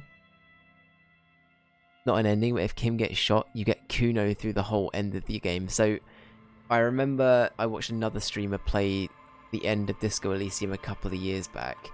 I do vaguely remember Kuno being in his like hotel room. I assume that's what that meant, is that Kuno gets the place of Kim for whatever reason. But yeah, that's cute.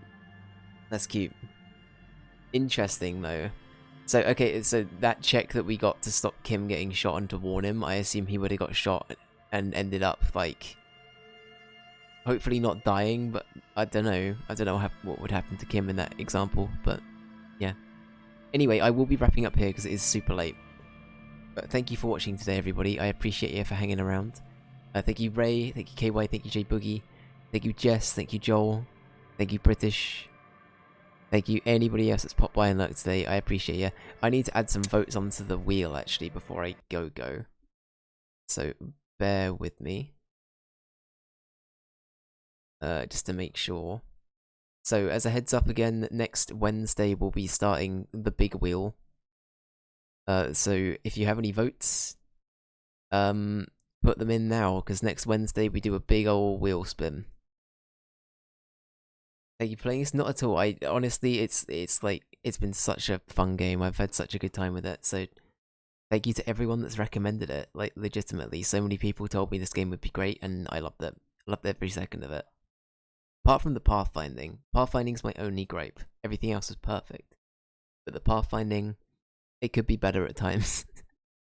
Anyway, sorry, let me just have a look. So, we have a vote for melatonin. Thank you, Jess, for the vote for melatonin.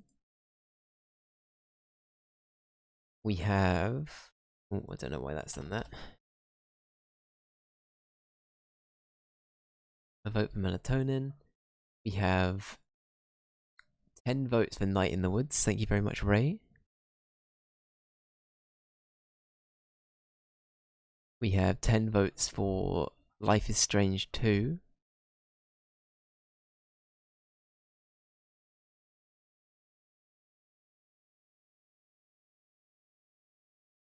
And we have 10 votes for Tears of the Kingdom.